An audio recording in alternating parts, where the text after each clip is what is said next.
Karen, just to be clear, you didn't do it. We know who did it, Steve. We know.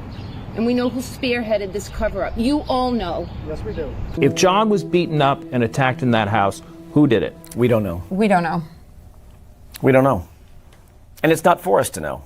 Somebody other than Karen is responsible for that, for the killing of John.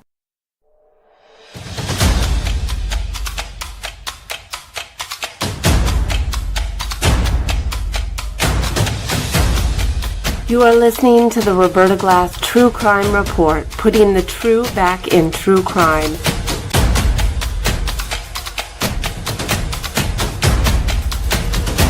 From New York City, Roberta Glass is now on the record.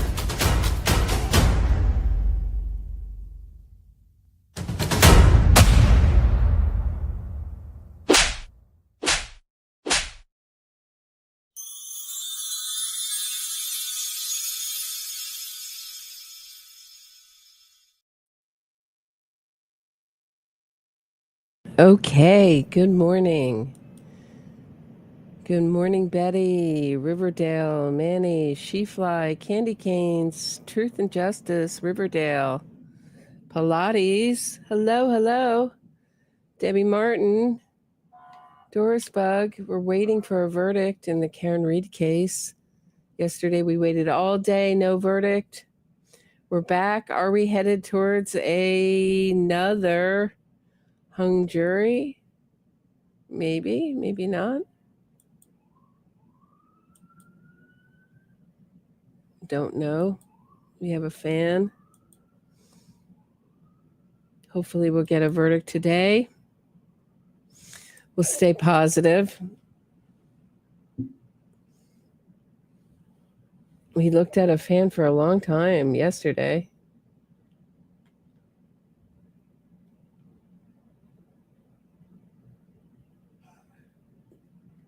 And a guilty verdict. That's what we're waiting for. Nevercracker had a great post today. Okay. All right. I'll read it.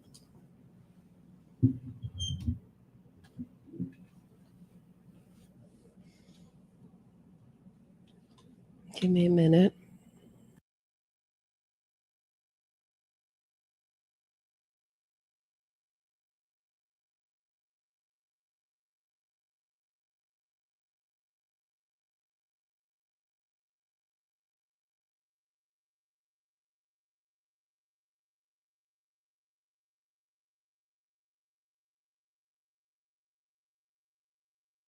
Oh, yeah. Okay. So he's talking about the defense team. He or she, I don't know.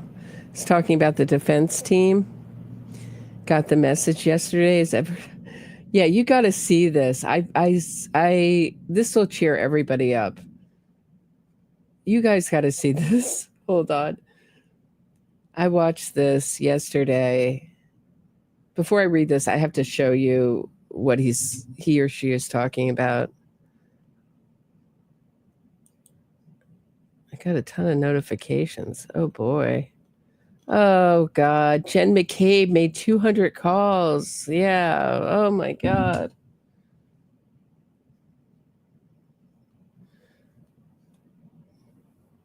More lie. They do all these oh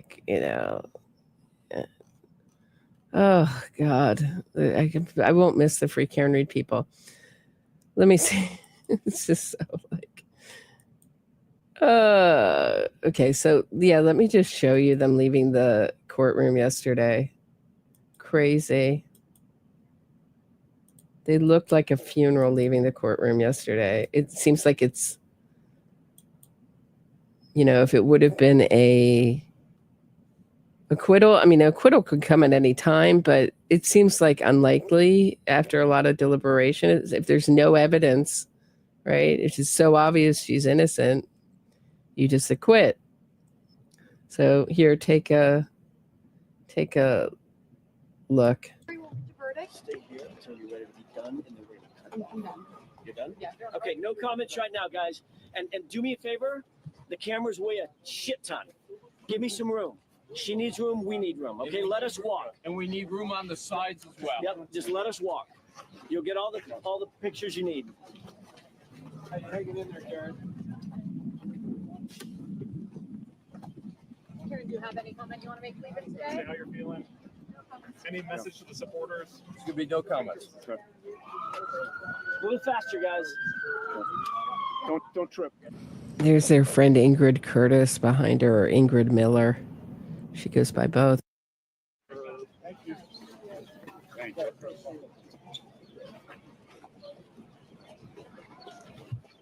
Any comments, Karen?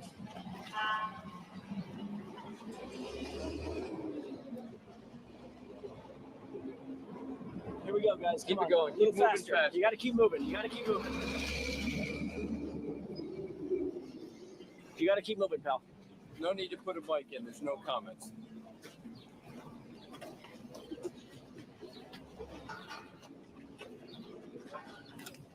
Sorry.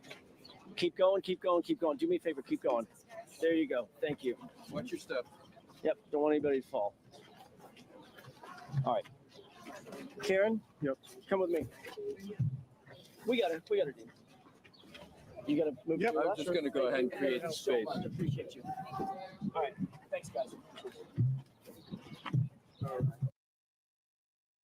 Leslie is going to again be the hero and create the space for Karen Reed. I love that. I couldn't wait to show you that last night. I was like, it's the Psychopath Club. We're the Psychopath Club.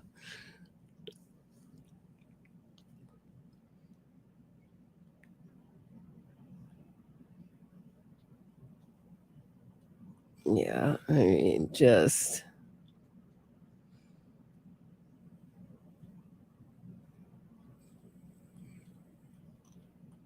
He didn't look mortally wounded. Oh boy. Okay, so that's what that was about. I'll read it to you. It is clear the defense team got the message yesterday, as evidenced by their hasty and guarded departure from the courthouse. They'd come to terms with what they've been denying for months, and acquittal is off the table. You could see it on their faces. The lawyers also knew it, but the murder defendant, she's not delusional. I went down this road. She's a delusional psychopath. No, she's a psychopath. She's just risk-taking. Nothing lays on her so heavy, you know? She'll roll with the punches. So it hit her hard yesterday. She doesn't have any of the deep feelings that we have that weigh us down. They are now prepared for the inevitable. That really hit hard at the hotel last night, where things reportedly got ugly. Little Alan Jackson, was forced to have the conversation with the murder defendant. She refused to have it over the weekend. After all this time, 3.5 years of denial, deflection, narcissism, and delusion. I don't know if she's been so deluded. Hold on.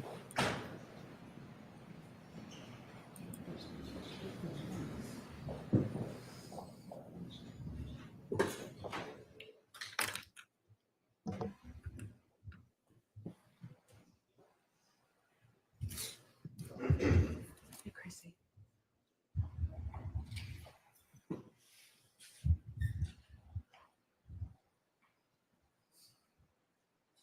Hear ye, hear ye, hear ye.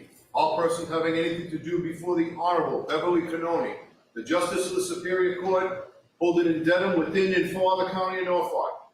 Draw near, give your presence, and you shall be heard. God save the Commonwealth of Massachusetts. This court is in session. Please be seated. Good morning, Council. Good morning, Ms. Reed. Good morning, jurors. I have to ask you those same 3 questions. Were you all able to follow the instructions and refrain from discussing this case with anybody since we met yesterday? Everyone said yes or nodded affirmatively. Was everyone able to follow the instructions and refrain from doing any independent research or investigation into this case? Everyone said yes or nodded affirmatively. Did anyone happen to see, hear, or read anything about this case since we left yesterday? Everyone said no. So, Mr. Foreman, with that, we're going to send you back out to deliberate. All rise for the court, please. Jimmy? Jurors, follow me. Okay. Okay. I'm going to just go back a little just to give it some context. That really hit hard at the hotel last night where things reportedly got ugly.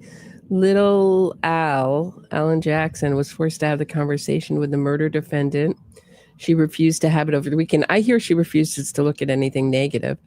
And that's where I sort of got off on the delusional track.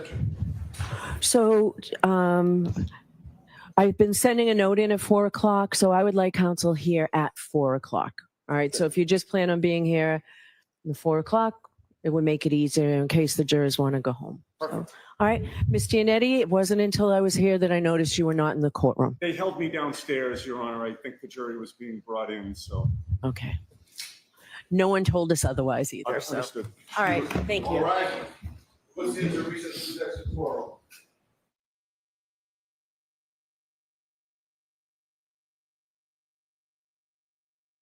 Okay, sorry about that. Sorry about that. Yeah, that's where I got off on the delusional thing, but I don't think she is. She just wants to look at the fun stuff. She doesn't want to look at anybody who thinks she's guilty like me. All this time, 3.5 years of denial, deflection, narcissism. She still hasn't reconciled with the fact that she's about to leave the courthouse in cuffs. I hope so. Oddly enough, I'm not convinced she's going to leave the courthouse in cuffs.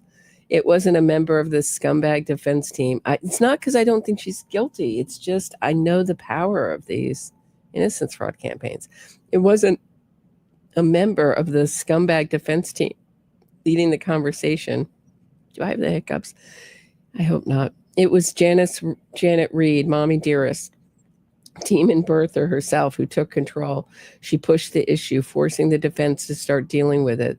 The murder defendant finally broke from her fantasy and listened. Even Bill Reed, Bernsey himself, normally the loudest fool in the room, went quiet. For once, there were no tantrums, just reality. Discussion about optics was about options, reactions, last impressions, who says what on the steps.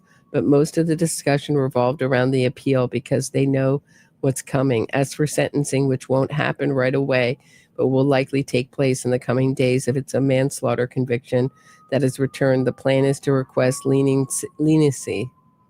But don't expect any allocution. She will not speak, no apology, no plea for forgiveness, no remorse, just the same cold, nasty bitch. Oh, just the same cold bitch. Sorry, that was me.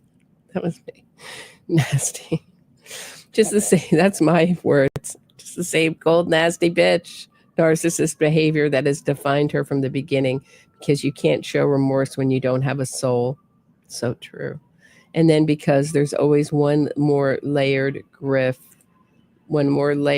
grift. Monkey Boy chimed in, that's her brother. With the sentencing clock ticking and the skim off the grift drying up, he's concerned about raising money for the appeal. He's actually floating the idea of auctioning off Karen's wardrobe to raise money. Yes, seriously, his pitch that her designer clothes could bring in big money from who knows. But aside from the mass and Cass meth heads the defense shipped in to scream outside the courthouse, 99% of her supporters couldn't fit into her clothes anyway. They're mostly bloated slobs and stretched out stains tank tops.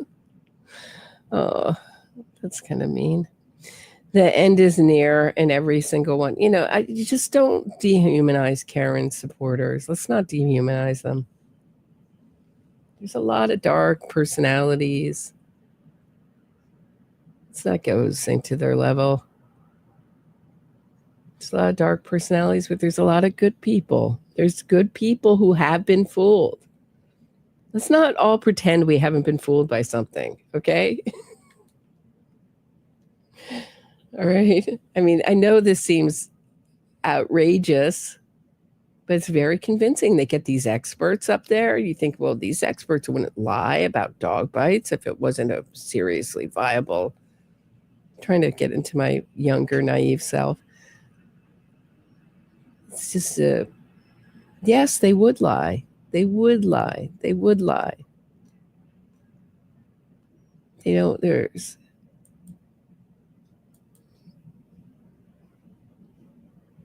Yeah, you were fooled by making a murderer. Dark side. I actually remember you back then. I do. I remember that. I remember you from back then, Dark side. Yeah. Mm-hmm. So I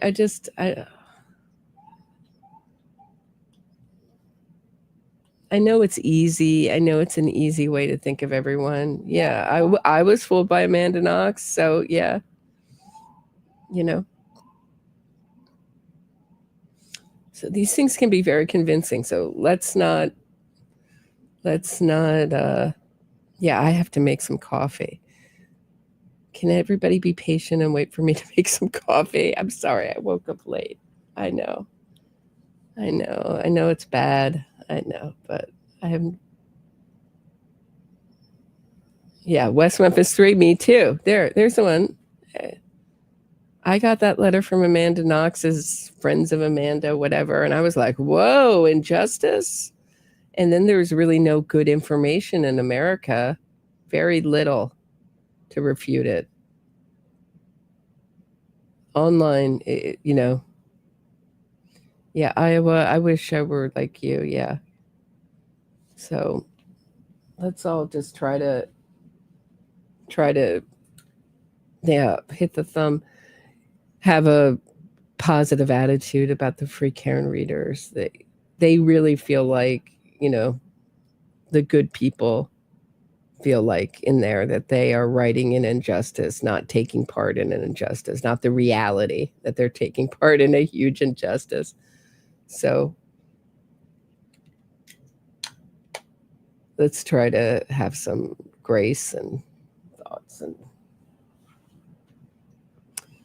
not get into that. It's so easy, you know, it's so easy to dehumanize people.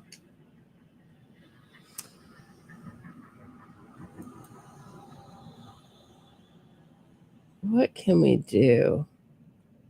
Yeah, once you see the pattern, you know, of making a murderer, of serial, of it's very hard not to see it. Richard Glossop, whatever, you know, whatever Amanda Knox, whatever Innocence, Karen Reed, whatever Innocence Fraud Campaign, they take the minutia and they make it very big and they downplay the very big pieces of really convincing evidence. It's really hard not to see it, to see the patterns, how they do it. And they demonize the police. I mean, in the Adnan Syed, the serial thing, I mean, people were saying to me that the police were tapping on the table in Morse code. I mean, who understands Morse code in this day and age, in the year, you know, around 1999, 2000? Who understood Morse code? You know, I mean, that the police would find Adnan's car and want to sit on it, you know?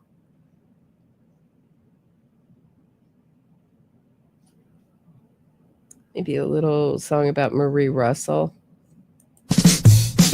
Bored and retired, threw myself into a high-profile trial, thirsty for attention and admiration. I'm the best expert in the entire nation.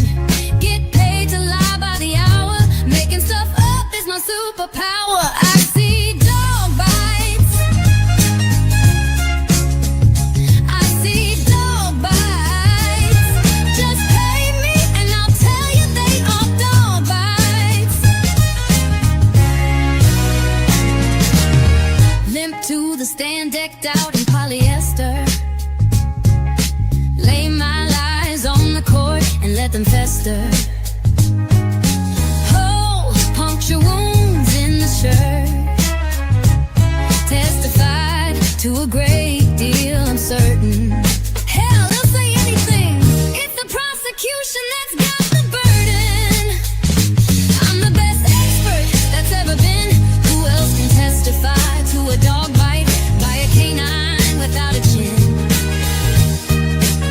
Don't need evidence to state my claims. There's a lot of hounds in the world. One's got to be blamed.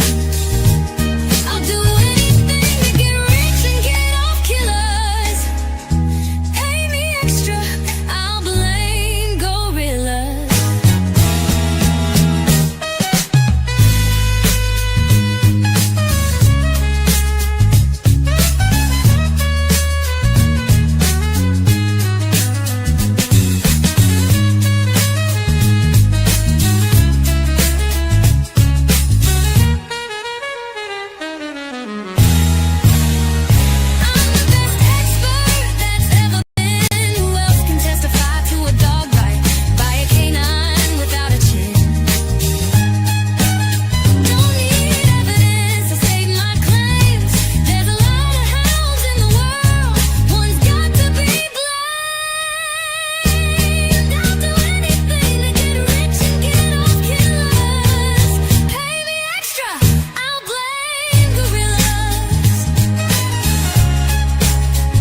Is it over? Did I miss it? I just had to make a cup of coffee and a pour over. I don't have room in my tiny Manhattan kitchen to have a coffee machine. So I'm just making a pour over. It takes a little bit of time. Okay, let's catch up. Let's catch up on what's on X. So did we finish this? Okay, and because there are, okay, wait, hold on. I didn't finish. Okay. But most of the discussion revolved around the peel because they know what's coming. Okay, yeah. The end is near and every single one of them knows it. So yeah, I did read this. Okay.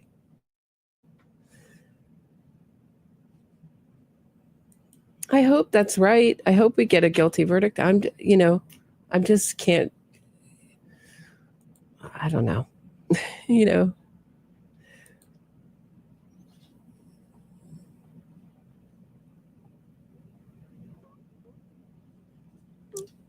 A weak pour. It was a weak pour. It wasn't a weak pour. It wasn't a weak pour. It wasn't a weak pour over. My great-grandmother used to say there's no such thing as too strong coffee, only weak men. Only 2 here today? What? Only 2, what, Karen Reed supporters?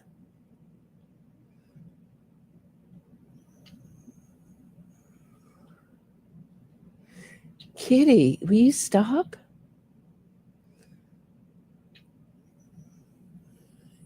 Devoy says he was talking with a friend yesterday who is a free Karen reader, and she thinks that the longer the deliberations, the better for Karen Reed. I was like, nah, no, it's not better for Karen Reed. Oh, that was just Nebber Cracker on X. They've had some good posts. It's not, it's certainly no one in our media would write that Karen Reed is guilty. Or very few.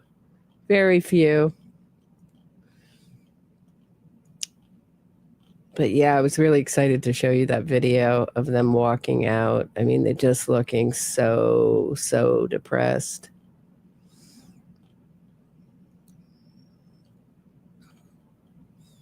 So depressed. That is not, very different than, just let me juxtapose to how they walked out. This seems slightly obsessive, but I just want to show you how they walked out after Friday, after closing arguments.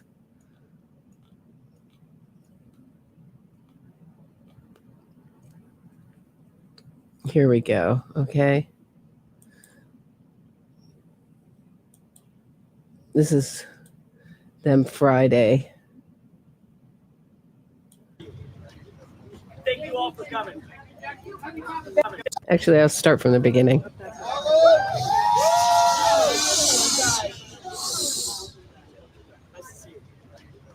Thank you all for coming. Thank you. Happy Father's Day to all the dads. And you. Where's Jack?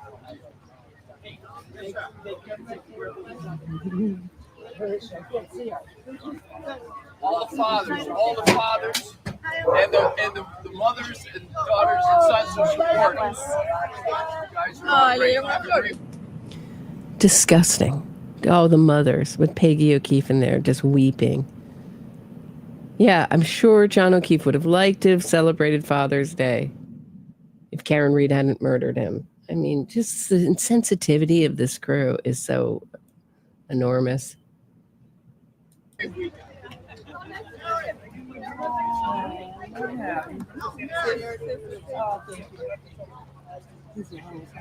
Who is?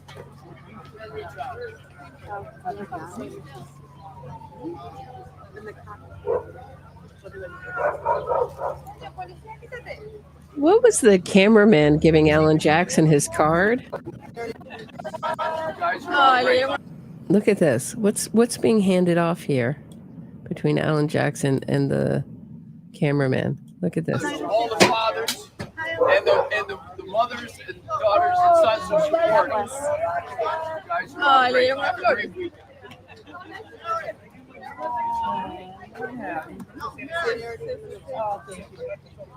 What's that? What's that from his top pocket? Did you guys see that?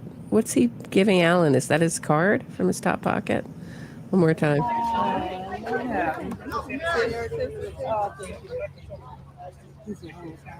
Who is?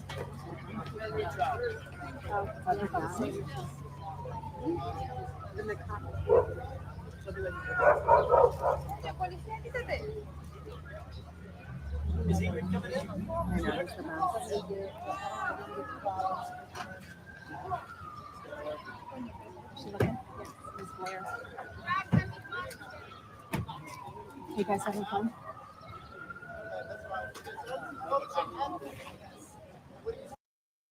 Someone's asking me how long we deliberated. We had a week-long trial. This was in a child molestation case. In the first vote was 11-1. We had one person to flip, and it took us, I think, 2.5 hours to flip her. I did not take part in the flipping. I was very triggered by just her dumb reasons. Like, she misunderstood the evidence that was presented. She thought the defendant was who testified and ripped apart the victim and the victim's family, contradicted himself, was a good witness. I mean, it just, luckily we had a lawyer who was very, very kind with her and said, look, you have a lot of doubts, but they're not reasonable doubts. And then these women were started crying for putting away this child molester. And it was like me and this middle-aged man going, look, we saw the victim come in and testify. Aren't you happy for the victim and the victim's family to give them some justice? What are you crying for this child molester over? I mean, he was not likable. He wasn't likable. I mean, and then right before the verdict, another young guy was like, there's lots of wrongful convictions. I was like, yeah, like what? I was ready to head it off. He had said making a murderer or abandoned ox. I was like what? Like what? Let's get, and he didn't say anything. So we never had that debate, but this isn't one of them. I'm like, every jury, it's funny that you never think of that when you fall for these things, that every jury, and this is the exception is Amanda Knox because they have a different system. Their judges decided her fate. But every jury thinks that no jury comes back with a guilty conviction thinking that they're wrongly convicting. They're all up to that high moral certitude that this person's guilty. No one ever thinks about that. Who saw all the evidence, not just a documentary or some PR.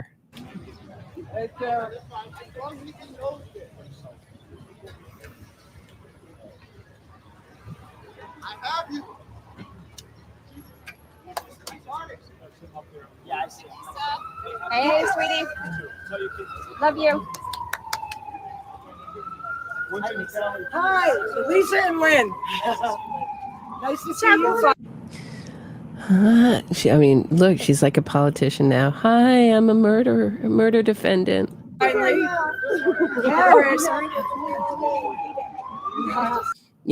they're not thinking that she's a murderer. They're thinking she's wrongly accused.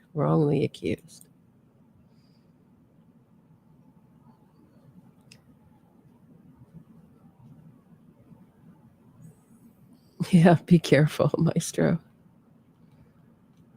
Don't run up and down that ladder. Nothing's happening. Nothing's moving. Nothing's going on. I don't know. For some reason, I don't know. I'm not hopeful for a verdict today, but everyone else is.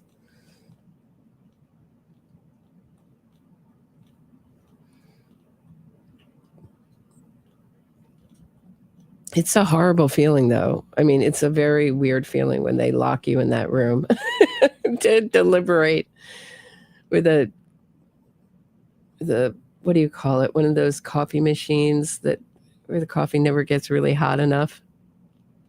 The little, what do you call them? They're like little bullets or little pods. Yeah, pod coffee machine.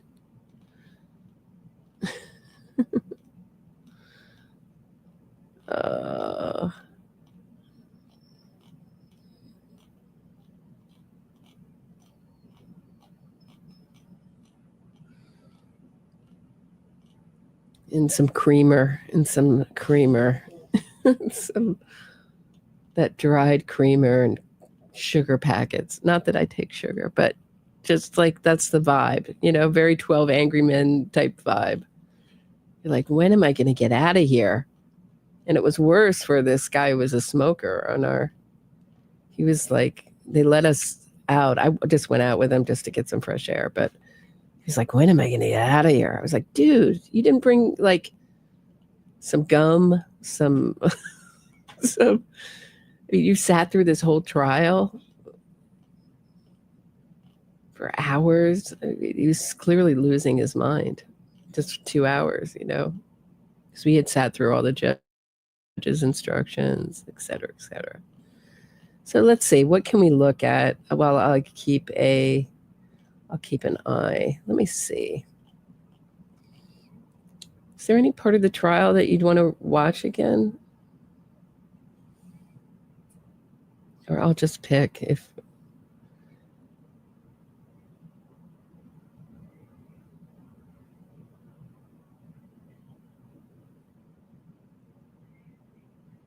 Could you compile all the songs from this trial and label it Karen's Greatest Hits? Yeah. I should have written down the Leslie song. I just couldn't. How bad was the Leslie's Cross of Welcher? You want to see that, Tanya? I don't know. I don't want to see a Leslie. He's just. Yeah, I just can't even believe with this. There were so many bad crosses on the defense side. I just heard the weirdest, scariest info on here last night. Have you heard that Reed's family is full of criminals? Yeah, I did an episode on her brother Nathan convicted of grand larceny. I did an episode on that. You must have missed it. Yeah. No, Leslie, please. Yeah, let's see. What else could we pick? I mean, everybody seems to be playing the closing argument. So,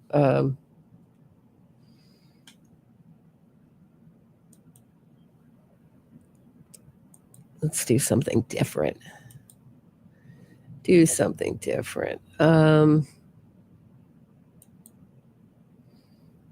me go to my channel and see. Yeah, let me see if I can find that episode. That's way back.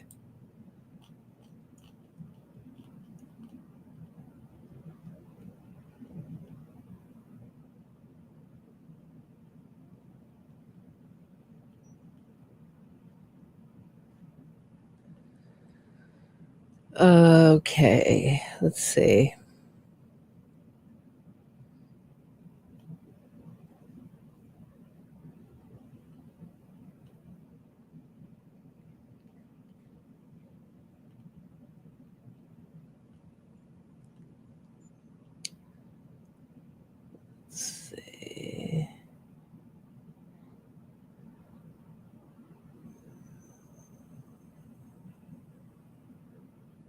Let's see.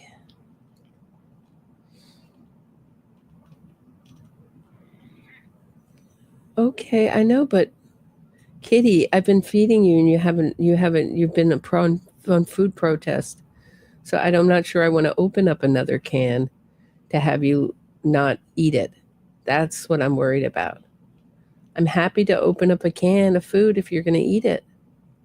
Otherwise, I don't know what to do. All right, give me a second. Let me just hold on, sweetie bee.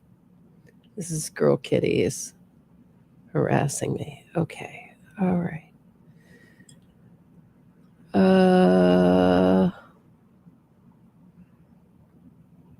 What's on day 10? Oh, here's Karen read all the text messages. That might be kind of interesting.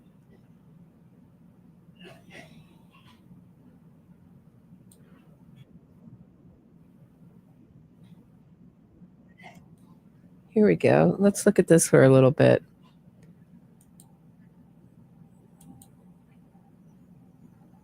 A.m. on the 29th. It says, can you send me Kerry's number? Thank you. Oh, let's go back. Create an extraction. Let's go back. Let's go back through the good stuff. Whoa, whoa, whoa, whoa, whoa, whoa, whoa, whoa, whoa, whoa.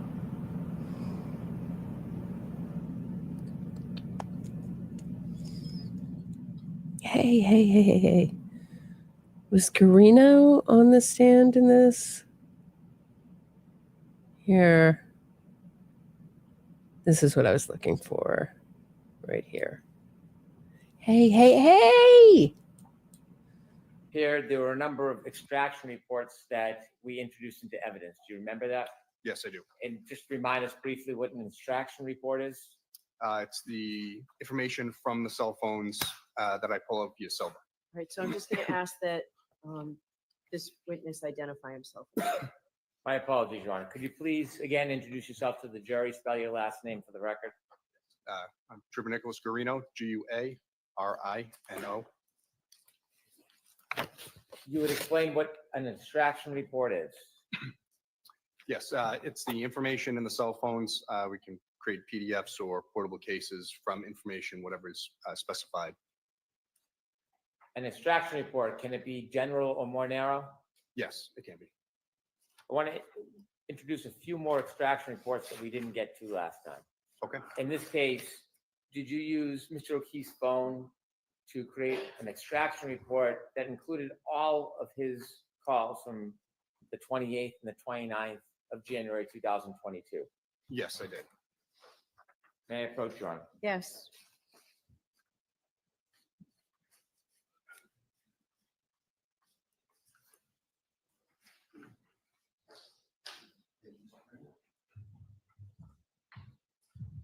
And your document, do you recognize that document?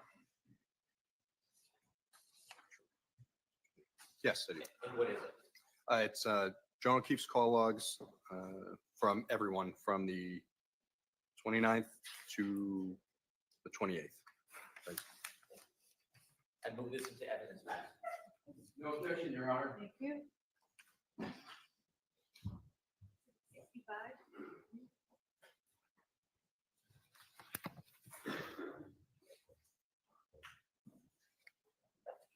Did you create an extraction report that included a text message between the defendant and Jennifer McCabe? Yes, I did. May I approach, Your Honor? Yes.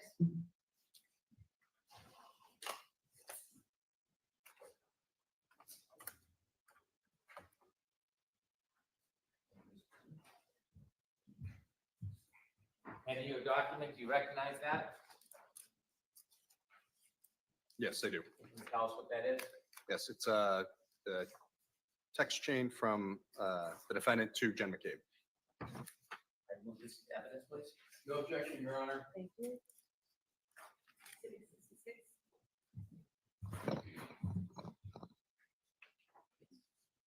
One moment. Thank you. With the court's permission, could Mr. Guarino read this to the jury? Okay.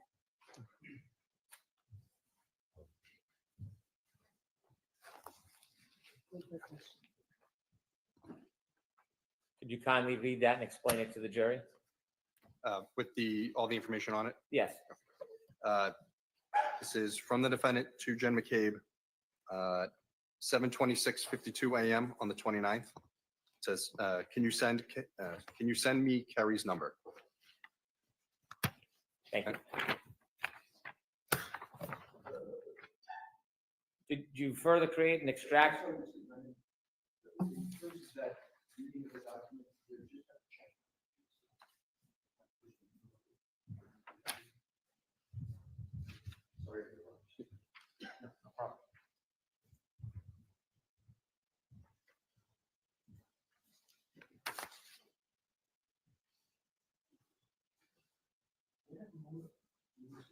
Yes.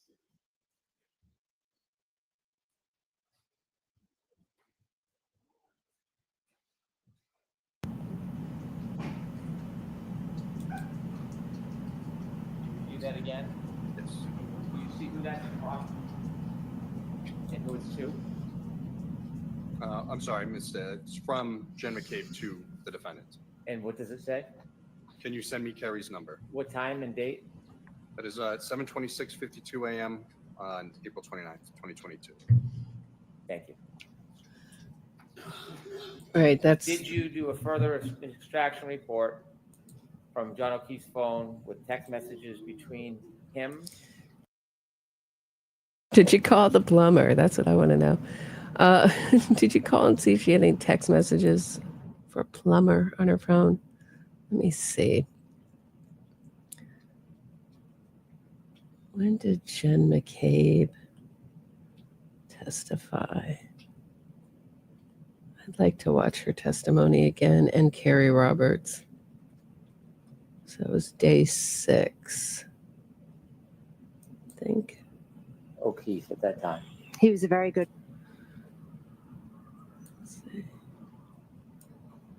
Oh, this is Ian Whiffin's great testimony. He's a good witness. He's up, going over the last minute. Here's. I'm sorry. Yep. I'll try Rephrase. again.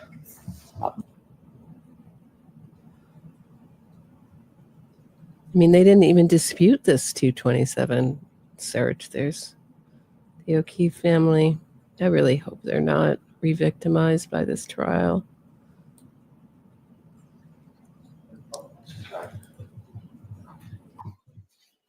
Face out quick and raise your right hand. Please tell me the evidence to give the court the jury in the case there and the truth, the whole truth, and nothing but the truth, so help you God. Thank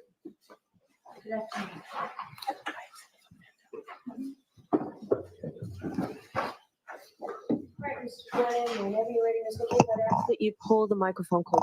Okay, thank you. Thank you, Your Honor. Right ahead. Good afternoon. Good afternoon. Could you please introduce yourself to the jury?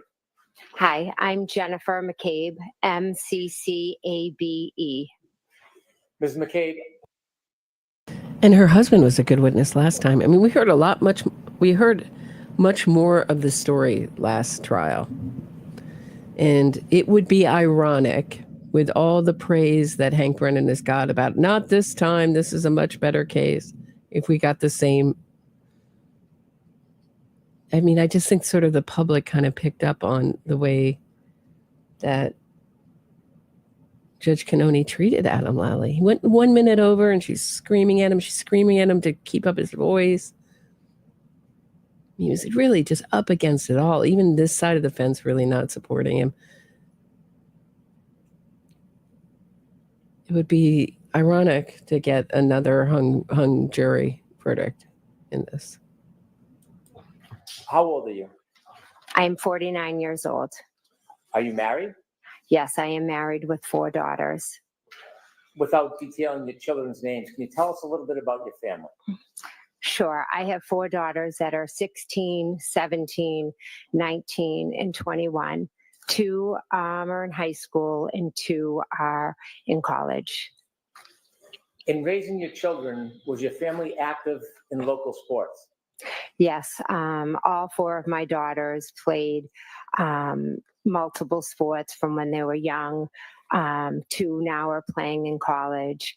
My husband and I both coached them. My husband coached them from when they were young up through 8th grade in soccer, and I coached them in basketball. Without telling me your address, what town are you from? I'm from Canton. How long have you lived in Canton with your family for? What are the odds of having 4 girls in a row? I'm just so curious. Sounds like. I was born and raised in Canton, and now I'm raising my family there. So your family, their whole life, you've raised them in Canton? 1 year we lived in Stoughton with my daughter. Who do you live with now? I live with my husband and my 4 daughters. Can you briefly give me a little bit more background on your children's school and your participation in that and interaction with your children, raising them? Yeah, so I was a teacher, and then once I had children, I stayed at home with them and basically was just kind of like your typical, I don't know, small town mom. I was the room parent. I coached them. No, I'll allow it, but why don't we Yes. move on? When I coached, I drove the For you, in 4 children, the chance of having all the same gender is 12.5%. If you have 5 children, it goes down to 6%, and 6 children, 3%. Just so you know, I'm just curious. kids back and forth on my team, would take them places, etc. In the growth of your family and raising your children, did you meet a gentleman by the name of John O'Keefe? Yes. Share with us meeting John O'Keefe. Yeah, that's what I was thinking. Was Jen McCabe trying to have a boy in there? Just one boy. My older sister had a boy, and then 4 daughters tried to have another boy. Oh boy. Yeah.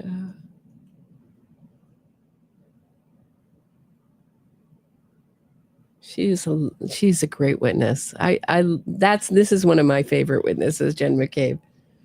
You know, I know she's been so villainized, but I think one of the reasons she's been so villainized is she's such a strong witness. I think she's a very strong witness. She knows what's happened. She has her timeline down. She doesn't contradict herself too much, you know, more than little human memory. She's very strong. And I don't know how I would do if I were up against Alan Jackson. He does that to annoy you. She's pretty good this time keeping her cool. But she looked a little defensive last time. And then, what is she hiding? Oh, she's so defensive. Maybe she's a soccer mom by day, murderer by night. My third daughter was in kindergarten. She became friends with John's niece. And during that kindergarten school year, unfortunately, Kaylee's mother and father both passed away, and John moved in the house and became Mr. Mom. When John took over guardianship of the children. Yeah, that's my boyfriend's mother. They had, I think, like this large Irish Catholic family. I think it's like 7 or 8 girls and 1 boy. He has a zillion cousins. I'm very jealous. I'm very jealous when you come from a small family. Of these lovely big families. It's so nice, you know. These get-togethers are so lovely. Did you assist in an active role in helping him? So it's like on both sides, it's like that. 1 boy and like 8 girls on both sides. So on his father's and his mother's side, same thing. Yes. Kaylee and my daughter were very close. So she would come over and play. My daughter would go over there. Kaylee would come and have sleepovers. A lot of times it would be on Friday nights. I would have Kaylee, and then another individual would have Patrick. Right. This is why I'm not really saying, I mean, their names are out there, so I don't know. I've gotten some criticism for not, hiding. I don't say their last name, but I, just not calling them by initials. John's niece and nephew.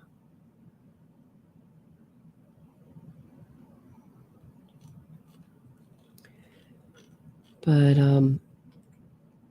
what was I going to say? You think she's a drug dealer? You think the snake in the grass, Karina Kalakithis, is a drug dealer? How can she be a drug dealer when she has to have a clear bag at work? Do you remember when she said that? It's like, is that for drugs? Because she's a pharmacist. She has to come in with a clear bag. Wow, that's trusting your employees. Doris, we had friends who had only girls, 5. Choices, wow. Yeah, that's like 6% chance. Really low odds. Your latex spouse, thank you for gifting 5 memberships. I appreciate it. supporting the channel. I appreciate it. Enjoy your memberships, guys. Whoever gets them will be passed out at random. You've got 30 nieces and nephews. Yeah, I'm very jealous. Had you known John O'Keefe well before he took over guardianship of the children? No. During the time when he was the guardian of the children, did your relationship, not just with his niece and nephew, but with him, grow any closer? Yes, we became very good friends. How close of friends did you become over the years?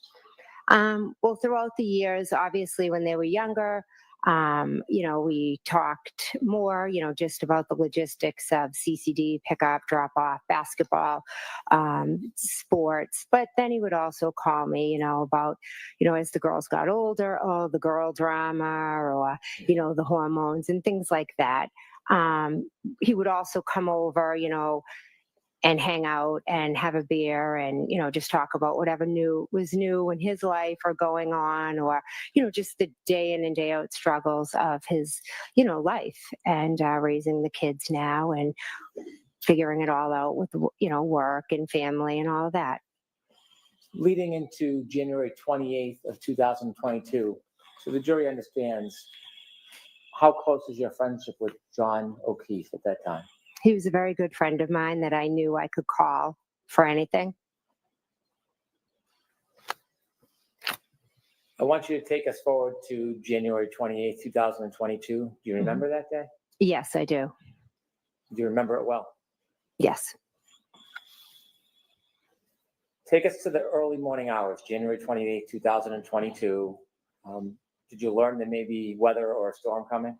Yes. Tell us a little bit about that. We all saw the report that there was going to be a big storm, a nor'easter. So we all knew that basically all the Saturday activities were going to be canceled. That includes sports? Yes. Was and is the sporting events for the children a big part of your life? Yes, back then I had, two in high school that played 3 sports, and they played club sports as well. And then the 2 middle school played club sports and town sports. So most of our weekends were taken up by kind of running from one sporting event to the next. When you learned about the weather and the change in schedule, did it change your plans for that day? No, not particularly. I had my day was pretty set out. I had my niece and then I had sporting events. It was kind of my plans for the next day that obviously got changed. Take us through the afternoon of the 28th. What's happening? Well, I had my niece for the week and she was picked up. My oldest was on the hockey team and she was having a team dinner at the house. So I picked up pizza, got desserts, set it up for them. And then I left with my daughters and my husband, Matt, and we met some of the parents from the high school basketball team at a local pub to grab a bite and a drink before the basketball game because my other daughter played on the high school girls basketball team. What time was the basketball game set for that night? I believe it was 6 or 6:30. Did you and your family go to the game? Yes, we did. After the game, what happened? After the game, I drove my daughter home. My sister, Nicole, sent me a text and said that she was going to be at the waterfall. And it was my nephew's birthday. He was going to meet up. And did I want to come by for a drink? What is your nephew's name? Brian Jr. It was his birthday that night? Yes, it was. When you received a call to meet with friends and family at the waterfall, do you remember what time that plan was made? I don't. My sister sent me a text at some point letting me know she was going to be there. So I don't know what time. After the game and after some time, did you go to the waterfall to meet your friends and family? Yes, I did. Describe very briefly, what's the waterfall? It's just a local town bar. Do you remember about what time you got to the waterfall? About 9:00. When you got there, was there anybody there that you knew? Yes. Okay, now take us inside the waterfall. When you get there, who do you see? I walk in and I see Julie and Chris Albert, my niece Caitlin, my sister Nicole, and my niece's boyfriend Tristan. You said you saw Julie and Nicole Albert in the waterfall? Yes. Were you related to either of them? Nicole is my sister. So Brian Sr. would be your brother-in-law? Yes. Also, you mentioned there was a niece? Yes, Caitlin. And is that Brian and Nicole's daughter? Yes. You mentioned the name Tristan. What's his relationship to your niece, to Brian Albert's niece? He's now her fiance. And was there anybody else I missed? That's all who was there. I'm not sure if Nick Kolakidis was already in there when I got there, or if he arrived right after. And then his wife joined us. So when you're in the bar and you see your friends, what do you do next? I immediately just, join them and sit down. Were you eating, drinking? I know I ordered a beer. They had appetizers on the table. I'm not sure whether I had any or not. Were you drinking alcohol that night? Yes. As you're spending time with your family, did the night grow? Yes. Did you stay at the table where everybody was eating, or did you move inside the bar? We were pretty much right around the table. Okay. Did anybody you knew join you or join the group at some point? Yes, a little while later, Brian Albert and Brian Higgins joined us at the waterfall. So when you first got there, was Brian Albert already there? No, he wasn't. Is that your brother-in-law, Brian Albert? Yes. And you said Mr. Higgins. Did you know Mr. Higgins? I had met him a few times when he was out with Brian. You had met him a few times before that night? Yes. Were you friendly with him? He was a friend of Brian's. Was he your friend? No, he was Brian's friend. You knew who he was? Yes. So when Mr. Albert and Mr. Higgins joined the group later, did they come directly to you, or did they stay somewhere else inside the bar? No, they came over to our table, I believe. How long were you in the waterfall for that night? Approximately 9 to little around midnight-ish. About 3 hours? Yes. Do you have an estimate how many drinks you had, alcoholic drinks you might have had? I don't. I don't know. Okay. Maybe 2, 3. Throughout the night, were you feeling any effects of the alcohol? Not that I recall, no. When the group was together, you mentioned a number of people have joined. Were you joined by other people later? Yes. Who were you joined by later? John O'Keefe and Karen Reed. And you talked about your relationship with John O'Keefe? Yes, earlier, yes. Did you make plans with him, or did he just show up? I believe he had started the conversation about the night with Chris Albert. Chris Albert is a different Albert than Brian Albert? Yes. Was the relationship between them? Brian Albert and Chris Albert are brothers. Was Chris Albert there when Mr. Higgins and Brian Albert arrived? Yes. Actually, Chris, did I miss him? Because Chris was there with Julie. Did I? I'm not sure if I said that when I was naming everyone at the table. I apologize. You may have. Okay. So when you first got there, he was at the table with your sister? Yes, he was. When moments before John O'Keefe arrived with the defendant, what was the mood in the group? Cheerful. Good mood. Everybody was just out having a drink. We all knew the storm was coming tomorrow, and just a typical average night. Celebratory? Yeah. You said you were going to see Brian Albert Jr. for Yes. his birthday. Was Brian Albert Jr. at the waterfall when you got there? No, he was not. Was Brian Albert Jr. there anytime when you were at the waterfall? No, he was not. Without relating a conversation with some other person, did you have an understanding where Brian Albert Jr. was? He was at home. Did you historically or typically see Brian Albert Jr., your nephew, on his birthday? Yeah, typically we always, get together. We try to and do a cake for whoever's birthday it is. And then whatever, aunts or cousins are around, come over. When John O'Keefe arrived at the waterfall with the defendant, do you have a general estimate or guess, not guess, but a general estimate of what time they arrived? Approximately 11. When they first arrived, did you see them? Yes. Where did you see them coming from? I saw them walk in. When they walked in, did you react in any way? Yes, I was happy to see them. Why were you happy to see them? Because I loved John and I liked Karen. So you were happy to see John? Yes, very. You were happy to see the defendant? Yes. Do you remember your first interaction with either John or the defendant that night inside the waterfall? I believe John walked over to where I was, kind of to my end of the table, and then maybe Karen had walked to the other end of the table. But I would assume I probably hugged both of them when I saw them. I'm going to ask you not to assume if you don't know. That's Okay. okay. You said that you had known the defendant as well. Yes. Do you remember how long she had been dating John O'Keefe up until that point? I know I met her in July of 2020. Had you had a chance to spend time or interact with her over that time before that night at the waterfall? Yes, I had. And share with us some of the moments or some of the reasons that you would interact. The first time I met Karen, John had reached out. We would do pool days with him and his niece and his nephew. So he had told me he was dating a new girl and he wanted to bring her over. He said that she had multiple sclerosis. I also have multiple sclerosis. So he thought that that would be something we could, we would talk and bond over. I said, yeah, great, bring her over. So her and John and Kaylee and Patrick came over. We had a pool day. I liked Miss Reed immediately. I thought we hit it off.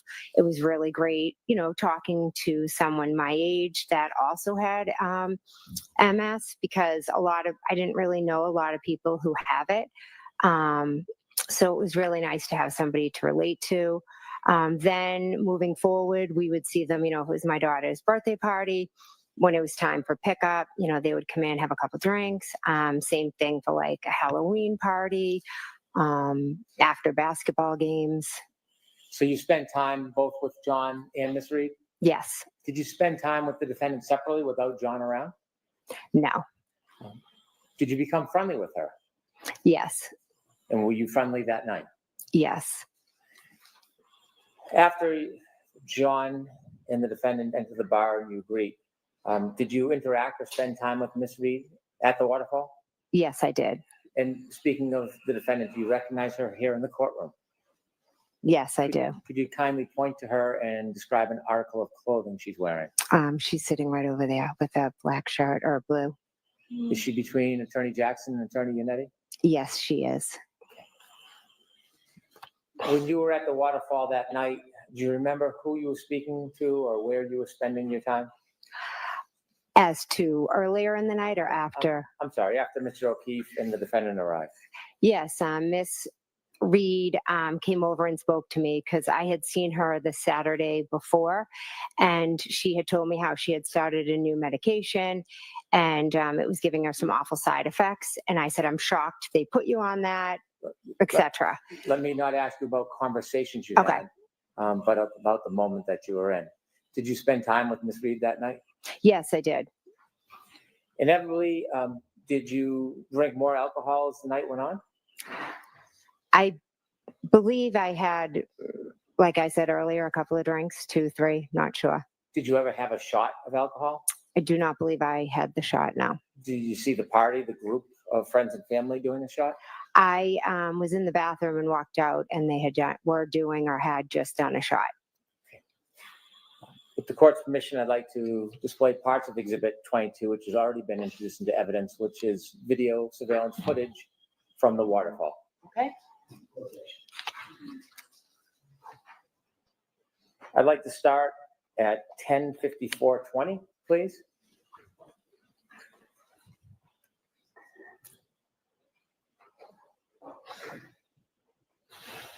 If you could just stop for 1 second. Do you recognize what's in that video? Yes. And what is that? That is the waterfall. Okay, kindly proceed.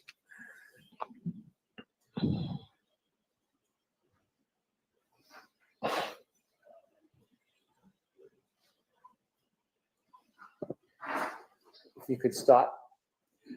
Do you see the two people entering from the left? I do. Do you know who they are?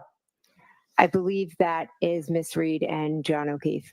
Ms. Gilman, is there any way to enlarge the top of the video where the other people are closer to the table or bar? No. Okay. Looking at this video, can you tell or identify anybody under that timestamp? And if you can't, that's okay. But if you can you tell us who you see? I think the guy right there, well, where she just is Brian Higgins. Okay, if you could go up a little bit, Ms. Gilman. I believe that's my husband, Matt, and On the then right? on the right, and I think that's me on the left. Okay, and if you can go down the table to the left, Ms. Gilman. You recognize who that might be from the clothing? I'd have to take a guess that Okay, it could. don't guess. It's Okay. okay if you don't. Anybody else at the table more to the left, do you recognize? Not from this picture. Ms. Gilman, could you highlight where Ms. McCabe thinks that she is in that video with that circle you just had and play the video?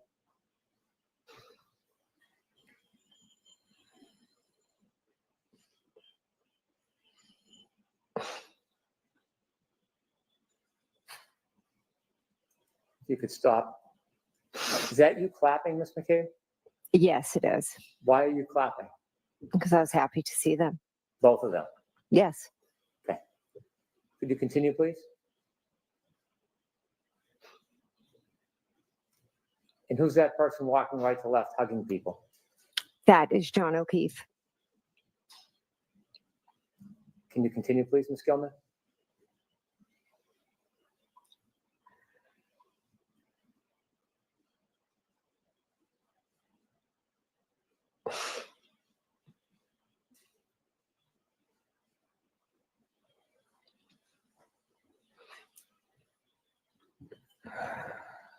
Are you interacting with anybody? I can't see where I am. Okay. If you could stop the video, please. Could you move ahead to 11:26:50, please? 11:26:50. Is that your group still at the waterfall? Yes, it is.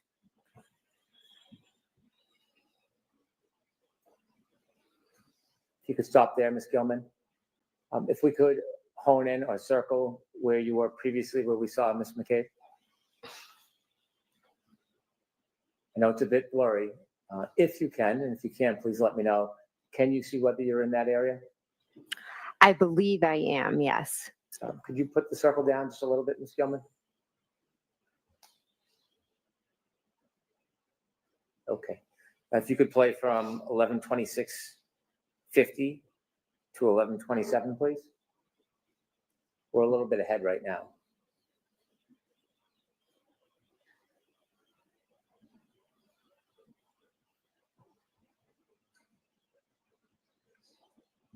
Who are you hugging there? I believe that's Miss Reed. Thank you. One more, Ms. Gilman. I'm going to ask you to move forward to 11:46.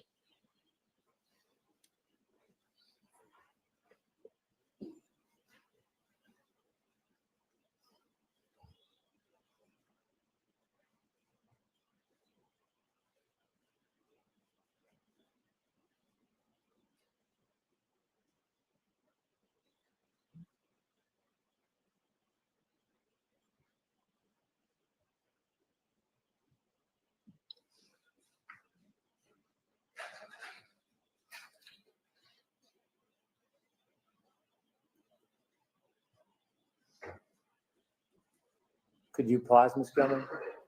Could you circle in that same area where Ms. McCabe was last describing? Can you make anything out in this video?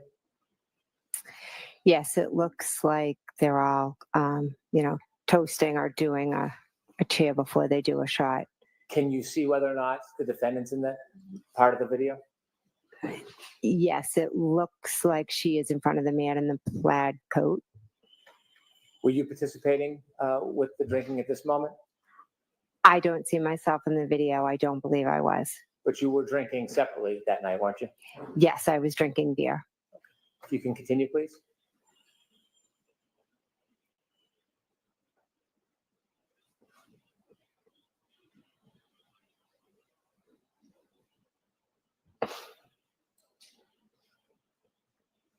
Thank you.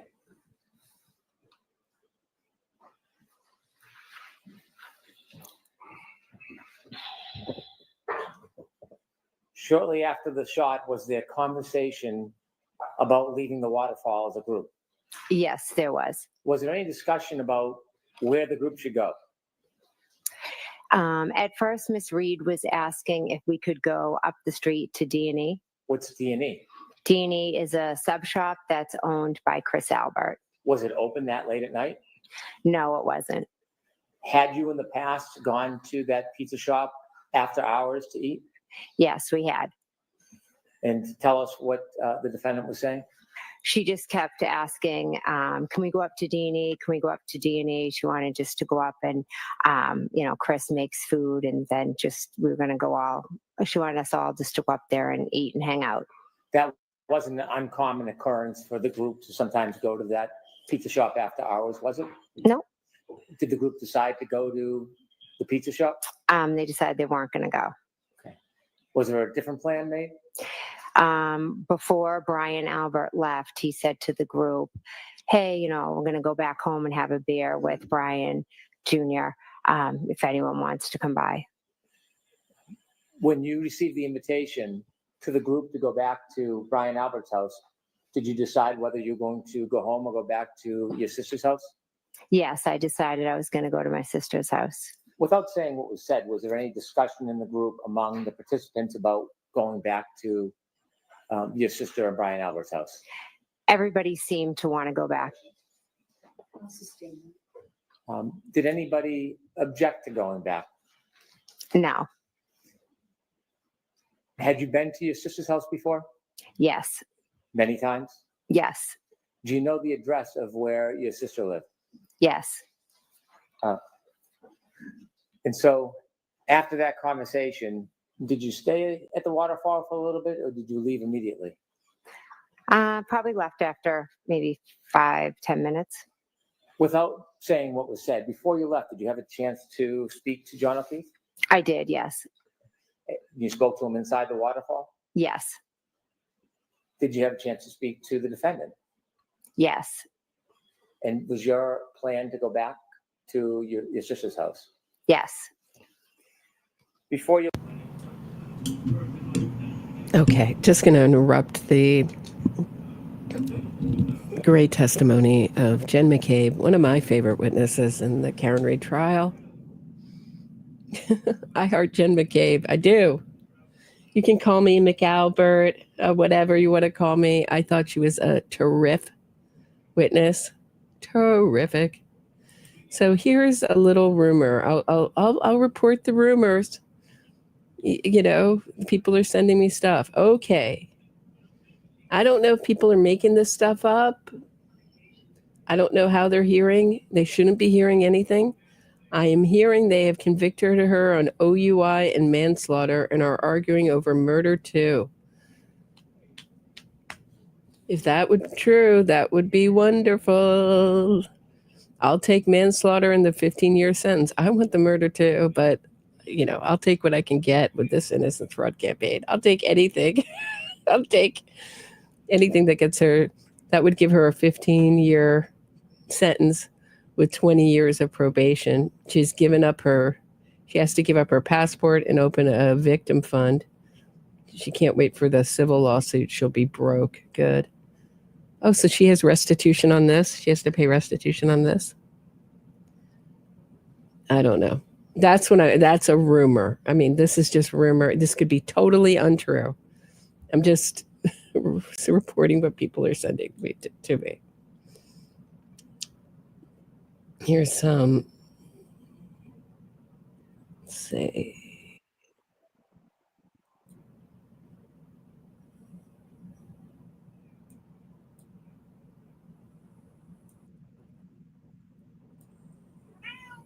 Oh, I was going to do the same thing. Okay. All right. Have no fear, Bob Alessi's here. Funny, Sarah. Okay. Hello, Kitty. Yes. Okay, back to Jen McCabe's testimony. When you left, did you have any understanding whether or not Mr. O'Keefe and the defendant were going to join you? Yes. Did you have an understanding regarding that? Yes. And what was your understanding? They were coming. Who else was going to go back to your nephew and your sister's house? Brian Higgins and my niece Caitlin. A little after 12, did you leave the waterfall? Yes. Do you remember that night leaving? Yes. Before you left, did you talk to anybody in particular? Yes. Miss Reed and then Mr. O'Keefe. Did you speak to them inside the waterfall? I walked out with Miss Reed and we spoke at the doorway, and then John joined us. Did you invite Miss Reed to come with you? I did, yes. Did she decline? Yes. And who did you go to your sister's house with? Who drove? I drove and I went with my husband, Matt. Anybody else? No.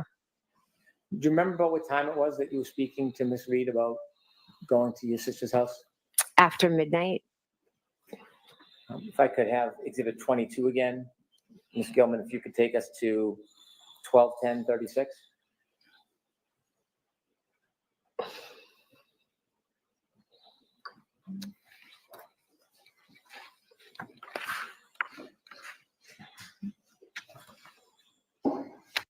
I mean, you know you're desperate when you're reporting just random things people say on the internet. Random people think. Today in a report with random things people say on the internet. Watch them come out with like some, ridiculously light sense, I don't know. Was that wrong of me? Just people are sending me stuff. So I'm just sharing everything that's being sent to me. I don't know if it's true or not. Certainly, there was a rumor going around, that they've all decided on Friday that they all thought she was guilty and they were going to come back Monday with a guilty verdict. That was I think someone was passing that around. People just say stuff. We really don't know. I hope that the jury isn't talking to people and saying what's going on in deliberations. It's not a good idea. Yeah, I mean, certainly the defense didn't get their way with the verdict slip yesterday.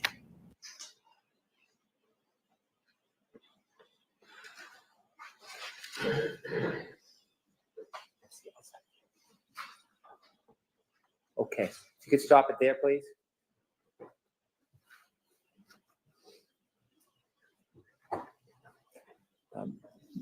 Did you have a chance to talk to Mr. O'Keefe and the defendant outside of the waterfall? Yes. And do you know specifically what time you left the waterfall? It was after midnight. Okay. When you left the waterfall with your husband, you said you were driving. Did you stop anywhere along the way before you got to your sister's house? No. Tell us what you see when you get to your sister's house. What are the weather conditions like as you're driving there? It's starting to snow to the point where it's starting to accumulate. It's on your car. It's just, getting on the street. Is it light? Is it heavy? It's light at this point. How long does it take to get from the waterfall to your sister's house? 5 to 8 minutes, depending on lights and weather, etc.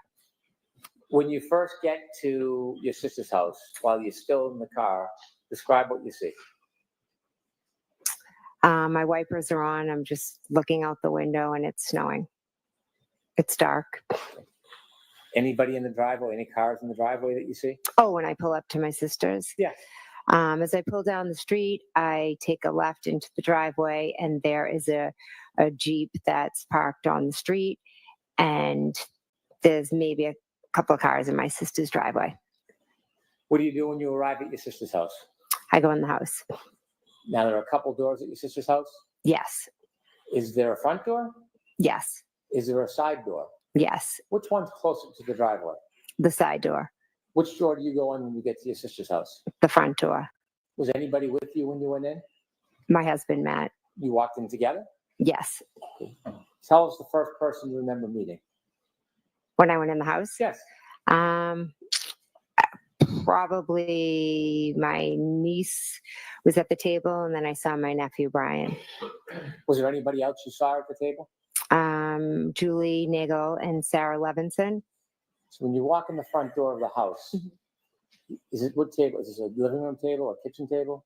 Oh, you walk in and then you go to the right and it's into the kitchen and there's a table there. Is the kitchen separate from the living room or is it open? It's open, but they're separate. Can you see the kitchen table when you walk in the door if you turn and look right? Yes. And when you go into the kitchen, you said there was a woman by the name of Julie Nagel? Yes. And then another woman, Sarah? Yes. You know her last name? Levinson. Okay. Julie Nagel, did you know her when you walked in the house that night? I had met her a few times. Had you spent time with her? Were you friends with her? No, I just had met her a few times and she had watched my dog for me when my nephew couldn't. When you would go away, would your nephew be responsible to watch your dog? Yes. Did you understand that Julie Nagel had watched your dog a couple of times? Yes. Had you ever socialized with her before that night? No, I may have seen her at a graduation party, but never beyond that. Were you friends with her at that point? No. Friendly enough that she watched your dogs? Yes, through my nephew. He just said my friend's going to do it. Wow. Very optimistic. I have a very optimistic audience. 92% of you say, yes, we'll get a verdict today. That is very optimistic. 93. 7%. 89. Now it's going down. Oh boy. The optimists are coming back. 90%. 10% no. 91. 90. Yeah, so I have a very glasses half full. It's funny. I would think I would have more pessimists in my audience. I was talking about innocence fraud and all the depressing topics I talk about.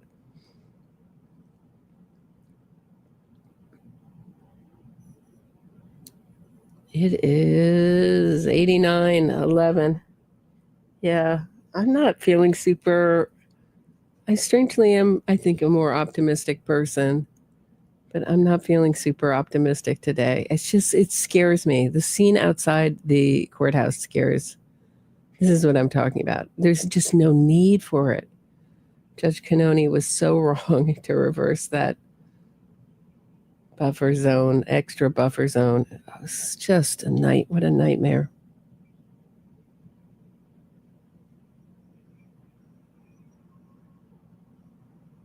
You're realists? We're realists? Are we realists? I'm just not feeling it today. I don't know. I don't know why. For some reason, I think I'm going to be here at 4, still looking at a fan. I hope not, but. And then it'll scroll down. I don't want to put it in, scroll down, and then they'll say, go home. And then we're going to be moving into hung jury territory. And I trusted his judgment. And there was another woman by the name of Sarah. Did you know her before you saw her that night? I knew of her. If I were to see her, I'd say hi, but that's the extent of it. How did you know of her? Just from being in the town, going to different sporting activities and just being around. You said your nephew Brian was there as well in the kitchen? Yes. This was his birthday? Yes. How old was he? I think he was turning 23. Was there anybody else in the house when you and your husband first got there? Yes, my sister and Brian Albert and Brian Higgins. So Mr. Higgins, Brian Albert, and your sister were there before you? Yes. Where was everybody when you first came in? My niece Caitlin, Sarah Levinson, Julie Nagel, and Brian Jr. were all at the kitchen table. My sister was over, I think, cleaning the counters, and Brian were off in that TV room that you can see from the kitchen because there's a wide opening. If you walk in the front door, would I look left or right to see the TV room? You'd look right to the kitchen, and then through the kitchen's the TV room, but you could look and when you walk in, you can see because it's open. Is the TV room in any way have a relationship with that side door? Yes, it does. If you were to walk in the side door, would you be walking into the TV room? Yes. Okay. When you saw your nephew Brian Jr. and his friends, are his friends about the same age as him? Yes. Were they drinking? Yes. Was there music? Yes. And when you went in, did you spend time with the group? Yes, I sat right down and started talking to them. And when you were speaking to them, did you have any drinks that night? I believe they brought me over a White Claw, but I didn't have more than a sip of it. I really wasn't. It was at that point where I just didn't want another drink. As you were in the kitchen, were you expecting anybody else? We had mentioned it to Karen and John, and I had actually just spoken to John, so I was expecting them. So when you saw John O'Keefe in the waterfall, that wasn't the last time you spoke to him? No. You had spoken to him, was it on the ride to your nieces? I mean, to your sisters? Huh? Yes. Did you call him or did he call you? He texted me and I believe asked something like, where to? And since I was driving, I called him. When you called him, what did you tell him? What did you guys say? I just said they live. All right, I just gotta share this. This is too funny. This is a much needed laugh. Vinnie Politan yesterday. Am I sharing this? Hold on 1 second. Let me make sure I'm sharing the right thing. Yeah, okay. Just checking yesterday. I don't know. Okay, check this out. This is a free Karen reader. This is a great moments in free Karen read. There should be a compilation. I would add the one where they were like, who's Margaret O'Keefe on the witness list? Never heard of her. That's another one of my favorites. Here we go. The pink ladies, let me ask you. If it's not guilty, what happens here in the streets of Dedham? We're not going to be happy. If it's not guilty? Yeah, it's like I think this is a Freudian subconscious slip. Like, we want this to go on forever. I think I wonder if she's secretly hoping for a guilty verdict. I think she just heard guilty, actually, but I wonder if there's somewhere in her subconscious where she's like, this gives me something to do and something to focus on. We come back and do it again. Here we go. The pink ladies, let me ask you. If it's not guilty, what happens here in the streets of Dedham? We're not going to be happy. If it's not guilty? We come back and do it again. We come back and do it again. Double jeopardy. Double jeopardy. It's not guilty on everything. We come back and do it. No, you don't. Maybe she's talking about the civil trial. I'll give her that, but I don't think so. 34 Fairview Road off of Chapman. Do you know if John O'Keefe had ever been to the Albert home before? I don't believe he had. In that conversation, how long did that conversation take? It was quick. Was there any other conversation that you had with him other than that one conversation? Yes, he called me back and he was trying to find it. Trying to find the address? Try to find the house on Fairview. Did he ask you for help trying to find the address? I'm not sure his exact words, but yes, he needed help. And so I just said, I told him, just go down the street, go by Bella's house. It's at the bottom of the street. So you used Bella's house as a point of designation to try to guide him to get to your sister's house? Yes. Tell us who Bella was to John. Bella is my daughter and John's niece friend. So Bella is friends with my daughter, John's niece. Okay. And was there any relationship between Bella's mother and John that you knew of? Okay.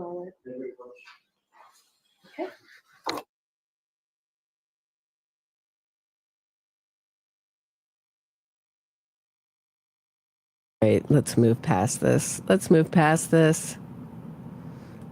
See, they object at Bella's. I think that's a bunch of nonsense.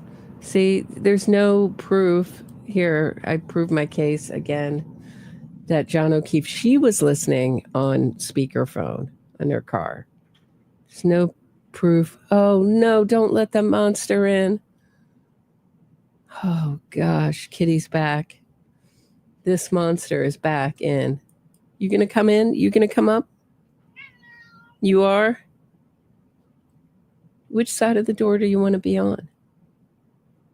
The monster is back. And by monster, I mean this guy. He's back. He's back to terrorize with his meows. Dude. You want to come talk? You want to come talk to the people. What's your feeling? Will we get a verdict today? No? Is that a no? No. Kitty doesn't think verdict is coming today. He's very wise. He says no. Just looked at me. No? No verdict today, dude? Little dude?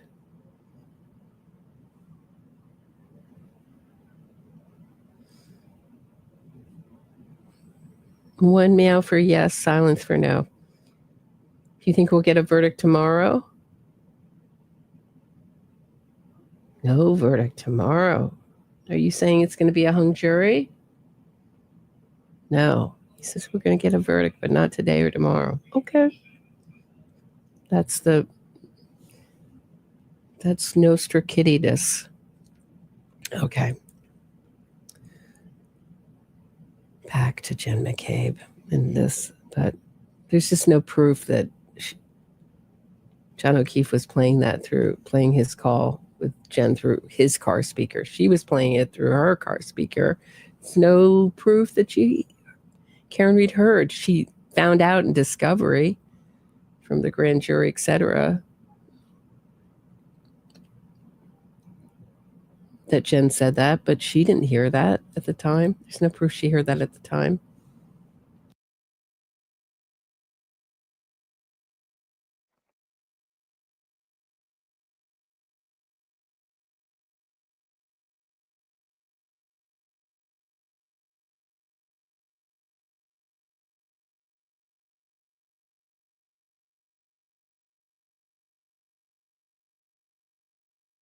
Hey there, Karen Retrial watchers. You know Oh, I hate this. This is what I hate. This is why I stopped watching on Is This a Law and Crime? Because of that stuff. When you thought the car out front was the defendant's car with John in it, did you ever reach out to him? Yes, I did. How did you reach out to him? I texted him.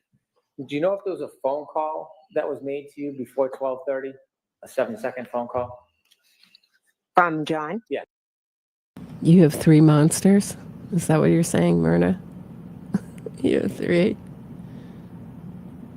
Did they all get along?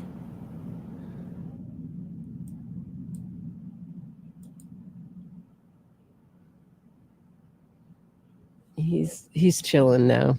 He's chilling. He's being very good.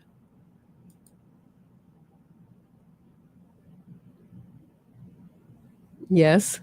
Thanks. Thanks for being a member. That's unusual for a 3. That's good. That's good. All right. Yes. I don't. You mentioned you had spoken to him about directions.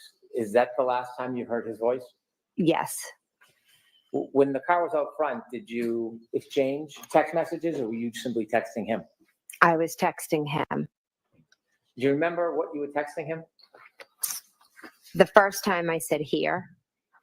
What do you mean by here? Was that Like exclamation point? here question mark, because that's when I saw the car. You were wondering whether that was him? Yes. Did you send any other text messages that you can remember? After I saw the car move locations, when I saw it go up to the flagpole, I said, pull behind me.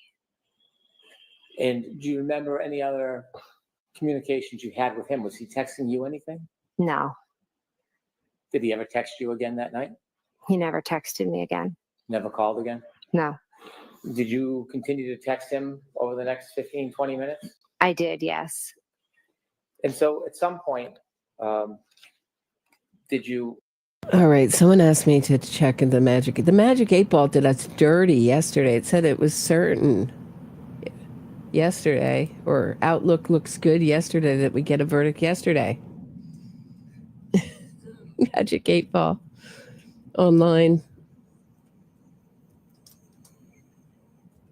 So hold on, let me just put it in. Will we get a verdict in the Karen Reed case today. All right, Magic 8 Ball. Let me share while I has so many ads. I mean, these kind of it. But here we go. Will we get a verdict? See, Magic 8 Ball. Okay, so we're going to shake it. Most likely. You did us dirty, Magic 8 Ball, yesterday. You said outlook looks good yesterday. You said most likely. All right. I don't know. I'm over the Magic 8 Ball. Realize that John O'Keefe and the defendant weren't coming in the house? Yes, when the car was gone. Did you ever go outside through the storm down to the flagpole to speak to them? No. Why not? Why would I? I was just asking. All right. I had no reason to. So when you were in the house, at some point, did you notice that that car was gone? Yes. Were you marking the time or keeping track of it? No. After you didn't see the defendant's car anymore, did you stay? Yes. How long do you think you stayed for at the house? I stayed till about around 1:30, 1:45-ish. Did anybody else come in the house up until 1:45? No. Did people leave at certain times? Yes, people did leave. Who was the first to leave? Brian Higgins. Do you remember about what time he left? I don't. And after Yeah, that's some information I was given that was totally untrue. That there were all these civil suits coming. There was only one from the O'Keefe family. But they haven't sued for emotional distress or anything like that, Karen.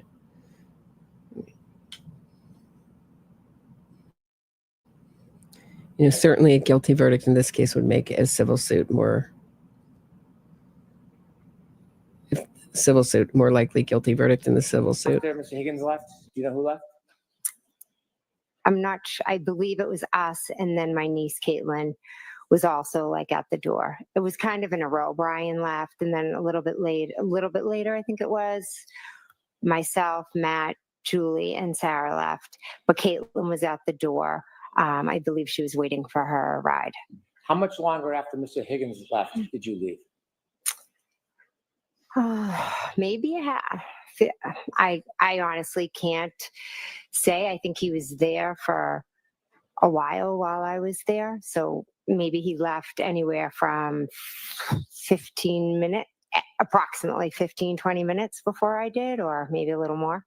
You mentioned that you had left the waterfall after midnight? Yes. And you had phone calls with Mr. O'Keefe along the way? Yes. Do you know that there are phone records with your text messages and phone calls in them? Yes. And do you know whether your phone records reflect the time of your calls with Mr. O'Keefe? Yes. And your text messages? Yes. When you were texting and Mr. O'Keefe, when the Lexus or the car was in front of the house, rather, was Mr. Higgins still there? Yes. What are some of the things that everybody did along that night before you left? What happened in there? What happened inside the house? Yeah. Nothing. We basically just sat around the table, talked, laughed, listened to music, chit-chatted. Celebratory? Yes. Was there ever any fighting? No, none at all. Any arguing? None at all. Any physical interaction? No, none. When you decided to leave that night, did you say around 1:45-ish? Yes. Okay. When you left around 1:45, was there any events that happened that night that would cause you unrest or excitement or your heartbeat to raise? No. When you decided to leave, you and your husband, where were you going to go? We were dropping off Julie Nagel and Sarah Levinson, and then we were going home. Had you planned on dropping them off earlier in the night? No, when we got there, Julie's brother had pulled up to pick them up, and I won't ask you what was said because you weren't there. Oh, okay. At some point, did you come to an understanding that you would give them a ride home? Yes. Did you offer? Yes. Who was going to drive home between you and your husband? Matt drove home. When you left, I want you to describe as you step out into the driveway or the walkway. Was it the front door or side door, if you remember? I walked out the front door. Is the weather like it was when you first got there? No, it's picked up. Tell us what you mean by it's picked up. So as I walk out, you kind of go, the walkway is to the left. So I walk down the steps, I go to the left. The snow was coming, it was cold, the wind was picking up. So I kind of just like curled up and ran to my car quick to get in. What part of the car did you get into? Front passenger. Who was driving? Matt. And where were the other two people? Sarah and Julie were in the back seat. Who was in which spot? I'm not exactly sure. So both of the young women were in the back seat? Yes. Was there any conversation when you got into the car? We got in the car and they were teasing me. Why were they teasing you? Because I had like bread and maybe peanut butter in my car. Why did you have bread and peanut butter in your car? I had my niece for the week, and I was dragging her like to all my kids' sporting events. So we'd go from like one game to another game to a practice. So sometimes instead of always giving her McDonald's or Dunkin' Donuts, I'd try to throw her a peanut butter sandwich. And they were making fun of you? Yeah. As the car backs out of the driveway, tell us what you're doing. I'm talking to the girls. You just moved your head. Yes. Does that mean anything? Yes. How? They were both sitting behind me. So I was like turning and, chatting and talking. After your husband pulls out of the driveway, do you start to drive home? Yes. If the house is on my right and you're driving, are you in the passenger seat closest to the house or furthest away? Passenger seat closest. So you're driving, if you look at a picture of the house, you would be driving from right to left? Yes. So as you start to drive or your husband starts to drive the car, what direction are you looking in, if you remember? The back seat. Did you drive by the front of the house, do you know? We pulled out of the driveway and went up Chapman. Okay. And your husband and you passed by the front of the house? Yes. Did you pass by the flagpole? Yes. Were you looking at the flagpole? No. And how dark was it at that point? It was dark. Snow? Yes. As you're passing the flagpole, do you hear or see anything remarkable? No, I'm not really paying attention. I'm just chatting to the girls and Matt's just focusing on driving. When you're talking to the girls and they're making fun of you, what's the mood in the car? We're all laughing and joking. Where do you go next? We drive Julie Nagel home. After you drop off in Snego, where do you go? We drop off Sarah Levinson. Is the weather constant? Yes. After you drop off the young woman in separate spots, where do you go? We went home. Can you tell us when you get home what happens next? We go in the house. I go up to bed. Matt makes himself a snack and then joins me upstairs. Do you have a telephone? Yes. An iPhone? Yes. When you go to bed, do you stay up at all? Yes. Do you use your iPhone? Yes, I do. What were you doing? I texted a few people and then I did a couple of Google searches. And what were the searches for? One, my daughter had played in a basketball game earlier in the night and it was a very good game. So I went and I read the report on it. And then my other daughter had an offer to play on a basketball team. So we had to make a decision about whether or not we were going to accept the spot. So I was just looking up that basketball club. Other than those regular searches that one would do, was there anything remarkable about what you were searching at 2/2/27, that time frame? No. After you were looking at websites for your child's sports, what did you do? I put my phone down and went to sleep. And up until that point, had there been any discord or fighting or arguments in your world? No. Peaceful night? Yes. Did you go to sleep, Miss McCabe? Yes. Did you sleep through the night? I typically get up to go to the bathroom, so that I could have gotten up possibly to go to the bathroom. Did anything remarkable happen in the early morning hours of January 29, 2022 that changed that peaceful mood into something else? Yes. Okay. I want you to share with the jury the first thing that happens that changes everything? At 4:53, my phone rings and I look at my caller ID. I look at the phone and it's Kaylee, John's niece. John's niece. And I say hello, and she said, yeah, well, basically she relayed to me that, next question. When you pick up the phone, could you hear a voice on the other end? I heard a voice and a lot of screaming. And the voice you heard, is that Kaylee, John's niece? Yes. And the screaming, was it a man or a woman screaming? It was a woman. How loud was that person screaming? Very loud. Could you make out anything that person was saying as they were screaming? My name was screamed a lot. And then the other individual ended up getting on the phone with me.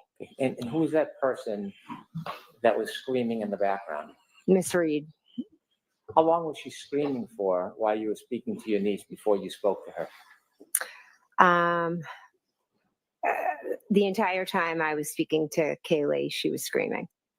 Describe her demeanor. Miss Reed's? Yes. Jen! Jen! And then she's screaming that John didn't come home. She left him at the waterfall. She was hysterical. It was very hard to follow what she was saying. How long did that first call last for? I'm not sure how long, maybe possibly a few minutes, but it was loud enough and long enough that my husband shot up in bed thinking one of my kids had come in the room screaming. Without saying what your niece said, could you describe your niece's demeanor when you first spoke to her? I mean, John's niece's demeanor. I would say Kaylee sounded concerned, uneasy. During that phone call, other than the screaming and the screaming of your name, did the defendant give you any information other than she had dropped John off at the waterfall? They'd gotten into a fight. She had left him there and he didn't come home. And when you were woken up, were you in a sleep when you were woken up? Yes, I was sound asleep. What was your mental state like when you first woke up and got that call? Well, I had been up late. I had taken my medication that I take for my MS, so I was definitely a bit groggy when I first woke up. So immediately I just wanted to help her. She was hysterical. Kaylee was upset. So I went into that kind of mom mode of what can I do? How can I help? So I immediately was like thinking, okay, well, if you left him at the waterfall, let me think who was still there, or, you know, how can I help you? How can we find John? Did you have a plan when you ended that first call? I did. I knew Chris Albert had still been at the waterfall when I left. So I thought if Karen and John had gotten into a fight, maybe Chris had walked out of the bar, and Chris lived local to the bar, thought maybe they walked back to Chris's together. So what did you do? So I called Chris Albert's wife, Julie. Did you speak to her? No, she never answered. After you had a moment to make a phone call and think about things, did your head become any more clear? It did. And I was, reminded by my husband that we had seen Karen and John's car outside of Fairview. When he reminded you, did you independently remember the text messages that you sent to John earlier that evening? Immediately, I was like, oh my God, you're right.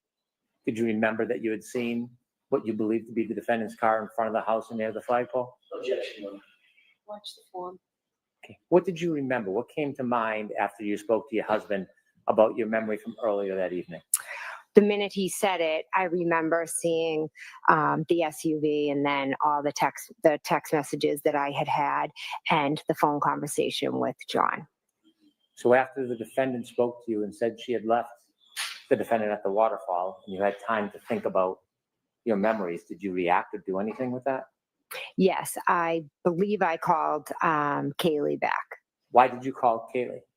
I didn't have Miss Reed's phone number. When you called Kaylee back, did you speak to anybody? Yes, I believe Kaylee and then Miss Reed. When you first spoke to Kaylee, could you hear anything other than Kaylee? The screaming. Was it any different, or was it similar to the first time you spoke by phone?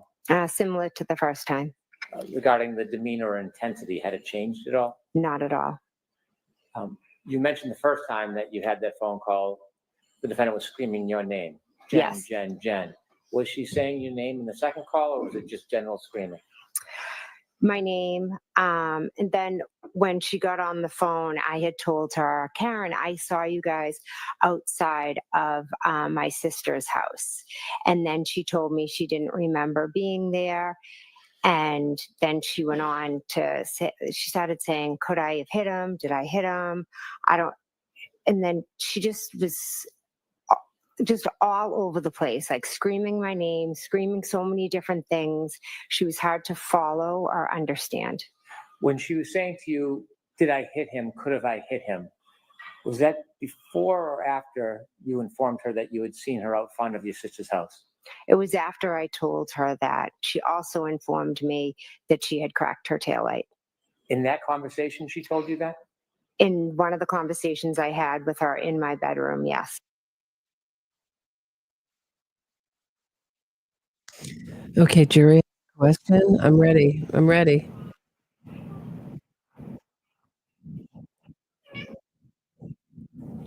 I'm ready for a jury has a question.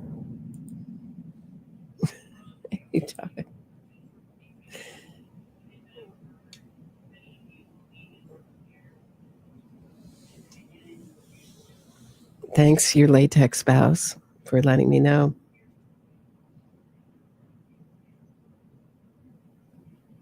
Oh, they're not broadcasting it?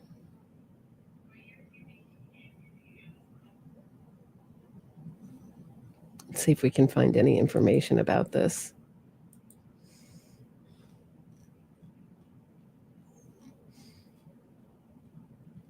Is there any reporters in the actual courthouse? Are they all gone?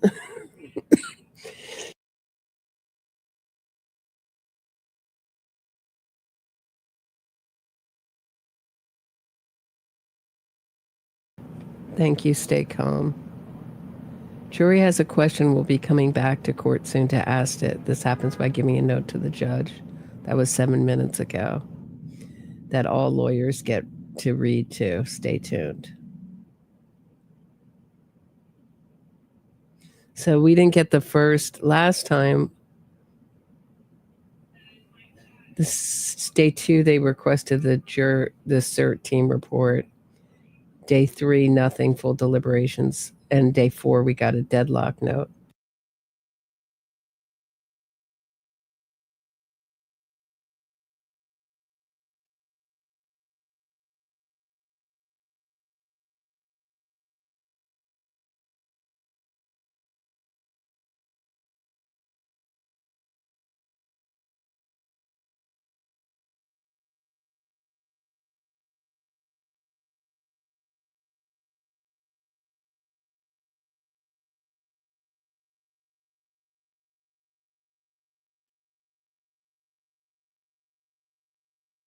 I'm just going to hang out here with the fan for a little bit, just so we don't miss it. How's everybody feeling? My tummy can't handle it, Kat? Hey. I'll get back to you. Sorry. I've just been Karen Reed land. I got your email.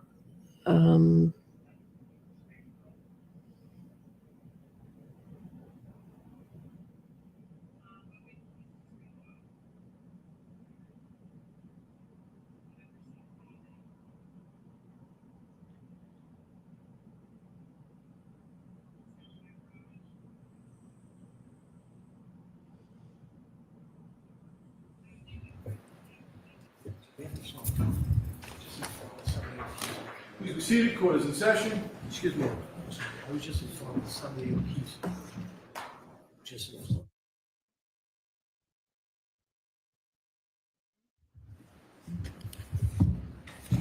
So, counsel, why don't you come on up?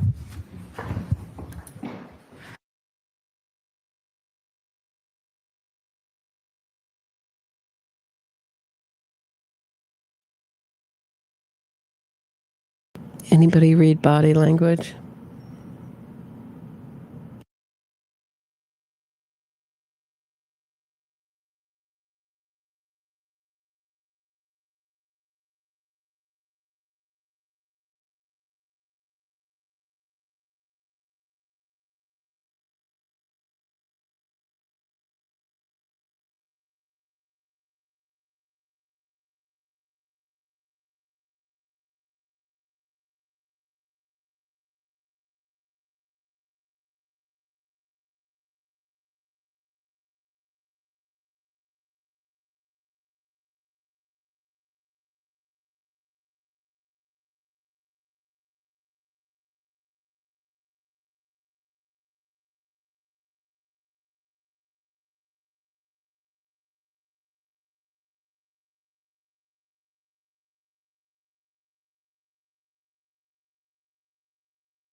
whatever.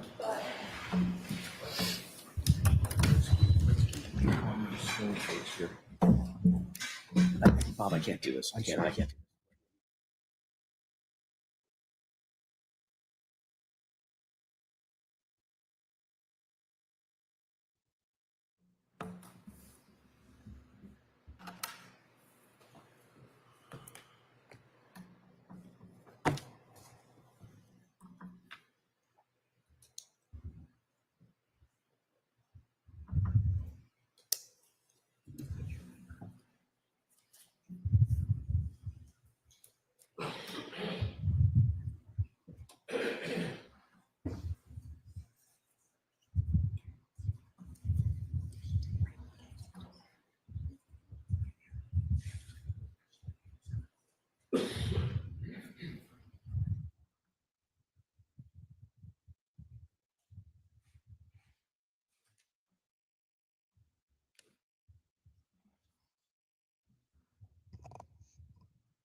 We'll go back and watch it again when they go back. Okay, guys.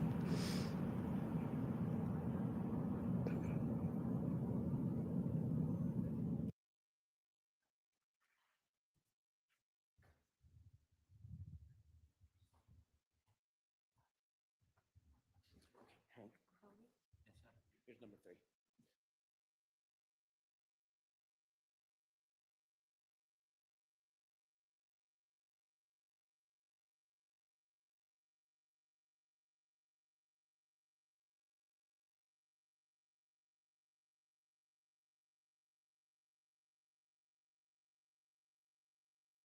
Yeah, this is not good. This doesn't look good to me. But I'm a nervous Nelly.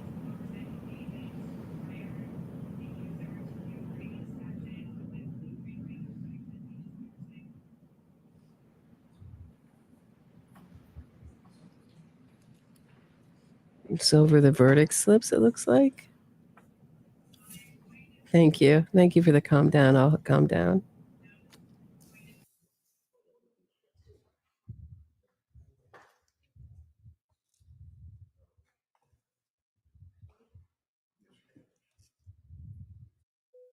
Just Hank Brennan's walk didn't look good to me.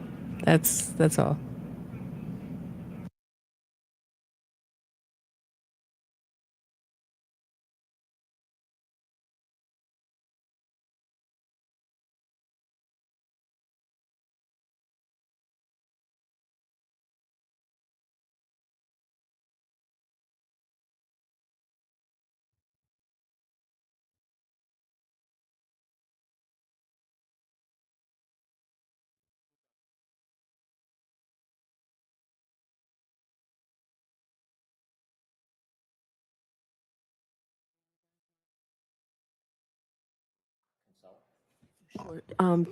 Counsel, what I'd like to do is I'm just going to read the questions to you now. So please take your seats.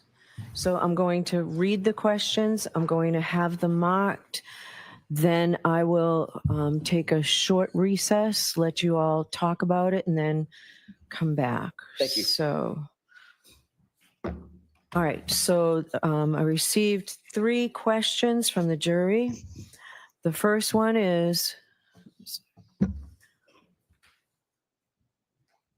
they appeared on note cards, so that I don't know what order they came in, but this is the order I got them. This is the order I'm going to read them. What is the time frame for the OUI charge? Offense 002, Section 5, OUI at 12:45 or OUI at 5 a.m.?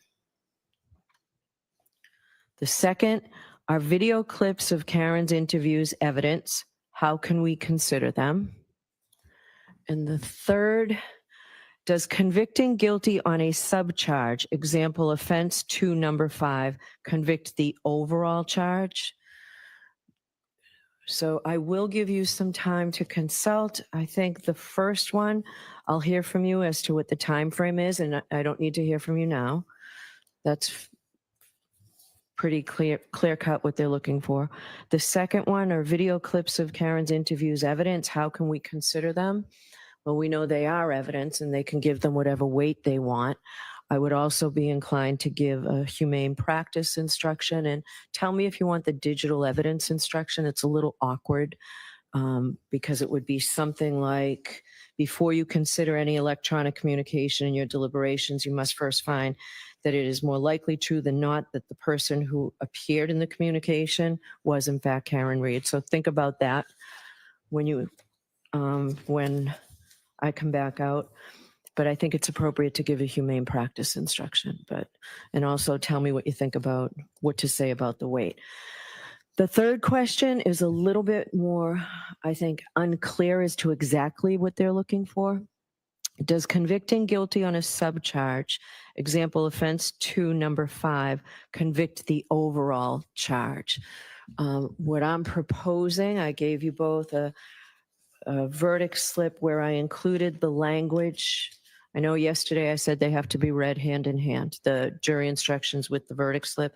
I've incorporated the language from the jury instruction into the verdict slip. I've given each side a copy. When I come out, I'd like your input on whether you think this is appropriate. I would instruct them, as I did before, that they start at the top and work their way down. That's the only thing I did not specifically put in here, but I think it takes it step by step, an analysis to do it. So how much time does the defense want to be able to respond to me? Perhaps 15 minutes. Okay, and the Commonwealth? That will suffice. Okay, so it's 7 past. Why don't I come out at 25 after, give you 20 minutes? Thank you, Your Honor. Very good news. Very good news. They're looking to convict. That's what I think, but you don't know. Sometimes they come out with these questions and they go back and they acquit her of everything. I don't know. But this is very good news. Very good news. Yeah, it doesn't look like an acquittal. Let's watch while we're waiting. Let's just have celebrate good times. Come on. That's how I feel. Yeah, this is a very good.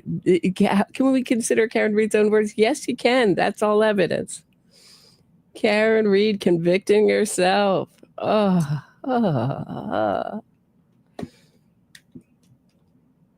This is really good. Oh boy, everybody. How's it? Roberta Class fam, how you doing? Very good news. Very good news from the jury there. Very good news. Hello to everyone listening on X. Hope you enjoyed that. I just want to, let me see. I'm going to keep an eye on the fan, but I just wanted to show you, when I saw this last night, I had to watch this twice or 3 times. This was the only thing that cheered me up yesterday, was let's look how the defense comes out of the courthouse.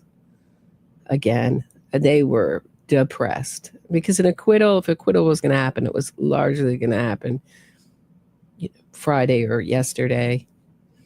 They're looking to convict. How can we convict? They're asking, how can we convict? Can we convict on the lesser charges? Can we convict on the bigger charges? Stay here until you're ready to be done and then ready.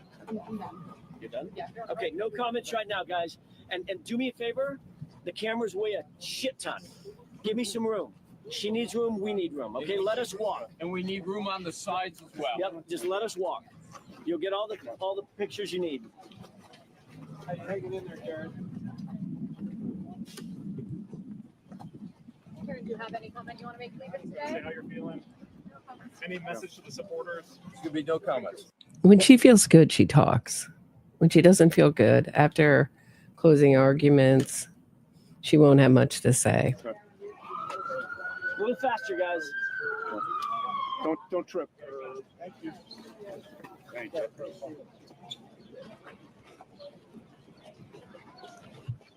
Any comments, Erin?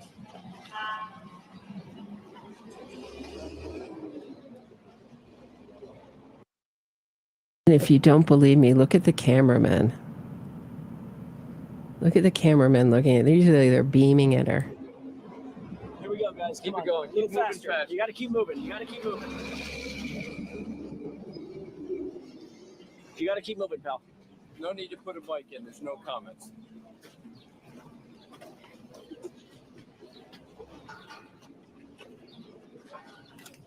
Sorry. Keep going, keep going, keep going. Do me a favor, keep going. There you go. Thank you. Watch your step. Yep, don't want anybody to fall. All right. Karen? Yep. Come with me. We got it. We got it. You got to move. Yep. I'm just going to go ahead and create the space. So much. Appreciate you. All right. Thanks, guys.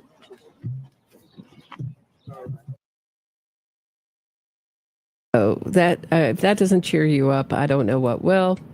I don't know what will. Besides a conviction for Karen Reed. But just a little live by the media, die by the media. Yeah, thanks. Someone wrote that.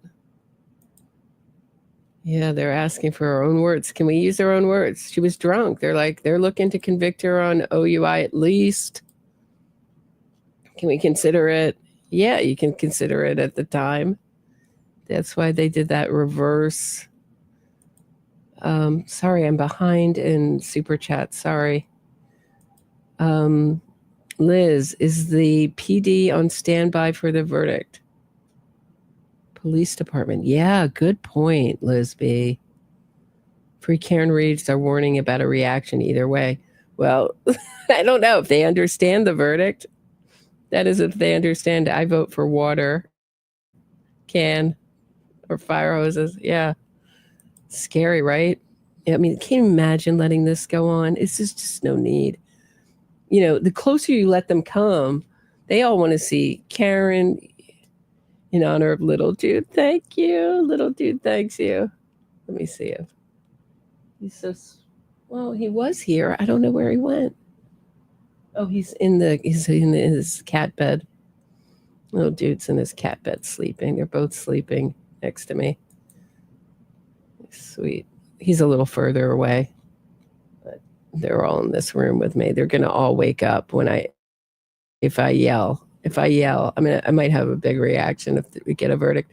Yeah, it looks like we might get a verdict today. Magic 8 Ball did us dirty yesterday. Today it says most likely. That's what it looks like. We could not get it. It could come tomorrow. But very good news. You know, they're not asking to see evidence. They're not. Someone's in there going, Karen Reed said she was drunk. What are we doing with OUI? Let's do it. At least. So they might be making some kind of consideration on murder too.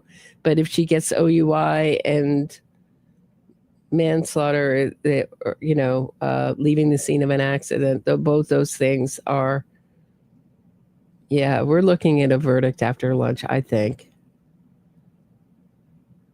Yeah, it just seems silly to argue, but it's a good question. It's a good question. You know, there's actually, you know, if we're going to be fair, besides Karen Reed's own words admitting she was drunk, if she had just clammed up and said nothing, look at the way she was driving. No one said she was drunk around her. You know, Karina Kalakithis, what a snake in the grass you are. I loathe her. You just said what was good for you and your husband.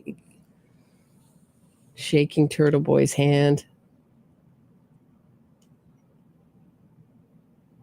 There's a riot. Yeah, they are very immature.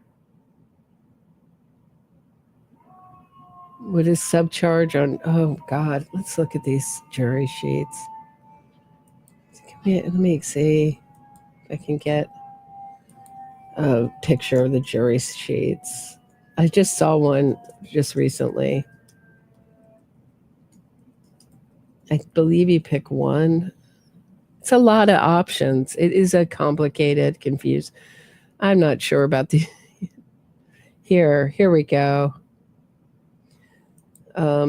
Here, I'll share this tab. So it's not guilty is always first. Guilty of the offenses charged, and it's for each charge.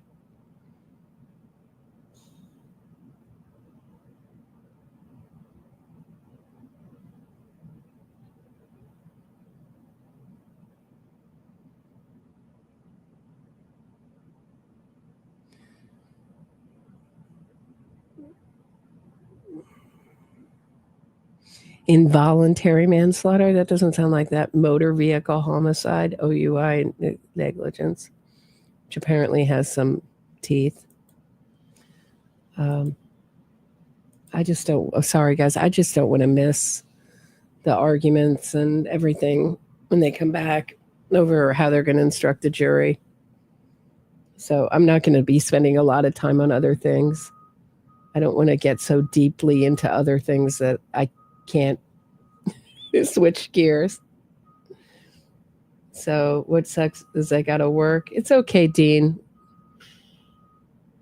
Can you listen while you work? Or no, is it too distracting?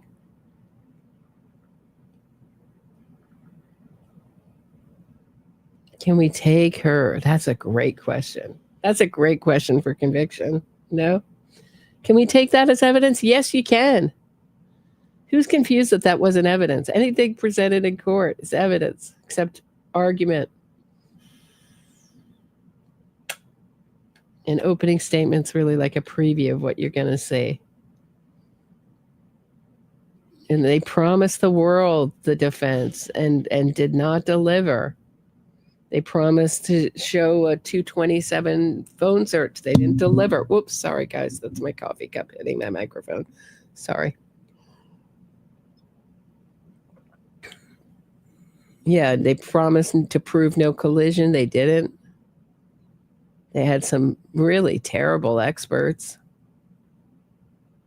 I thought, I don't know, you know, a lot of people will fall for those experts. Look at half the world has fallen for them. I thought she was awful. Dr. La Posada was basically, in some ways, saying got hit by a force, but it couldn't be a car. Why not? Why not, Dr. La Posada?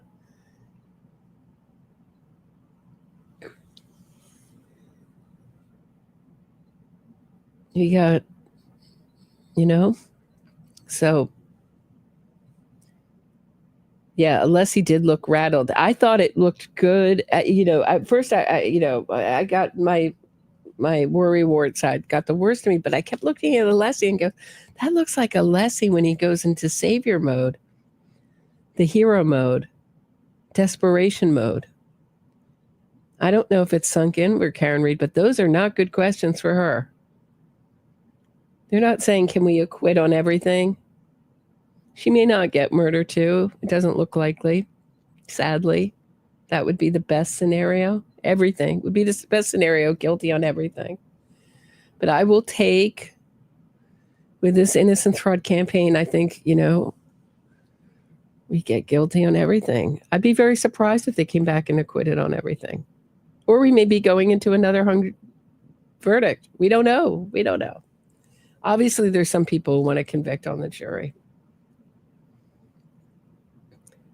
And they're saying, well, maybe we can't trust OUI. You know, you could say, you know, they did a good job in that cross saying, you know, can you trust the science of OUI of doing this kind of reverse? And maybe she drank at home. You know, you wouldn't know when she drank, but when you, so that's what, you know, can we take Karen Reed's own words as evidence? They're arguing over the OUI. How I see it. They're arguing over the OUI saying, look, we don't know. Maybe she drank at home that night. I mean, that might have been the best defense argument in the whole thing. We don't know what Karen Reed did. You know, who brings their cell phone with them when they go get a drink at night at home? She was drinking all night.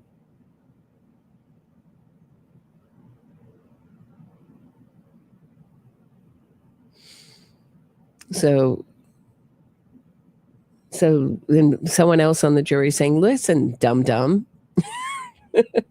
She said she was too drunk to drive. Then they're saying, can we take that as evidence? Yes, you can. You can give it any weight you want. Karen Reed saying I wasn't in a good state to drive.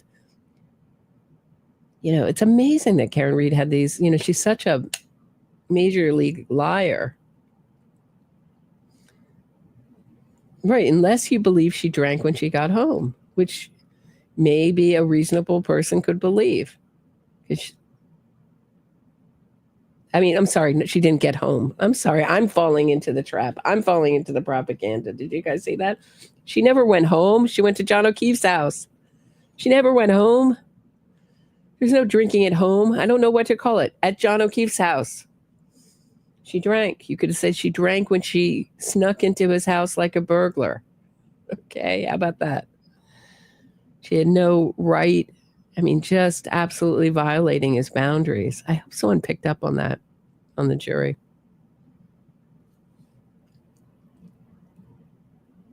Yeah, she was on camera drinking doubles and doubles. You can't sober up that quickly. I'm not a drinker, Jocelyn. So, yeah.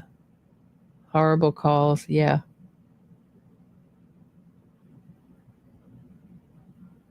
OUI obviously applies at 1225. Yeah. So they're having a problem with the OUI charge. Interesting.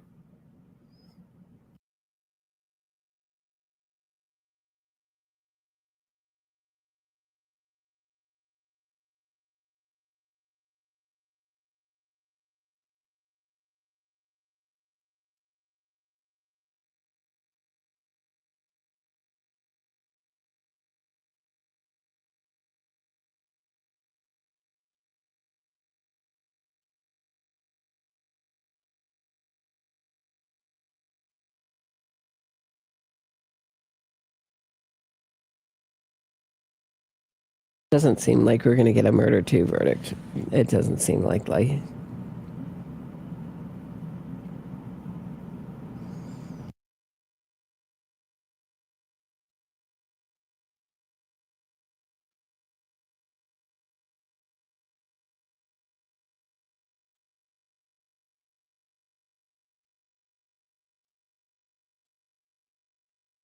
They were admissible.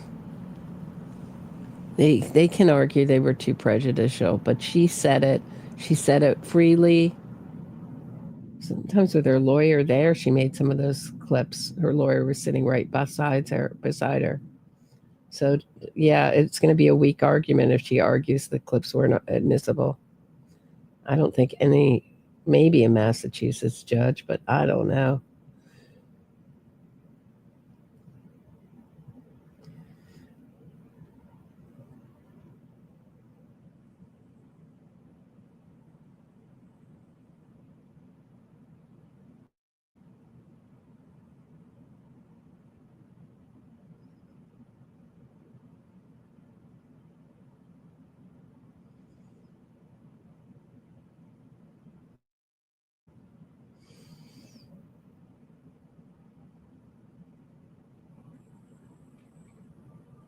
Certainly looks likely that we may get a verdict today. Certainly looks like this is a kind of winding down question to my mind, but you never know what's going on in the deliberations room.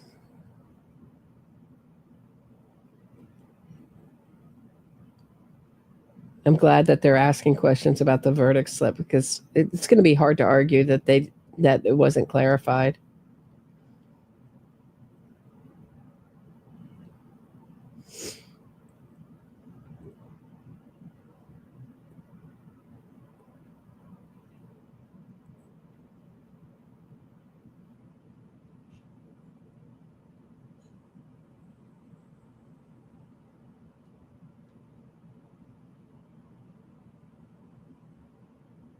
That was a long day yesterday, wasn't it? I really was hopeful for a verdict yesterday.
Do you think the person on the jury who won't believe they can use the video until they hear from the judge, but all the rest know and have been telling you? Yes. Yes, Melina, I do. Yes, it's evidence. It's evidence. No. Yeah, probably, Melina. Thank you. Thanks for supporting these streams. I appreciate it. It's entirely supported by you. These streams in the day when we're watching the trial. Presented without commercial interruption. Straight. Give it to you straight. Hey. I hope not. I hope it's not just on OAI.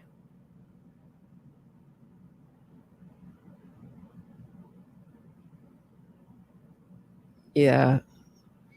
Court TV was disgraceful. I mean, except for Julie Grant, who held out, was like the one voice of reason on there.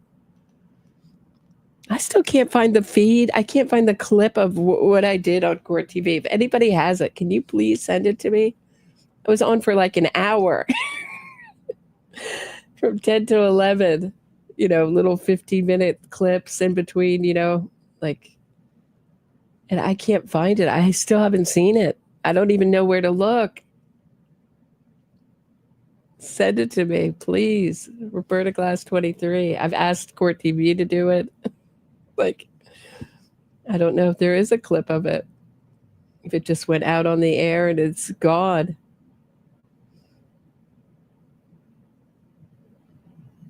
Yeah, I'll explain it.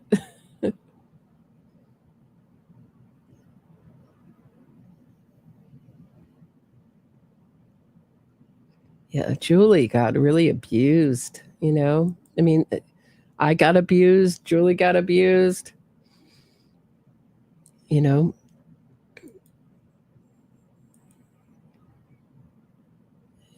mean, this stuff, I had to report, I don't know. I had to report so many people on X. They're like, thank you. Thank you, you're right. It was just so abusive, like straight up filthy and abusive. So, okay. No, I'll replay all of this again, okay? Dark side. Please be seated. Court is in session.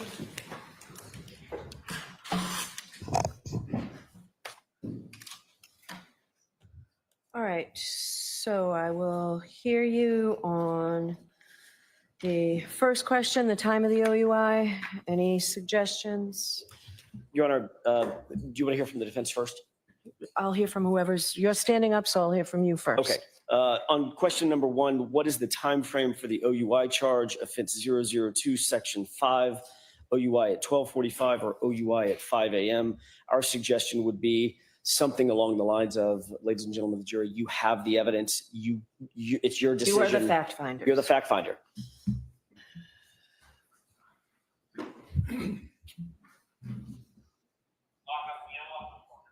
She was drunk in both. whomever from the Commonwealth? My suggestion would be 12:45. And why is that? The case has always been focused at that time. I don't think there's anything specific in the indictment regarding the time. Do we have the indictments? No.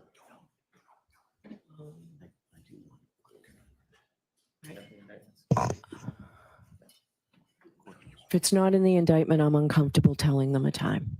I'm sorry? If it's not in the indictment, I'm uncomfortable telling them a time. Understood. All right. I agree with the court on principle. I just don't have the indictment memorized, so I don't remember if we can pull that up. There's no time? Someone get the indictment. All right, so I'll say you have the evidence, and remember, you are the fact finders, or something to that effect. All right. Are the video clips of Karen's interviews evidence? How can we consider them? So I'll tell you what I was planning on saying, then you can add to it. Sure. Yes, the videos are evidence. Give them whatever weight you think is appropriate to give them. And then I would give the digital evidence instruction and the humane practice instruction. The only thing I would respectfully ask the court to include in that sentence is give them whatever weight, if any, you deem appropriate. All right. If any. Okay. Thank you. Otherwise, it's If any.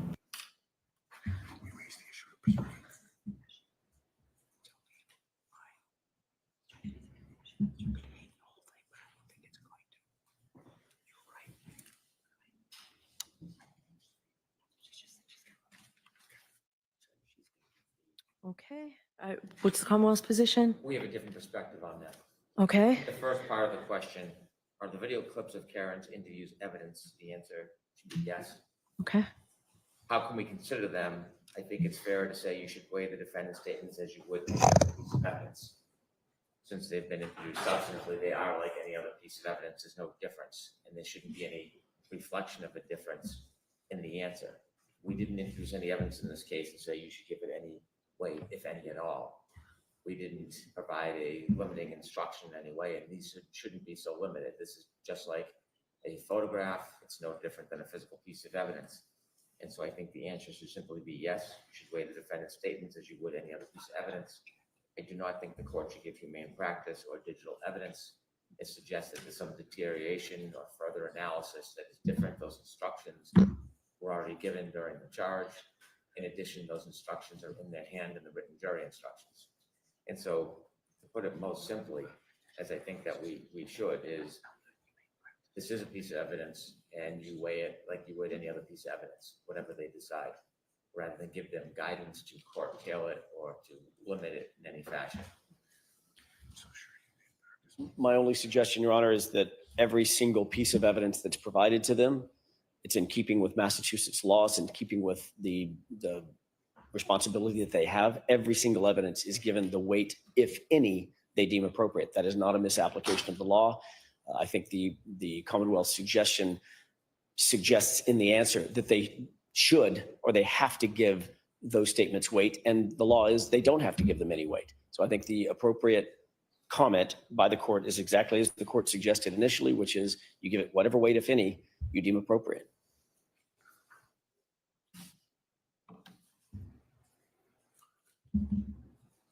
She's not listening. She's not even listening when Hank talked. You could see it.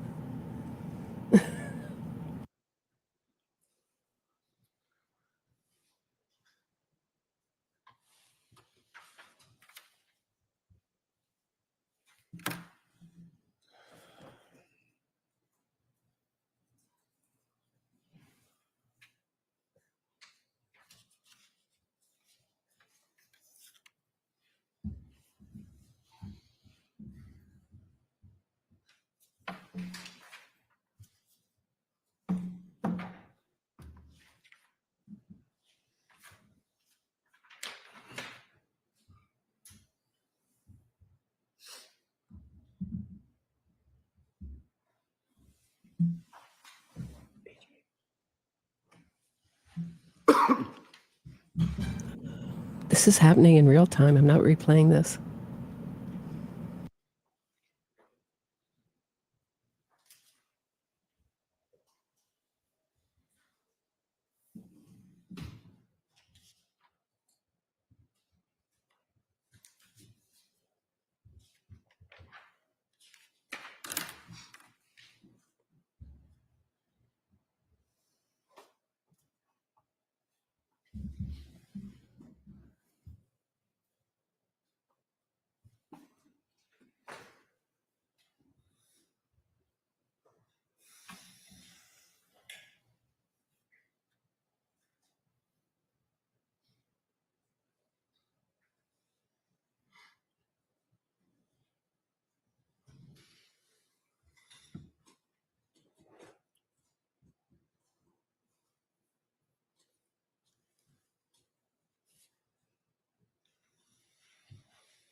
right. So what I'm going to say is, yes, the videos are evidence. You should weigh the defendant's statements as you would any other piece of evidence and give them whatever weight you deem appropriate. But first, then I'll go and I'll read the electronic communications and the humane practice. That covers it. I don't have a principled objection to it if the court adds the word "if any." I understand. Because I don't want them to think, for instance, the way that it's worded as the Commonwealth suggested it, they have to weigh it the same way they weigh other pieces of evidence. Every single piece of evidence is weighed in and of itself. It's individual to the piece of evidence that's presented. For instance, they could weigh the statements by Ms. Reed. They could give it no weight. Each individual juror could decide, I'm going to dispatch it altogether and give it no weight, while giving another piece of evidence, like whatever that might be, the testimony of one of the ARCA witnesses, complete weight. I think that we need to stress that the clips bear no additional weight, no additional gravity than anything else that they've considered. And the only way to do that is very simply, you give this the weight, if any, that you decide is appropriate.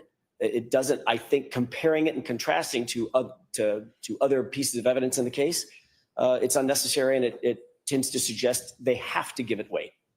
Okay. So your objection's noted. Now let's get to the third one.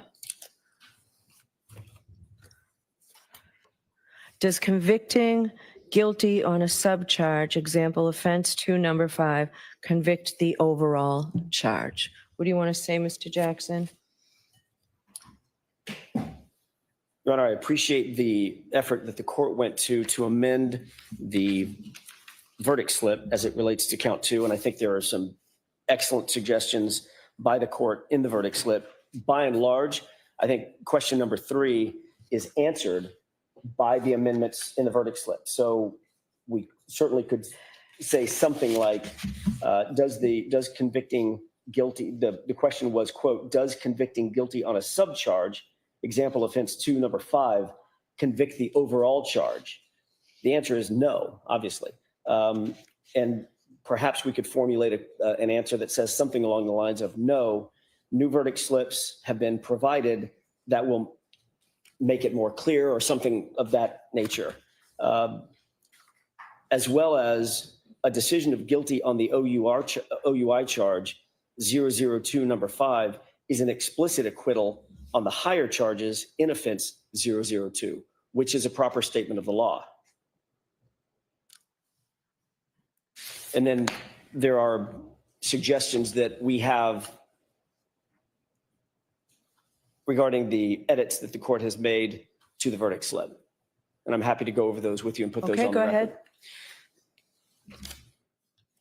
With regard to going from the top to the bottom, just under number 1 reads, not guilty of the offense charged or any lesser included offense.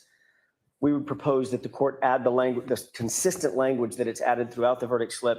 If you, quote, if you find the defendant not guilty of the offense charged or any lesser included offense, comma, stop and sign the verdict slip, period. That's the only place that that language doesn't appear, and I think it should appear. Okay.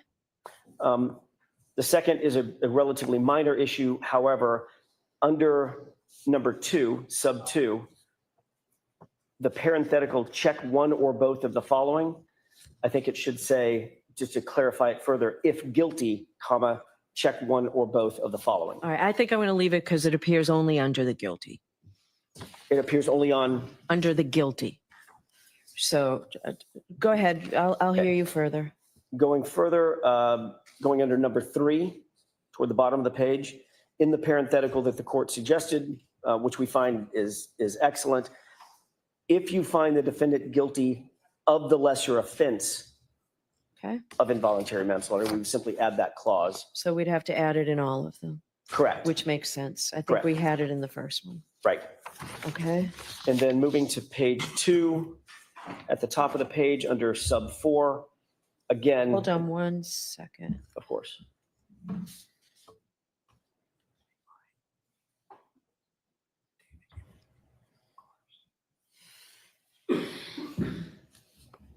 Okay. We had the same suggestion. It appears that the court is not inclined to give it. If guilty, check one or both of the following, and there's a typo.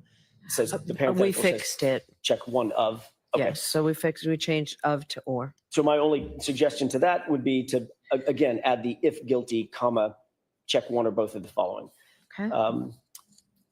On that page, going down to the bolded parenthetical, same thing. If you find the defendant guilty of the lesser offense of motor vehicle homicide. Okay. Moving down under sub 5, the We still OUI. need to say stop and sign the verdict slip.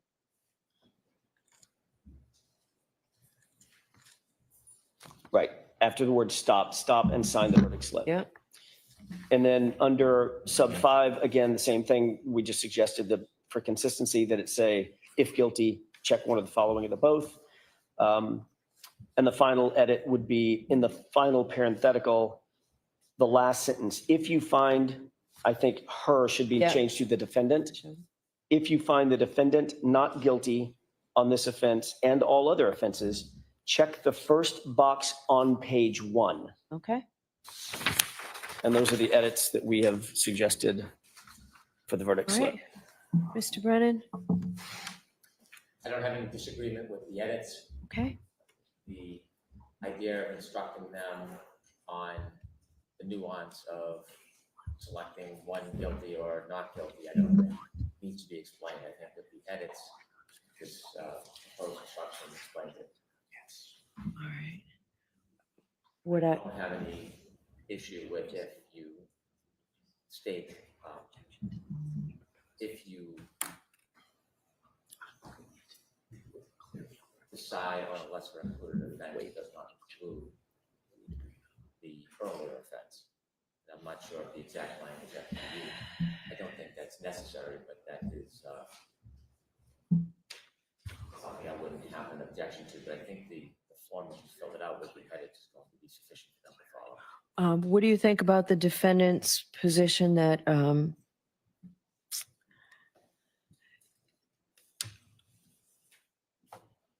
if you were to find her guilty of operating under the influence, Mr. Jackson said explicit acquittal. I don't like that language. I think if you find it, it means you have found her not guilty of each of the others. That would be fine with us. I think it's better if you find her guilty of any lesser included offense. It would not include the higher offense. All right. I think that's just confusing. So what I planned on doing was bringing them out and giving them each a copy of the amended verdict slip, explaining that it really is consistent with the jury instructions I gave them, but walking them through it. So we start from the top and then explain, if you find the defendant guilty, you're done. Stop, sign the verdict slip, and let the court officer know you have a verdict or something. I prefer that. Yeah, I think I'll walk them through it like we do in civil cases. I don't have any objection to that. The only other thing is the digital instruction. Yes. We don't believe that it's necessary. I don't think that we should reemphasize that, and we're not asking for it. That All would right, be- so you're waiving it? We're waiving it. Okay. Yes, All thank you. right, I will do humane instruction, humane practice instruction. So I need 5 minutes, and Tori, your computer, to amend this if we can, and we'll make copies. So we'll bring the jurors in. Let them know that we'll be bringing them in shortly, Tony. All right, thank you. All right.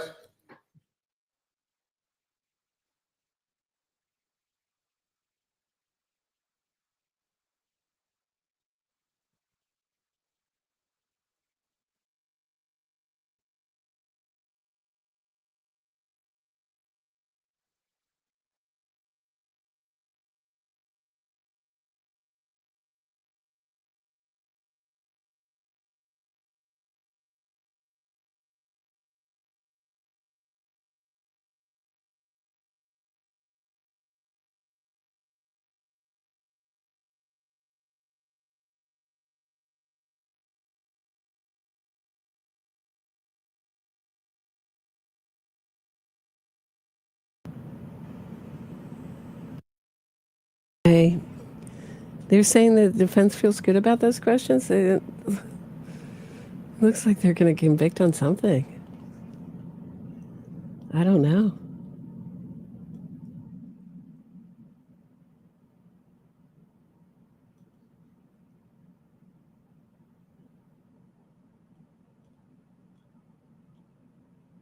I don't know. Maybe they see that as a full acquittal. Maybe we're just too. I don't know. I see it as, but maybe I'm deluded. I don't know. Everyone here thought it was good. I don't know. Sounds like she's going to prison, but it's not a win for the defense.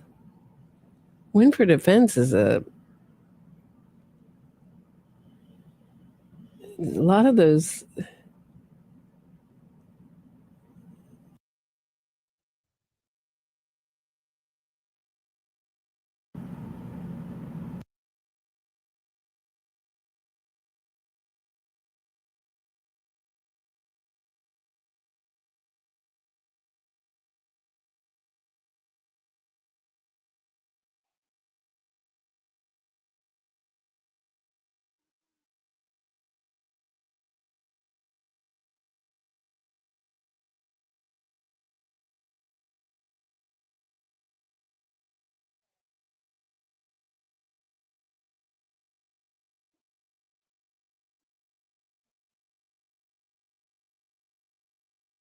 Don't need to be a behavioral panelist to see the defense questions, the defenses.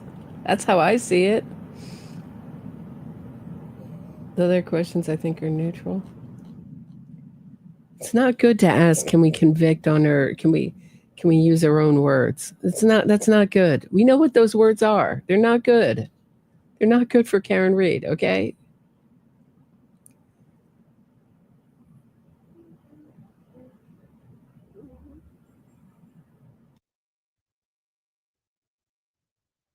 It would be a travesty to give her OUI only. Yes, I agree.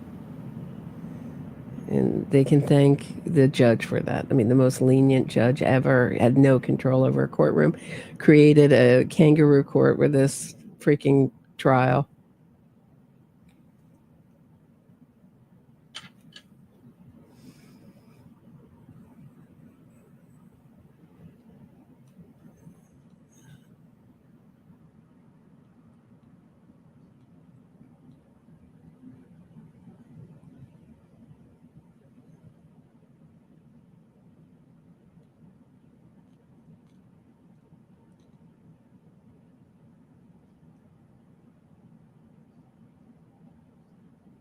Thank you, Denise.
Yeah, I'm just staying so quiet, guys. I don't know what to say. I really don't.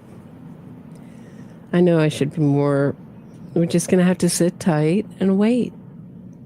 And if it's a bad verdict, we'll all get through it together. And if it's a good verdict, we'll celebrate. That's it.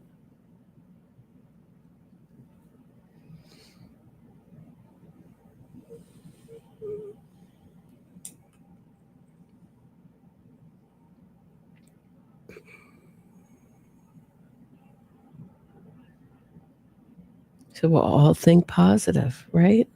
Or think negative and be pleasantly surprised. That's our options.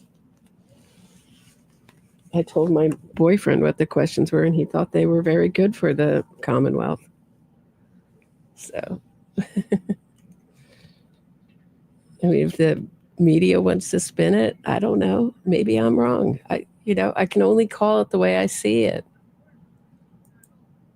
I'm only myself. It seems pretty obvious to me. It seems sad without this innocence fraud campaign. It seems like we would have gotten a verdict last trial. He came in and he heard all the commotion. He heard all me making a lot of noise. And he was like, he thought maybe there was a verdict. I think we need some music. I will be watching, so I'll cut it off, all right? But I just need a little, like, tension breaker.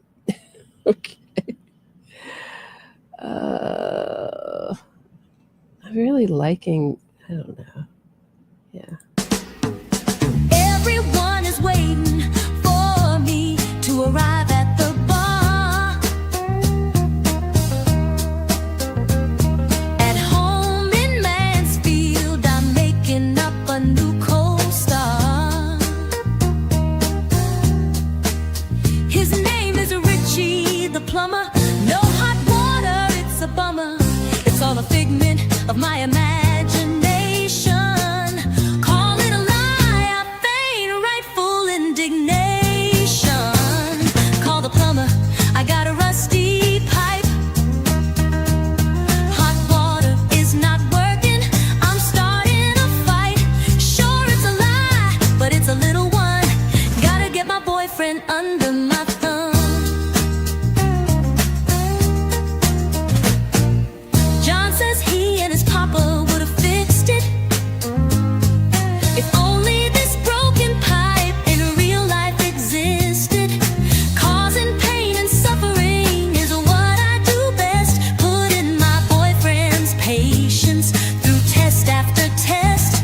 Richie, my imaginary plumber, is at Home Depot, hoping that story will get a rise out of my boyfriend and his libido. I'll arrive at the bar showing up late, make him angry right out of the gate. He's slow at feeling lovey-dovey, I'm downright twisted and scummy. I'll down many drinks and run him over after it gets late. Scream and cry, it's you, John, who I hate. Leave him to die in a blizzard, inflicting pain, I'm a wizard. Get Jen to call 911, have the whole town pointing fingers when it's over and done.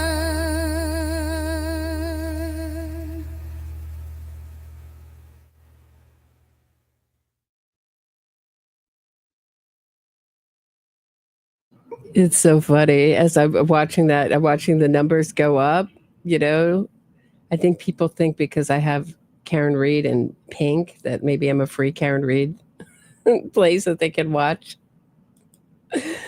And as soon as the lyrics come on, that I'll drink many drinks after it gets late, and I'll run them over.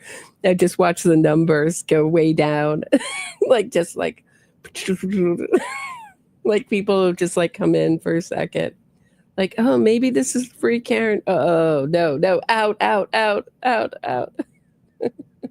She was drunk. She hit him. She left him to die. Out. New channel.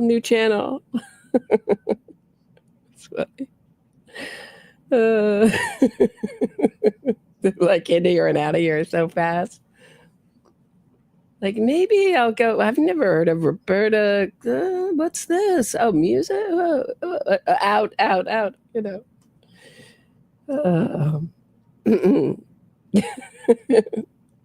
wish I could have like a little camera on my numbers then.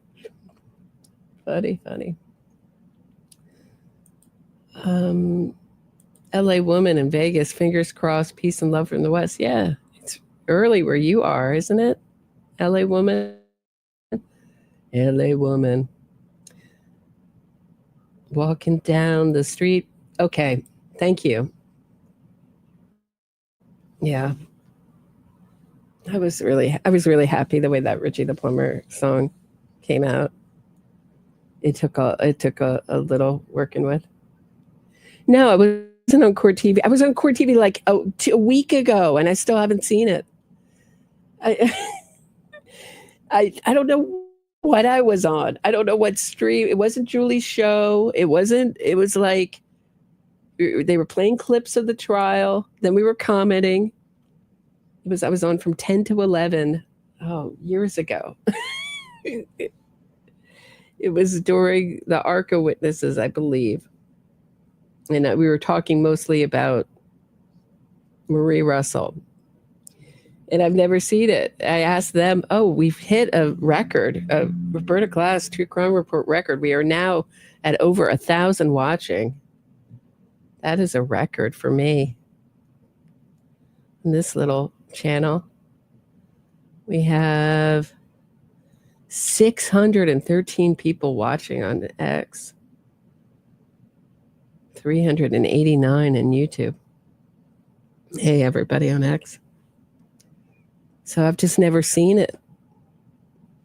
I'd love to put it up. I asked them to send me a clip. I don't know if they have a clip.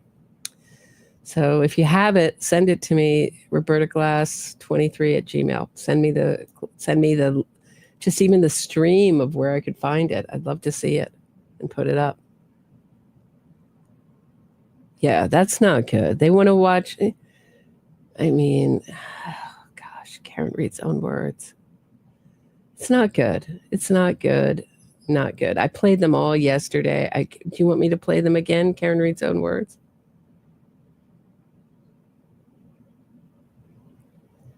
No, I don't know. I watch Julie Grant sometimes.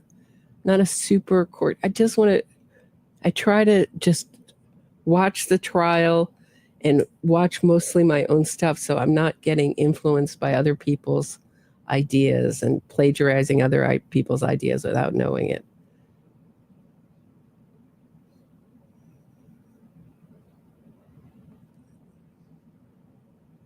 Yeah, not now, right? Yeah, I don't feel like it either. I don't think so. Yeah.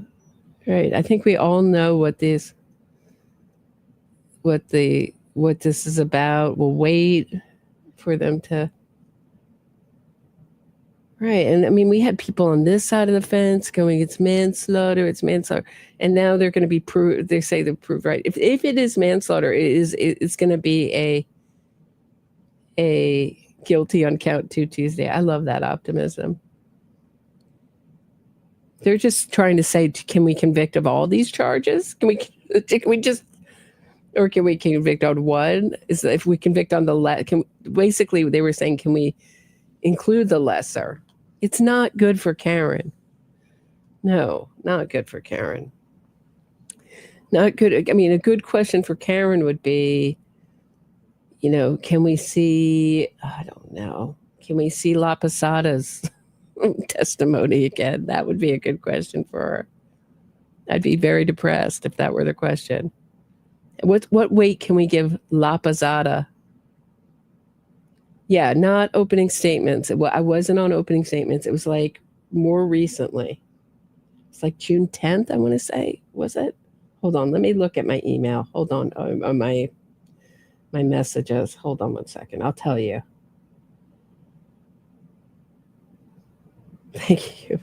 I'm a space. You got to call me. I'm such a space with my messages. Okay.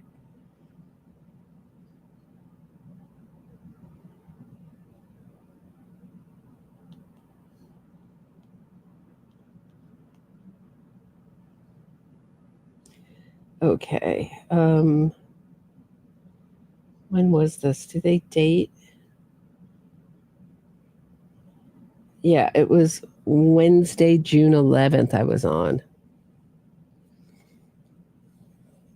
And I still haven't seen it. So that'll tell you.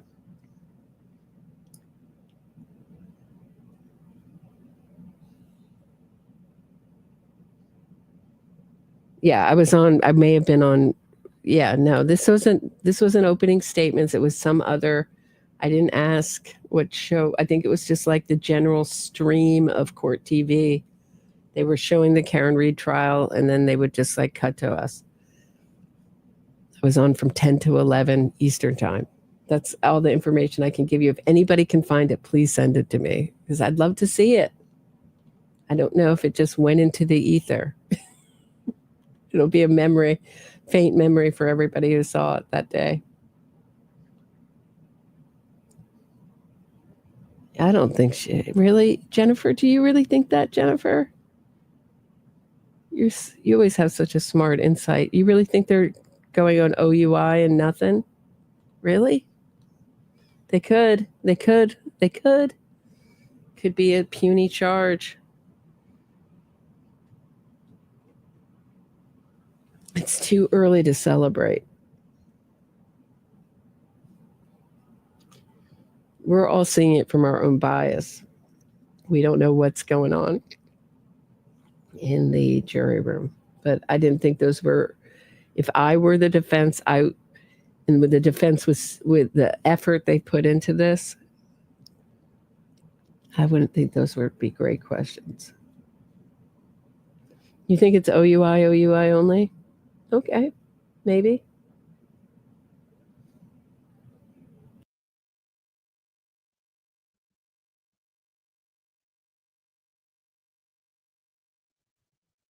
Yeah, I was wearing like a pink. It was really pink, but it looked more red on camera. Yeah, top, like collared shirt. That is the day. LA woman. Wasn't a dress, it was just a top. Oh, 15 minutes. This is like Bev time. Jennifer White. What are you saying, Jennifer? I'm missing you. You count. You think it's not? What are your thoughts? I'm just trying to figure out what everyone's thinking. Let me know in the comments what you're thinking, where you're at. It sounds to me like OUI and manslaughter to me, but I don't know. That's what I'm coming up with. Sounds like they argued over murder too, and they're settling on manslaughter. That's what it sounds like to me.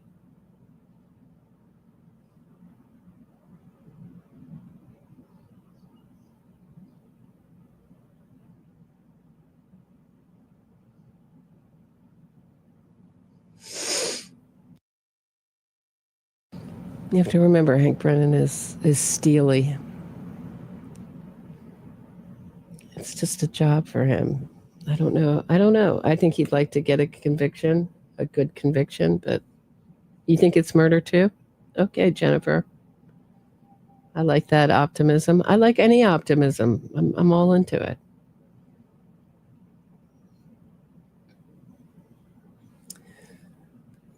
Okay, well, can we use the Karen Reed's own videos as evidence? Yes. Just say yes, period. Yes. What is this? You can give it any weight, if any. You know, what is this in instructions? Yes, just yes. That's what, if I were a prosecutor, I'd say yes, it's evidence. What? Massachusetts and their instructions are ridiculous. Charging the jury for an hour and a half. Give me a break.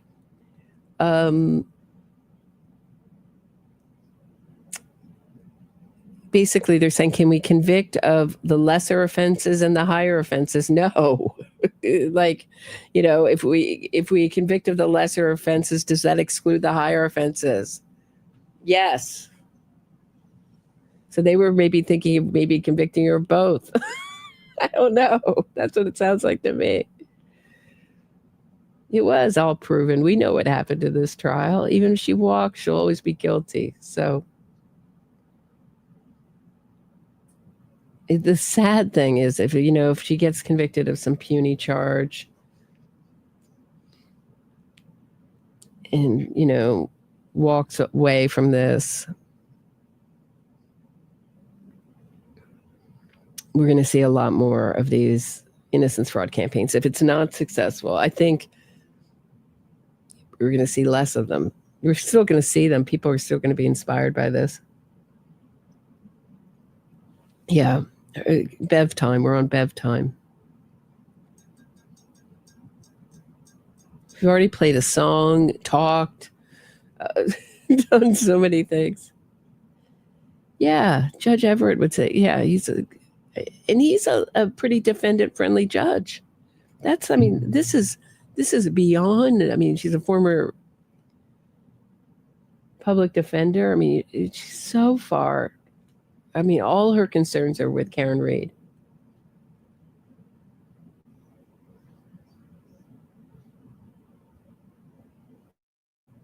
Oh, really? This is interesting.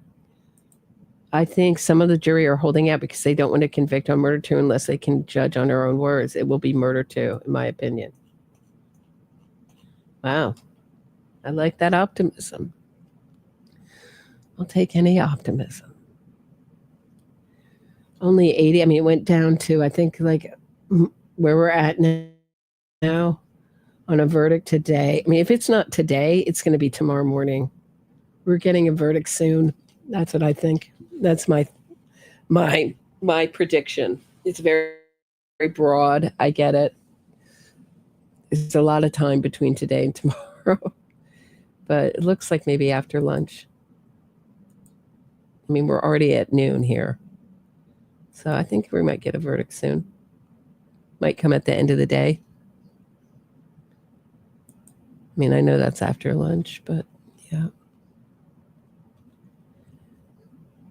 This won't stop. They won't stop if she gets convicted. This will go on. And because there's money in it. They may auction off her clothes. Who knows?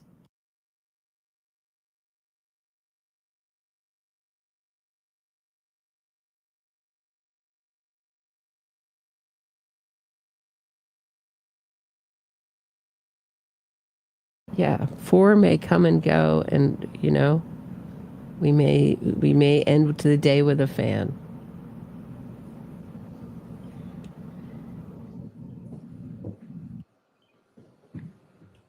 All right.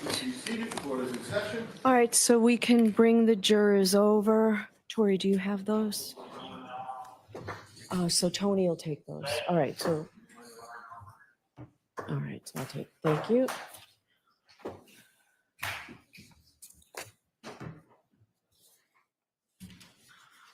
Tori, how many did you make? They said for the OUI, can we consider the time at 2:25 or 6:15? 6 or whatever they said early that morning. Help me out. When was the exact time? Asking about the digital is equal murder 2, in my opinion.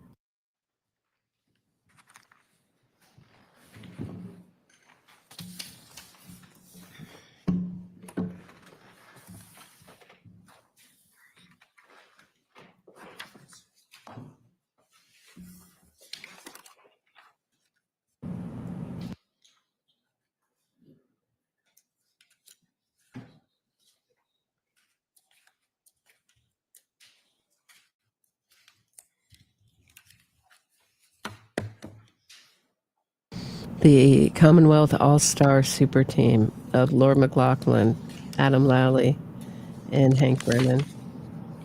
Why isn't Adam Lally looking at it?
back in session. You may be seated. All right, jurors, we're in receipt of your question. We've been working on making sure that the answers we give you are the right ones, so it's taken us a while. So the first question, what is the time frame for the OUI charge? Offense 002, Section 5, OUI at 12:45 or OUI at 5 a.m.? The answer to that question is that you folks have all the evidence. And remember, it's only you who decide the facts in this case. All right, that's the answer to that question. You are the fact finders. The second question, are video clips of Karen's interviews evidence? How can we consider them? Yes, the videos are evidence. You should weigh the defendant's statements in the videos as you would any other piece of evidence and give them whatever weight you deem appropriate. But first, before you may consider any such statement, you're going to have to make a preliminary determination whether it can be considered as evidence. You may not consider any such statement in your deliberations for the truth of any such statement unless, from all the evidence in the case, the Commonwealth has proven beyond a reasonable doubt that the defendant made the statement that she's alleged to have made and that she made it voluntarily, freely, and rationally. So that's the answer to that question.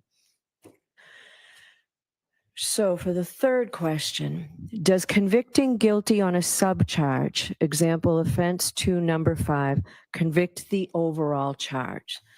So with that, what I'm going to do is I have amended the verdict slip. It's the exact same verdict slip, and it's still consistent with the jury instructions I gave you, but it's a little bit easier for you to follow. And for purposes of going through this, we'll go through it together, and I've got a copy for each one of you, okay?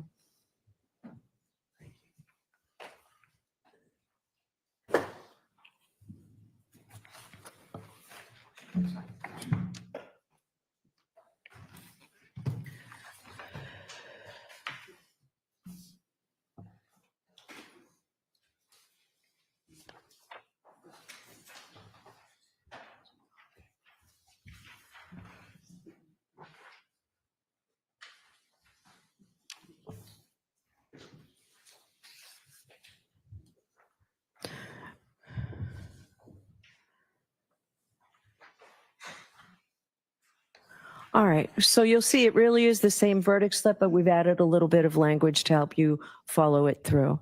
So the first charge, manslaughter while operating a motor vehicle under the influence of liquor. So first, in the above entitled case, we say the defendant is, 1, not guilty of the offense charged or any lesser included offense. If you find the defendant not guilty of the offense charged or any lesser included offense, stop and sign the verdict slip. Now, then you go on to guilty of the offense of as charged, manslaughter while operating a motor vehicle under the influence of liquor. Check one or both of the following: manslaughter while operating a motor vehicle under the influence of liquor and or manslaughter while operating a motor vehicle with a blood alcohol level of 0.08 or greater. If you find the defendant guilty of manslaughter while operating a motor vehicle under the influence of liquor, stop and sign the verdict slip. That means on each one, when you stop and sign the verdict slip, that means you have a verdict on this indictment. So stop and sign the verdict slip. If you find her not guilty of manslaughter while operating a motor vehicle under the influence of liquor, then continue below to the lesser included offense. And first, under 3 is involuntary manslaughter. If you find the defendant guilty of the lesser included offense of involuntary manslaughter, stop and sign the verdict slip. If you find her not guilty of involuntary manslaughter, then continue to the next page. Guilty of the lesser included offense of motor vehicle homicide, felony OUI liquor, and negligence. And you have to check one or both of the following: motor vehicle homicide under the influence of liquor and or motor vehicle homicide by operating a motor vehicle with a blood alcohol level of 0.08 or greater. If you find the defendant guilty of the lesser included offense of motor vehicle homicide, felony OUI liquor, and negligence, stop and sign the verdict slip. If you find her not guilty of motor vehicle homicide under the influence of liquor, then continue below to the guilty of the lesser included offense operating under the influence. And you check one or both of the following: operating a motor vehicle under the influence of liquor and or operating a motor vehicle with a blood alcohol level of 0.08 or greater. If you find the defendant guilty of operating a motor vehicle under the influence of liquor, then stop.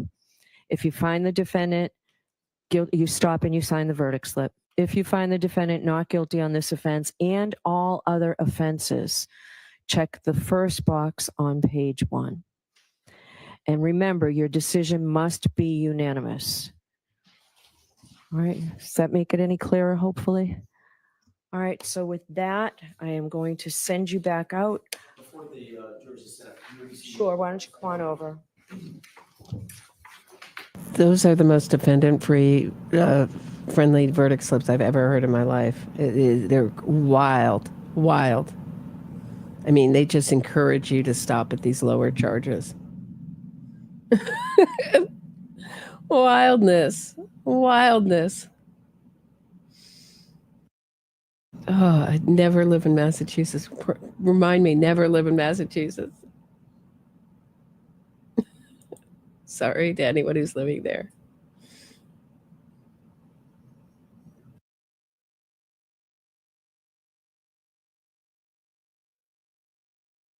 I heard myself say this, and I'm glad counsel told me I did. So if you go back and look at the form after 4, if you find the defendant guilty of the lesser included offense of motor vehicle homicide, felony, OUI, liquor, and negligence, stop and sign the verdict slip. If you find her not guilty of motor vehicle homicide under the influence of liquor, then continue below.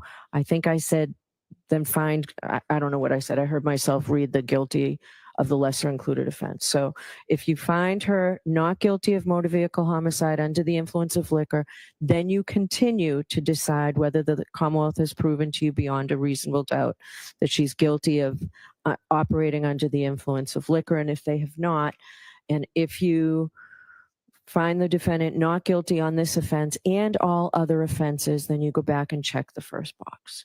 So you follow it from the top to the bottom in this manner. Okay?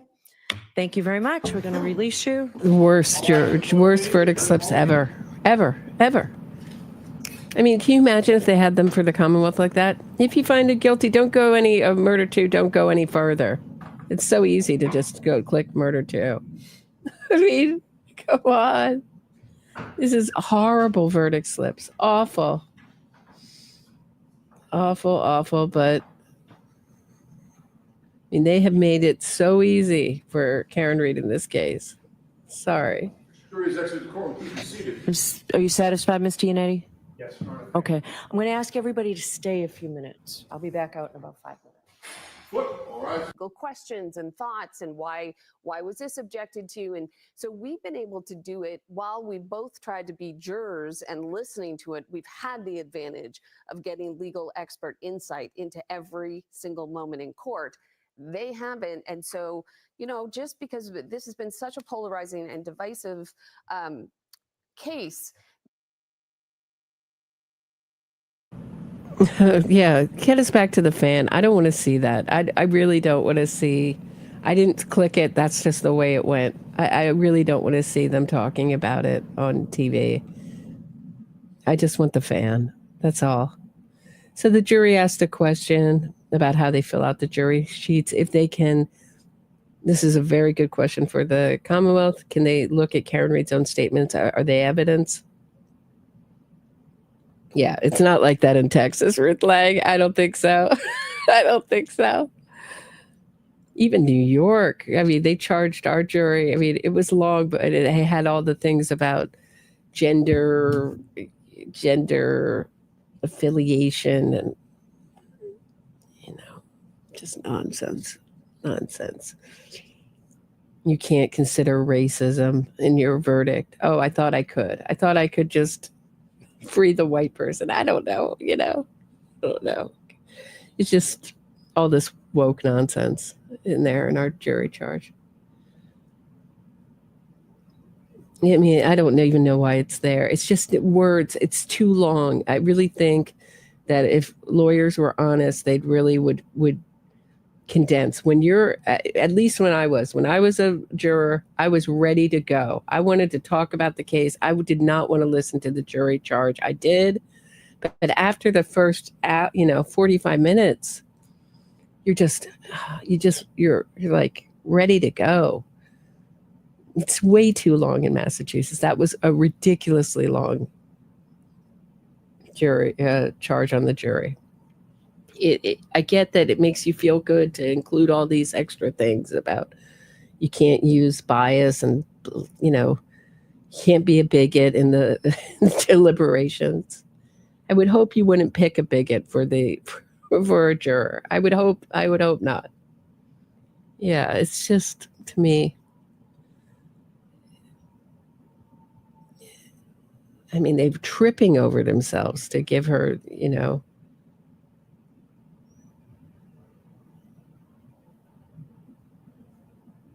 I understand. I was a history major in college. I understand the history of the United States.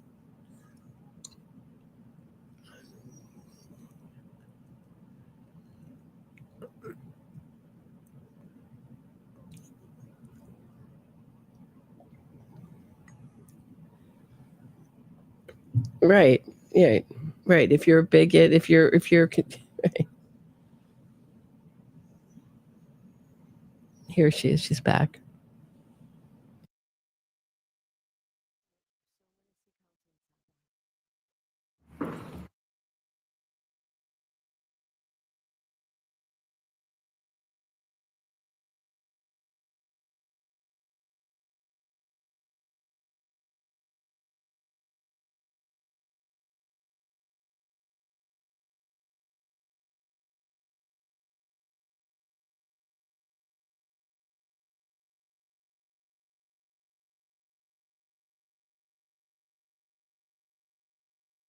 I mean, if she gets serious charges, it will be a miracle with this jury slip.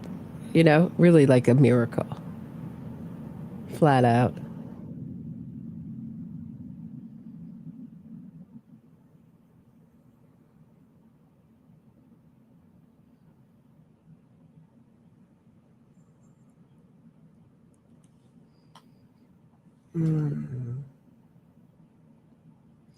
It is. I have visited. It is a gorgeous state. I just think this is way too far. And I think this is my feeling. We've moved way too far out of the balance of power in our court system. So the defendant is everything, and the victim's family and the people just aren't really considered. I think we've gone way, way, way out of that nice balance between where the victim is considered, the defendant is considered.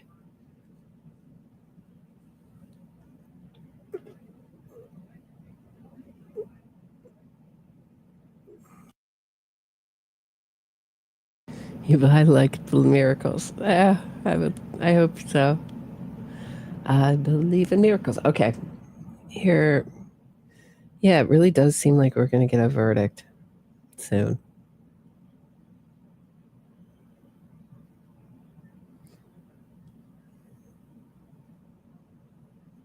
Yeah, a fair trial now means being able to get off by any means. I mean, they're just begging to go on these lesser offenses. They're begging the jury. Please, please don't go any further. Massachusetts is gorgeous, wonderful state, wonderful people. Love it. And I actually go there quite often. For how much I travel. I'm working most of the time, but yeah. Lovely people. And I love your supermarkets. Every time I'm there, I go into the Shaw's and get some English tea and all the great English food you have in Massachusetts. So, and Irish food and yeah, tea and whatever else I can get. So, whatever else they have from England or Ireland. Yeah, that's a real treat for me.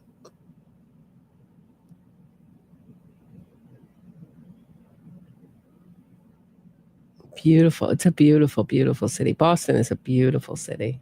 Beautiful city.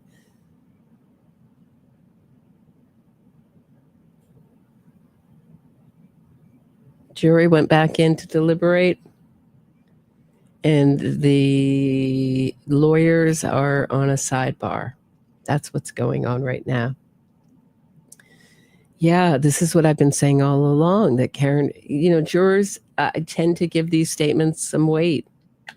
She said she was drunk. She said I hit him? I hit him. All not good for Karen Reed, but we don't know what they're thinking. We don't know what they're saying. We don't know what effect the Innocence Fraud campaign has had. We have a madhouse scene outside. I don't know what they're seeing of that and how they're being affected by it. Melissa says it looks bad. She might be right. You might be right, Melissa.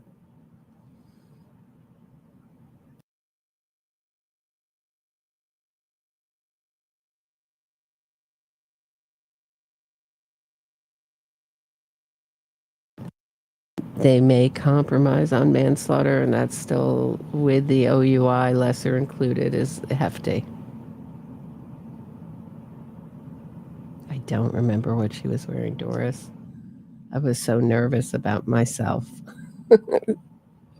Yeah. I'm just wearing like a pink button-down collared shirt, and I'm shot very much from the head up with a gray background.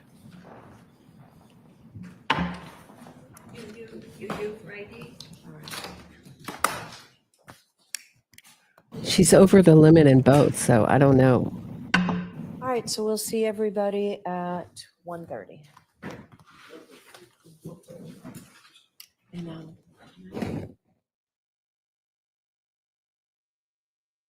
So is the jury at lunch now, or are they deliberating?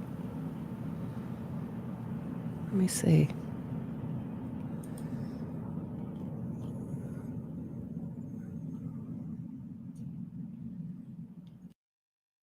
Okay, Jennifer Harmon says, read mass criminal statutes. If an operating under the influence incident results in death, the charge is elevated to a felony, even to a first offense. Penalty significantly more severe than by a typical misdemeanor OUI when no one's injured. Okay.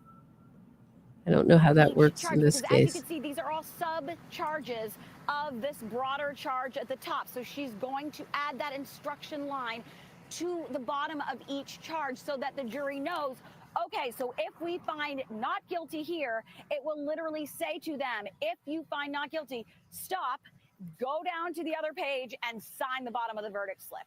Or if you find not guilty, then continue on below. So they can go literally top to bottom through this verdict slip. But guys, it can't understate it can't overstate, I should say, the importance of this form and how this form has been at the crux of this case, not just this trial, but the prior trial as well. As we know from speaking to jurors afterward, it led to so much confusion. I don't believe that. I don't believe this. I don't believe that. We're in trouble. We're in trouble as a people.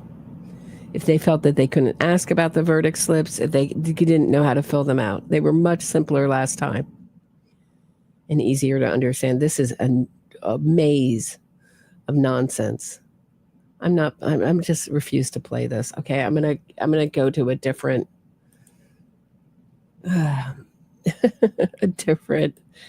I don't want to watch this. Sorry, guys.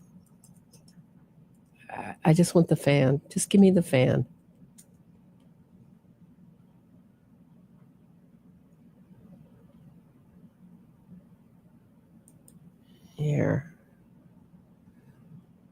Here's Court TV. Fan. There you go. Yeah, it's not confusing, right? I don't know.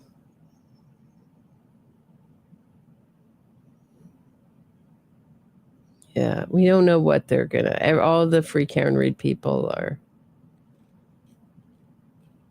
saying it's great. I'm sure everything is great for them. When the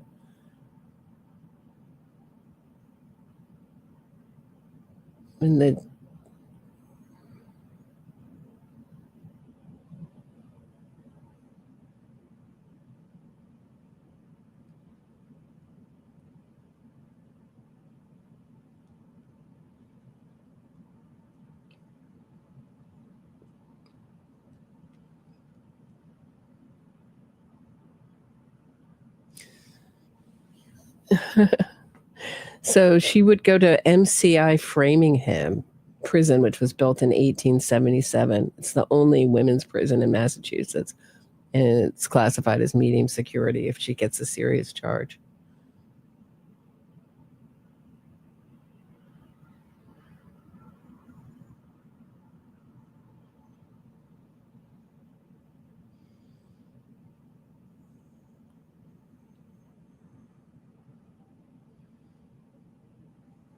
So here's a breakdown of, 5 women, 7 women, 5 men. So that's the jury breakdown.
Okay. So I need to get some lunch myself, or some breakfast, whatever you want to call it. I'm afraid I'm going to miss something. Are they out in deliberate? Are they out in? I think they're in. No, they're having their lunch brought in, right? So this might be a good time to run downstairs and get lunch.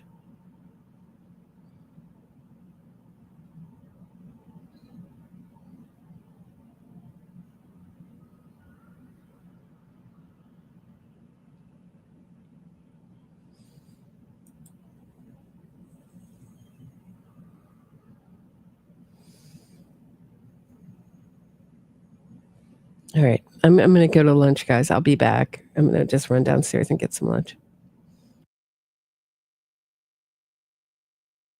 I'm going to bring my phone. I will run upstairs. I'm just going to the supermarket downstairs. I will run upstairs, but I do have to do human things. So I will run upstairs with my phone if there's a verdict, okay?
to a high-profile trial, thirsty for attention and admiration. I'm the best expert in the entire nation. Get paid to lie by the hour. Making stuff up is my superpower. I see dog bites. I see dog bites. Just pay me and I'll tell you they are dog bites. Limp to the stand, decked out in polyester. Lay my lies on the court and let them fester. Oh, puncture wounds in the shirt. Testified to a great deal, I'm certain. Hell, they'll say anything. It's the prosecution that's got the burden. I'm the best expert that's ever been. Who else can testify to a dog bite by a canine without a chin? Don't need evidence to stake my claims. There's a lot of hounds in the world. One's got to be blamed. I'll do anything to get rich and get off killers. Pay me extra, I'll blame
They call it mean you're guilty on the charge. And the remedy there, they went through step by step the jury verdict form. And so they should be good to go there. We do know that at 1:30, all of the parties are to be back in the courtroom. Why? We don't know, but it came after an extended sidebar, and Judge Kearney announced. Did I hit him? How could that have been? I don't know what that could have been. It was howling wind. I had YouTube blasting on the stereo. And I thought, did he somehow try to flag me down, which was the reaction I was hoping to garner as I slowly pulled away from the house? Did he come out and maybe trip or bend over to pick up his cell phone and I ran over his foot and then he passed out drunk? I mean, I didn't think I.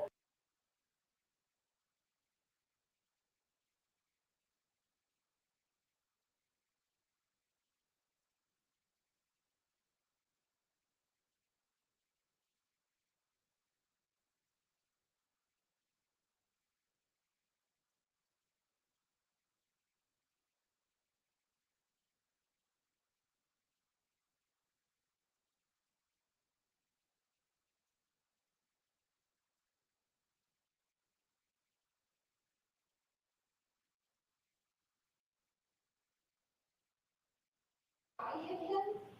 How could that have been? I don't know what that could have been. It was howling wind. I had YouTube blasting on the stereo. And I thought, did he somehow try to flag me down, which was the reaction I was hoping to garner as I slowly pulled away from the house? Did he come out and maybe trip or bend over to pick up his cell phone and I ran over his foot and then he passed out drunk? I mean, I didn't think I hit him, but could I have clipped him? Did I hit him? How could that have been?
Oh my, oh my, oh my, oh my. I'm here. Hear ye, hear ye, hear ye. All persons having anything to do before the Honorable Beverly Kearney, the Justice of the Superior Court, holding in Dedham within and for the County of Norfolk.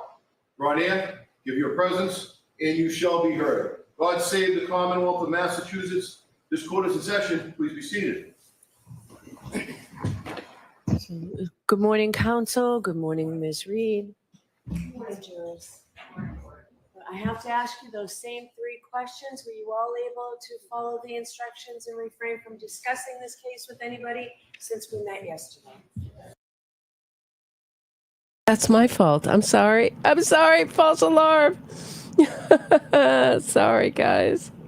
Everybody take a breath. Everybody take a breath. I didn't realize I was way behind. I thought it was the moment of truth. What a fake. Be mad at me. It was my fault. Mea culpa. Mea culpa. I really thought we had a verdict there. Okay. I just switched from Court TV. No, I'm sorry, guys. I'm sorry.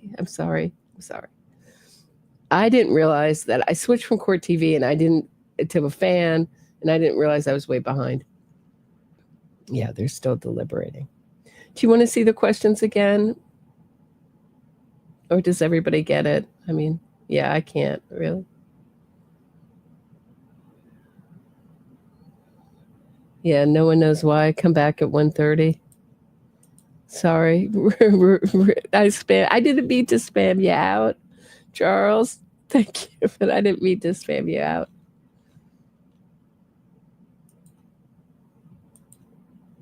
I really thought it was a verdict.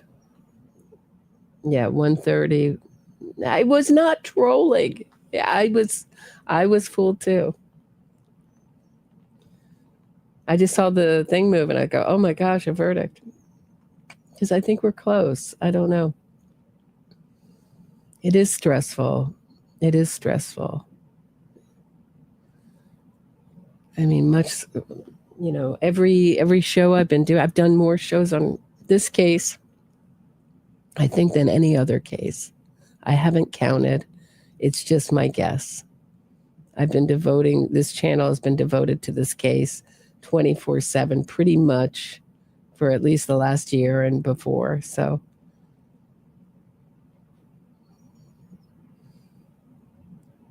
it's hard. It's hard. It's going to be very, I think I take these things hard, unfortunately. I'm trying to learn not to. I care about the victim's family getting justice. That's where I relate to the victim's family. I think they're really the true underdogs. I think that's one of the worst things that these innocence fraud campaigns do is they put the perpetrator in a victim light, cast them as the victim.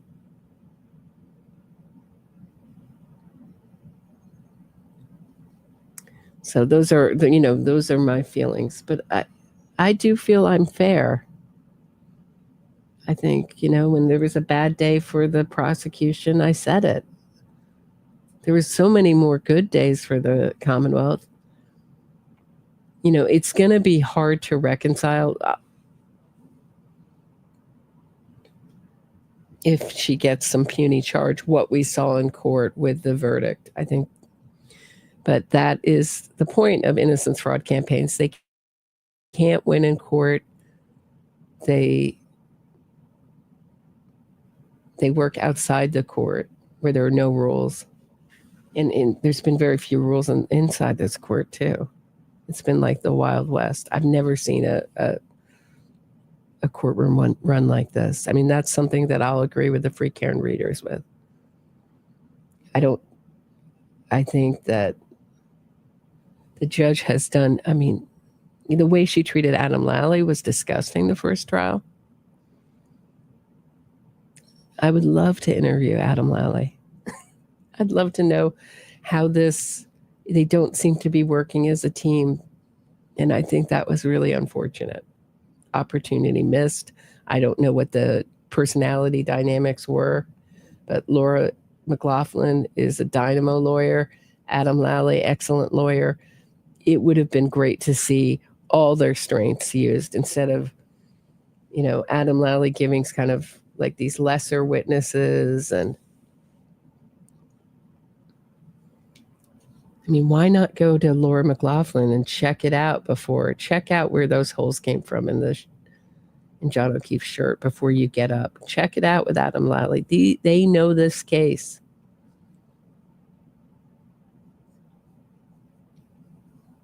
And they always stuck to their facts. I mean, you cannot fault them. You can fault them for their Adam Lally's opening statement. You can fault them for his closing argument. But I would argue that very few court cases are won in closing argument. It's really I would say the whole of the trial. Hold on one second.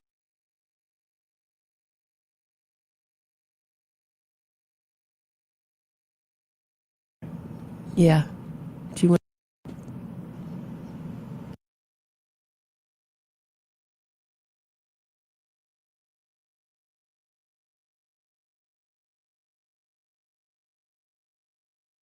Okay.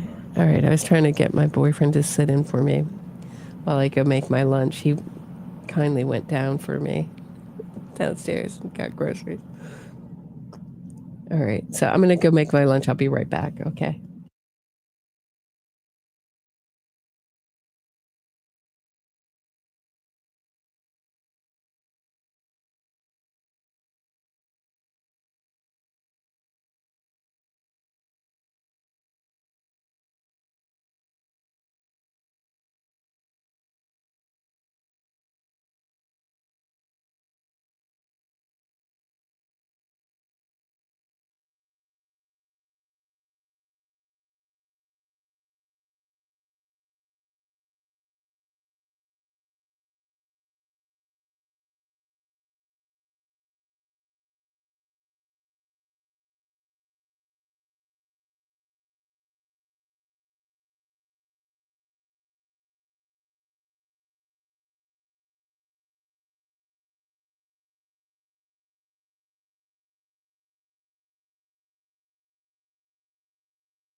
Oh, thank you. It's Juneteenth.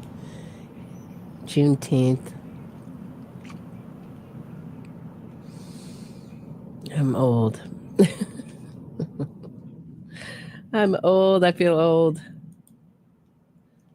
You know, we used to have all these. Why don't we? I want to go back to celebrating individual George Washington's birthday, Lincoln's birthday. President's Day was, I say, this is a controversial take, terrible idea.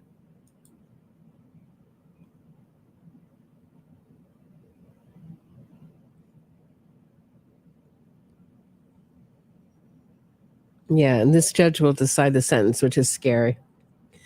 We had a great judge. These federal judges are fantastic, at least in New York, the ones I've dealt with.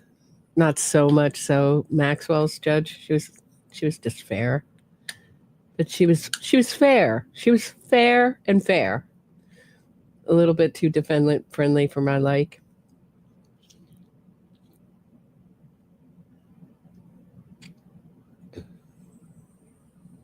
But that's where the really good judges are in our federal system. That's what I've heard from lawyers. And not as good in the state level.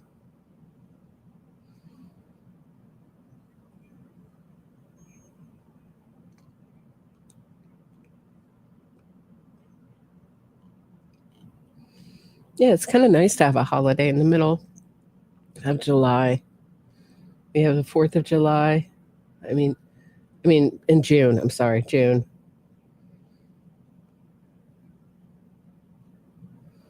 Right? It's just, we don't usually have a holiday.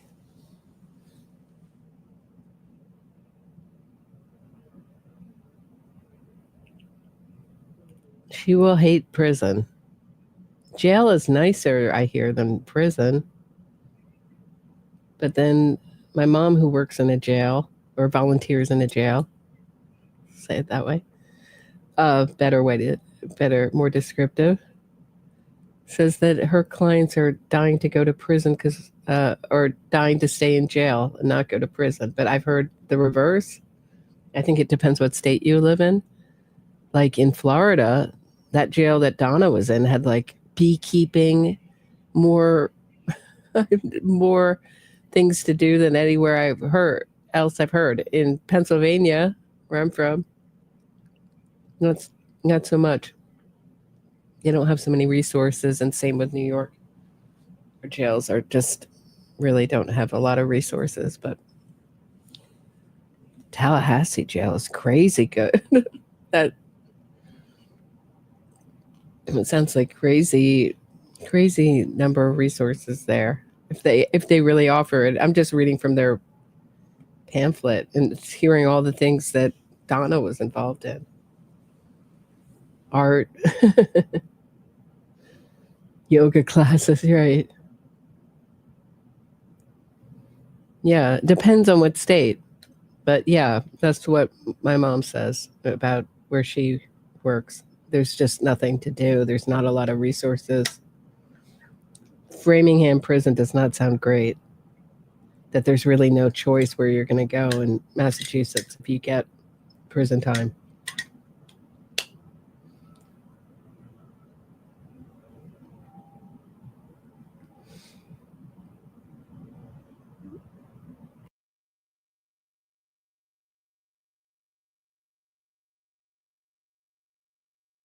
Right. Are the pink shirt clowns going to stand up outside of prison in Framingham? Probably. The NXIVM supporters danced outside the NXIVM where Keith Raniere was, New York, in Brooklyn, New York. They danced. I think they're still trying to free him.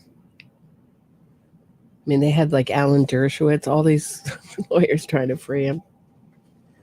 Didn't work though, which will tell you what a iron tight case they had against him. If Diddy gets off, that will be crazy because they usually, I think they win 90+% of their cases, the federal prosecutors in New York.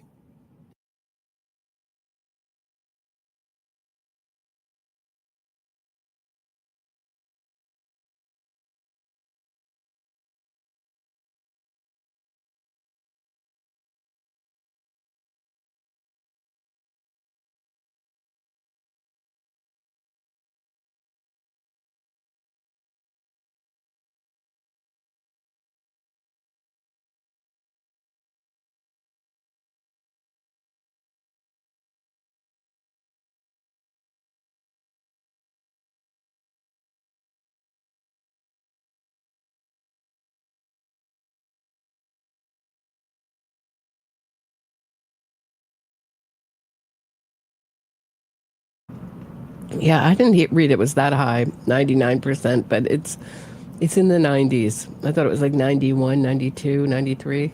In the low 90s is what I read, but maybe since I last read that was the Ross Ulbricht was being prosecuted. That's when I read that, I believe.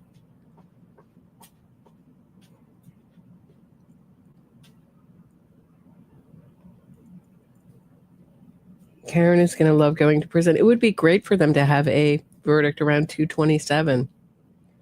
Wouldn't that be poetic justice for Jen McCabe? All right, I'm going to play some of Jen McCabe's testimony. Now, unless you would prefer the fan.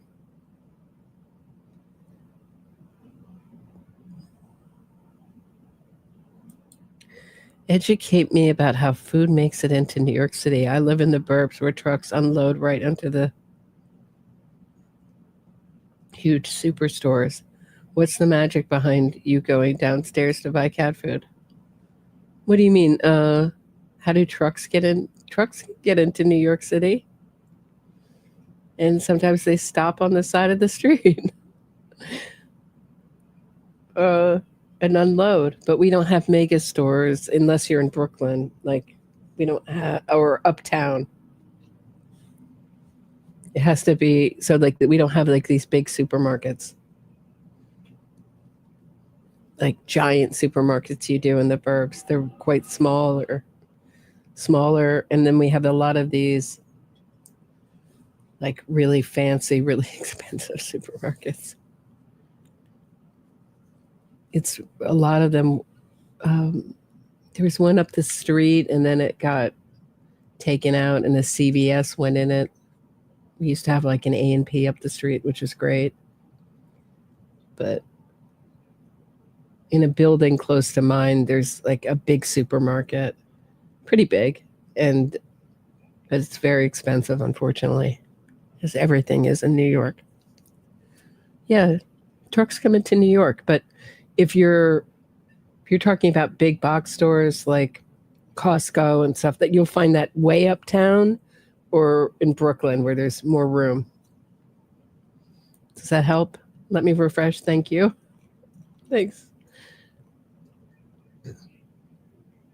Yeah, this is the most we've ever had on a stream. We have 1,132 watching, 808 on X. So hello, everybody. On X. Certainly a record here. They go through the bridges or the tunnel, I guess by the bridges. Over the bridge. There's different bridges they can go over.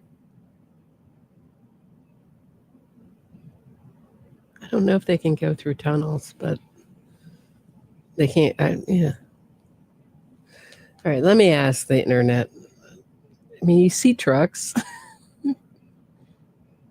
There's a George Washington Bridge from New Jersey.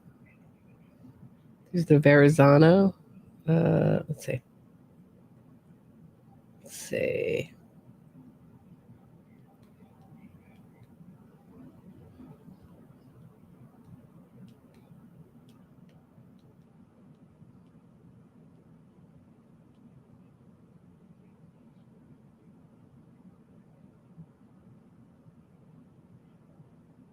Yeah, now they pay $36 to enter the busiest parts of New York.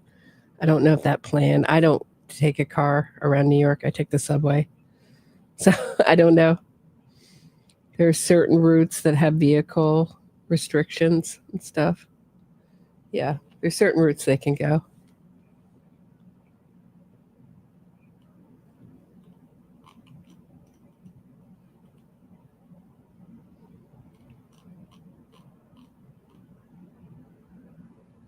What core TV is this spouting? Let's see. Let me catch up with the internet before I.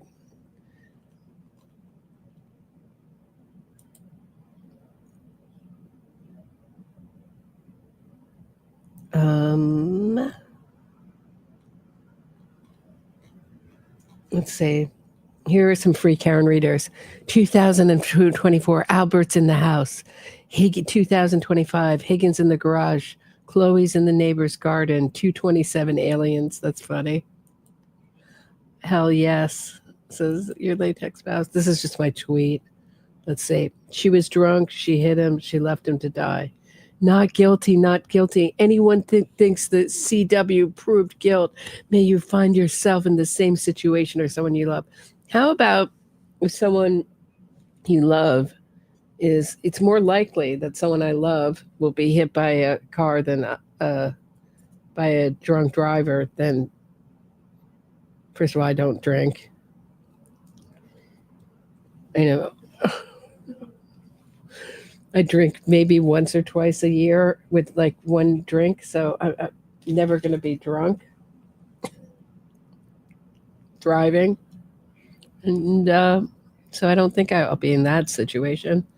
But I hope I won't ever be a defendant in any kind of case, civil or criminal. Will you admit that you're wrong and just grift off other intelligent people? Hey, you found a niche, you go girl. Thank you. It's a very poor grift. If it is a grift, I don't think it is, but it's a very poor one. It's the lowest pay. I don't think I'm even making minimum wage, but yeah, I don't think so. Being on this side of the fence certainly does not pay. I'm talking about innocence fraud and going up against a giant propaganda machine. You try it sometime. Thank you, though. Her that you had seen her out front. She had said that she didn't remember that night. Was that before or after she was saying, did I hit him? Could have I hit him? Can you repeat the question? Sorry. So she was telling you about that she didn't remember that night. Mm-hmm. Was that before or after you had told her about seeing her car? When I said I saw her at Fairview, then her response was she didn't even remember going there. Did she ever deny that she came to Mr. O'Keefe's house? I mean, to your sister's house? No. When she told you or said to you, did I hit him or could have I hit him or something like that, did you have any idea what she was talking about? No, I didn't pay attention to it. When she told you that she had cracked her tail light the night before, did that have any significance at that time to you? No. So in telling you these different things, did you ever piece them together at that time? No. What was your primary motivation at that point? I just wanted to help her because she was hysterical. Kaylee was very upset, so I wanted to help her, and I wanted to find John. So after she told you these things about whether she could or did hit her and the light and not remembering, did the conversation end or did it progress? At some point, I was then going into like, okay, well, if she brought him there and left him there, where was he? Because he never came in the house and she doesn't know where he is. So now where could he be? So I started thinking there was another gentleman that was supposed to. Sidebar, so we don't do this part in open court.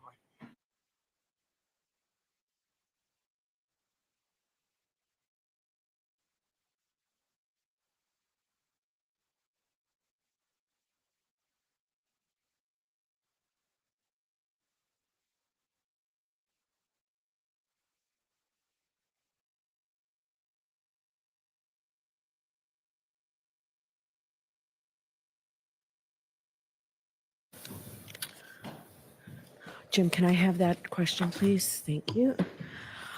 All right, so as council knows, we received a question from the jurors. If we find not guilty on 2 charges but can't agree on 1 charge, is it a hung jury on all 3 charges or just 1 charge? I got some input from the defense at sidebar, essentially saying if we could just ignore it. We can't ignore it. That's a terrible me, question. It's a theoretical question, and we don't answer theoretical questions. I tell the jurors that they're not to be concerned with the consequences of their verdict, and that's exactly what they're doing here. So I would propose just writing simply, this is not a question I can answer on this and sending it back. The defense position is not, certainly not the position for it. I agree, we can't ignore your question. However, I think that it is apropos, given the timing of when that question came in, literally before the court had answered the other 3 note card questions. I think that it would be appropriate to send a quick note just asking them, given the fact that there's some clarity in your other questions, does this answer your question? In other words, can you proceed without any further input by the court regarding that second question? So that made sense initially, but why ask them, do I really need to answer it to then tell them I'm not answering it? Because I think at some point, they need to know what the law is. It's a reporting question. In other words, I don't see it as theoretical, as the court indicated. I see it a little bit differently, which is what are our options? And the options are built in the law, not in theory. If they come back with a verdict on more than 1 count, but they're hung on a separate count, they are to report those 2 counts, whatever counts they came to a verdict on. So that's for a later time, right? So this is at this point. Right. It's premature, it's hypothetical, it's theoretical. I understand your point. I think I disagree with you at this point. It may be something later. The way the question's worded, if I find this, if we do this. I'll hear from the Commonwealth. We agree it's consequence related. Your first suggestion, I think, is most appropriate, and we would endorse that. Yeah, I'm going to do that at this time, Mr. Jackson. I'm not going to have a back and forth with them. I'm simply going to say, because it's true, it's the law, that this is not a question I can answer. Well, I would strongly suggest that we find some other way.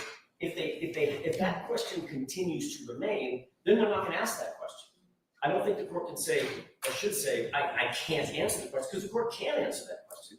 The court absolutely can answer it. I would simply say, this question is not before the court without further information, or something like that. Not the court can't answer that question, because if that question remains in their minds, we're going to end up in the exact same position that we were in last year. There are other steps that can be taken to perhaps prevent that. Whatever those steps are, I think the first step down the wrong path is to say, throw our hands up and say, well, we can't answer that question. Well, we know we can answer. So I don't know if I want to put you in an uncomfortable position, Mr. Yannetti. I'm inclined to answer the question the way I stated. Could we have 2 minutes to confer with counsel, John? 1 minute. How about 1 minute? You guys are 10 minutes late. We just need 1 minute. Thank you.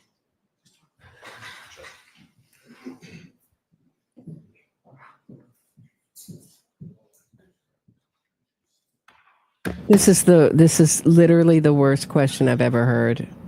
This is terrible news. Guys, stay strong. We're going to be strong. It sounds like the O'Keefes are going to be robbed of justice. Sounds like the Innocence fraud ran out. Yeah. Yeah, we're going to have a not guilty verdict.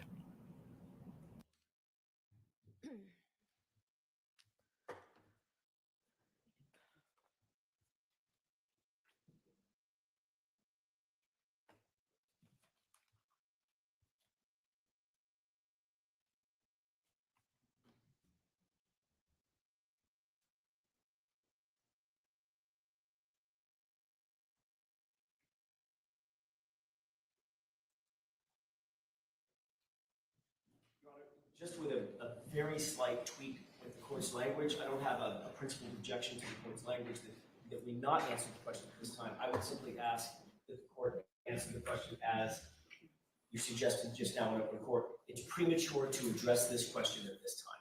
No, What do you say, Mr. Brennan? My response was, this is not a question I can answer for the reasons I stated. It's theoretical, and we tell jurors that they cannot be concerned with the consequences of their verdict, and that's exactly what you would be asking me to endorse. What's the Commonwealth's position on the proposed?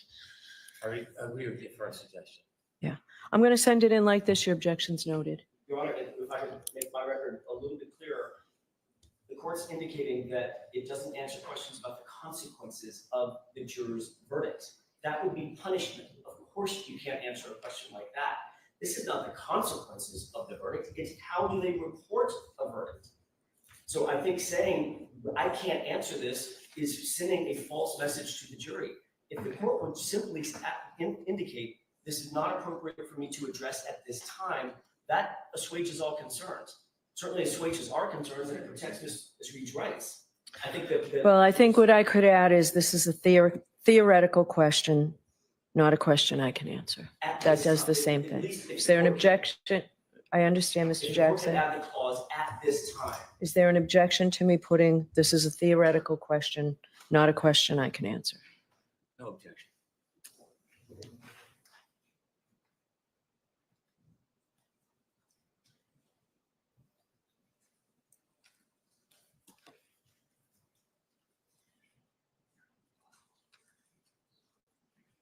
Allow the court to finish writing, but at this point, that is over our objection. I understand.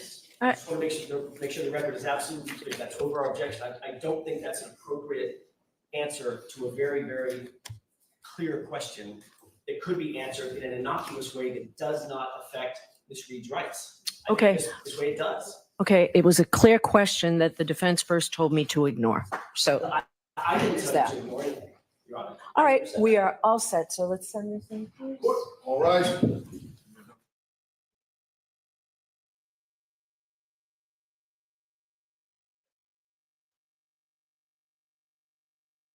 Right, my boyfriend's here to talk everybody down from the ledge. No, well, hey, I don't know about that. I don't know about that, but I can't believe the judge is being incredibly patient with this doofus who just won't, and you guys in the, chat, you're right. He won't, shut the heck up. Just be quiet, man. I mean, the guy's already winning, it sounds like, but Jesus, like you can't, I'm amazed that the judge wasn't, shorter with this No, this she guy. lets it all go on. She lets it all. This is the way she rules her courtroom. Really? She lets them walk all over her. She gives them whatever they want. They have this ridiculous verdict sheet that's like not guilty, not guilty, Right, not guilty. right. I mean, and then like you have to fight to get to guilty on it. I mean, Really? Well, it surprised me. I mean, as you know, I'm not. I've been saying, I'm not looking at this stuff I've as been closely. saying I but thought it was I'm going to go shocked. badly, but not because of the trial, not because of anything happened in trial, but I've watched other cases like this where the guy gets, the person gets slaughtered, and if it's an innocence fraud campaign, Right. thinking of one other case, Uh-huh. and then that becomes public myth that they were innocent, and it has nothing. It doesn't reflect anything that Right. went on in court. Reality is gone. Yeah, reality is gone. Well, that's the power of the media. Power of propaganda. It's Right. really amazing. And but anyway, I understand everybody's heartbreak. Don't jump the gun yet, but I know it doesn't look good. But I terrible. feel for it. I mean, I've been living terrible. with this It looks too. like they're going to convict on OUI, lesser offense, and she might get a tiny little probation, and they give her not guilty on the two biggest charges. Yeah, see, they're trying to keep her out of jail. That's what those questions mean, right? Yeah. Unbelievable. Can they hang on the other one? Can they hang on OUI or something? And Yeah. I mean, this is really so bad. Yeah, it's definitely. I mean, I'm angry, and I haven't got as much as invested as all you guys. It's just you guys must all be outraged. It's so, really sad. Yeah, but anyway. I mean, no one, to the free Karen readers, no one would pick to choose the side. No one would pick to choose the side unless, to those who are calling me a grifter, no one would pick the side. There's no money in it. And it's a heartbreak. I've been on a heartbreak. How many times have I been on the heartbreak of innocent fraud campaigns? Well, let me know when the verdict. How many times? A lot, right? Yeah, it's. It's hard to live with. It's No, right. It's a tough a contrarian position is always difficult, but when you're right, you're right. That's why you changed my mind on a bunch of stuff. I don't know. it's Let me know hard. if I should This buy is not the steak to easy celebrate side. or ice cream if the verdict goes to the I think you should buy ice cream because this is terrible. This is awful. I'm sorry. Awful moronic jury. That's why I got worried. When I heard they're all under 45, I go, oh no. I told you the guy on my jury was like, there's tons of wrongful convictions, but this isn't one of them. What do you think all the other juries? I think they're going to maybe hang on one charge and she's not going to be charged again. Jennifer, they asked if they can do not guilty on 2 charges and hang on another charge.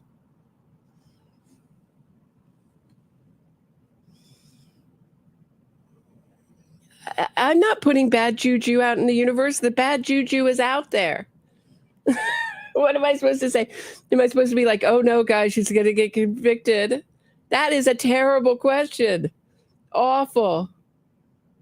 Trial 3. Yeah. I need ice cream now. Yeah.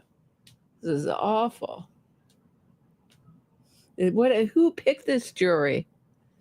What the hell? At least even Adam Lally did better than this. He did way better. All this hung jury's much better than this. Oh, he's brilliant. We're going to get a conviction because Hank Brennan's been so brilliant. Oh, the Hank Brennan worship, it's got to go down. Yeah,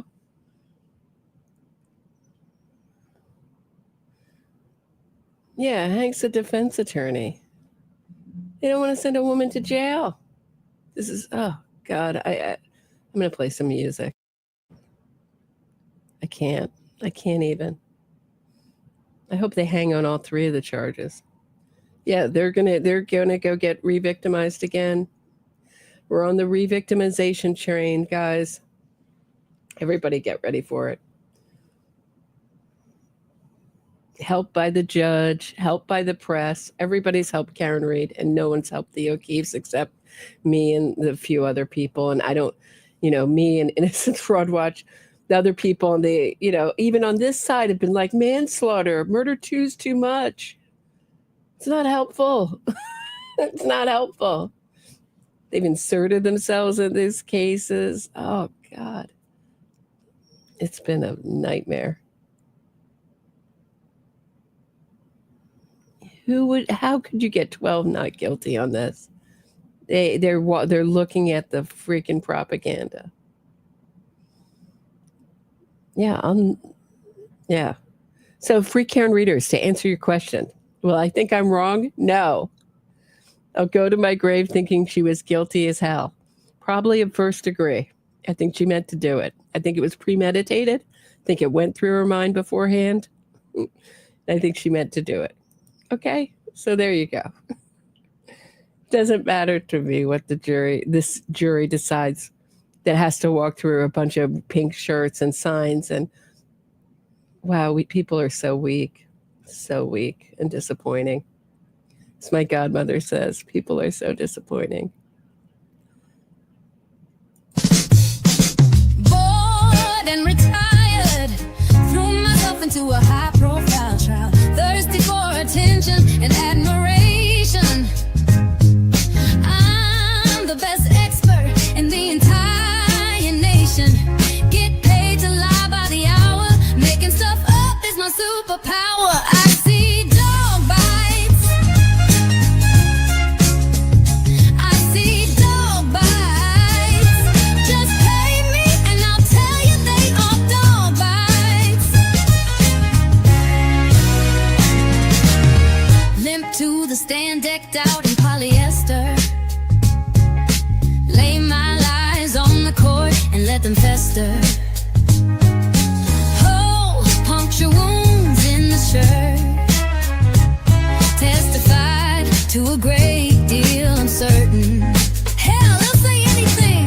It's the prosecution that's got the burden. I'm the best expert that's ever been. Who else can testify to a dog bite by a canine without a chin? Don't need evidence to say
I'm just going to keep looking.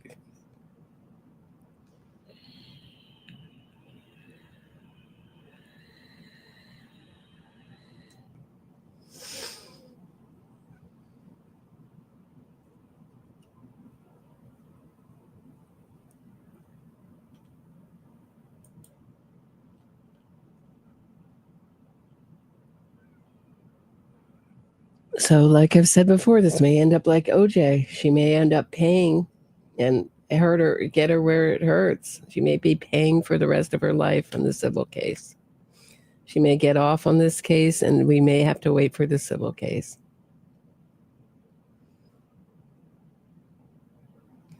All right. How do you want me to uplift? I call it like I see it, web user. When we got good questions, I said those are good questions for the prosecution. When we got bad questions, I said this is very bad. I call it like I see it. I don't know. This is the reality channel. If you want fantasy, go to the fantasy channel.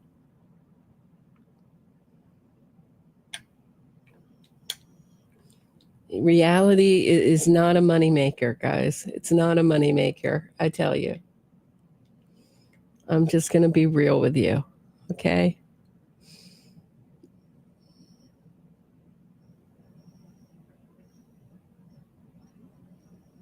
It's hard. It's heartbreaking. I feel what I feel for the O'Keeffes. I tried to tell them, I did everything I could to get my voice out to them, to tell them to start countering this narrative. And we had horrible, and I'm just going to tell you where I think we went wrong on the outside. We had no good website. And I don't know. We had this Justice for John O'Keefe website that was never made a timeline, never countered the narrative in any real impactful way, and linked to people who were saying it's like manslaughter. And they got to get out in front of it. Give interviews as a family, whatever that looks like, to whoever is strong enough and in a good enough shape to give those interviews. And that's a issue when you have a family that's been traumatized and then re-traumatized by an innocence fraud campaign. It's just really hard. There's so many elements, you know.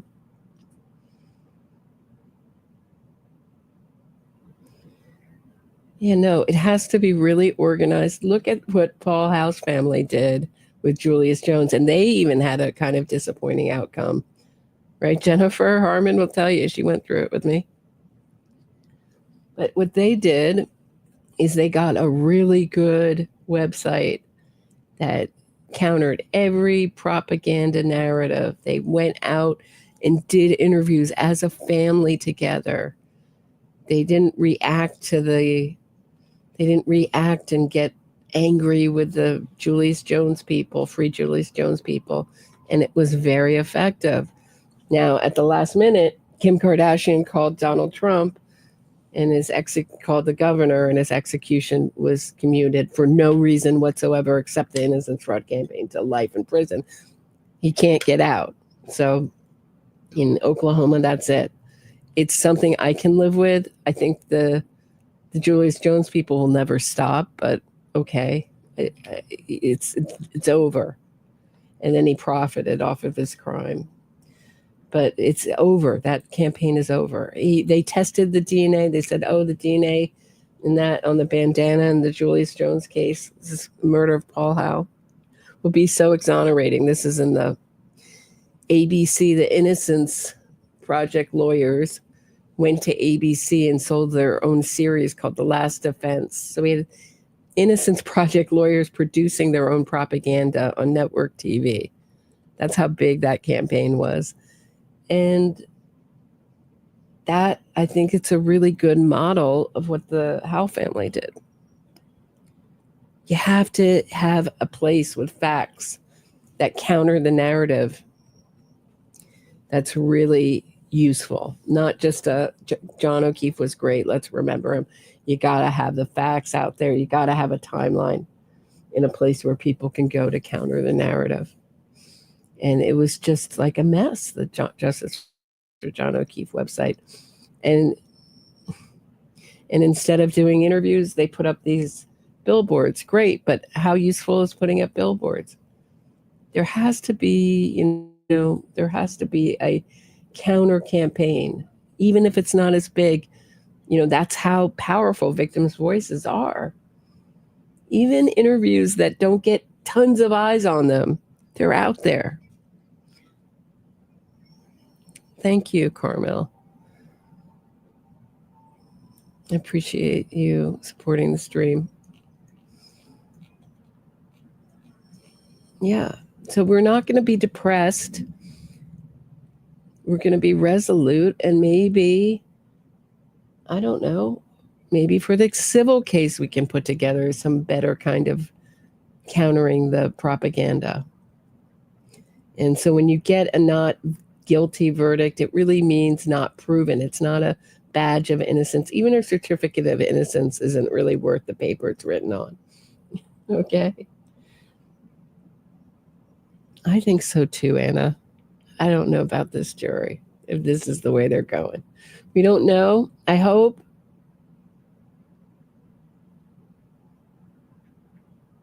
Yeah, it was touched.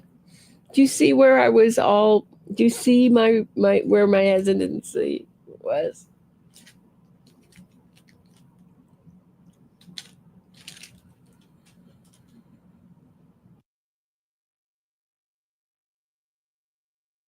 That's why you do an innocence fraud campaign.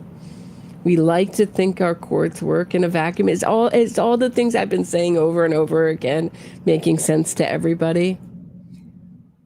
See, the worst thing you can do with an innocence fraud campaign is go, I'm going to say nothing and the courts will take care of it, because they won't take care of it. The propaganda seeps in from the outside, and been helped by this judge who's let a kangaroo court go on.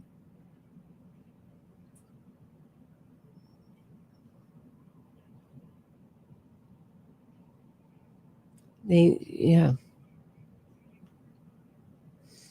Is everything I've been saying for the past months starting to come into focus about how dangerous this is? It's like if we had a big propaganda campaign that Donna Adelson was an innocent woman, grandmother, falsely accused, free Donna.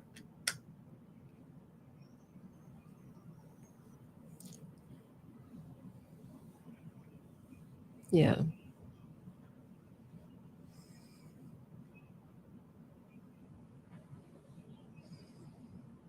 Not guilty on two. They say they want to vote not guilty on 2 charges and hang on another one.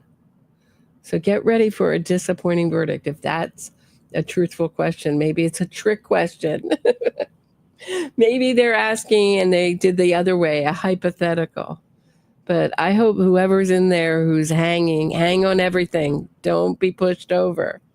I would prefer a hung jury in this case than that verdict.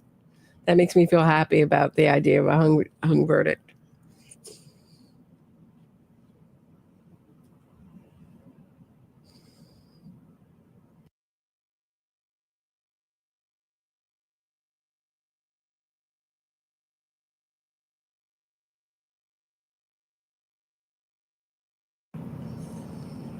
Yeah, how were these jurors picked? And you remember when Karen Reed was asked if she feels good about the jury, she goes, yes, we picked them. That made me nervous, I'll tell you that.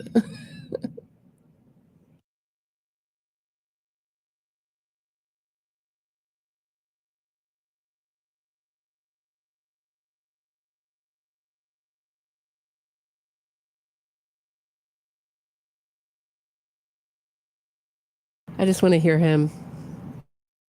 I don't want to hear anybody else.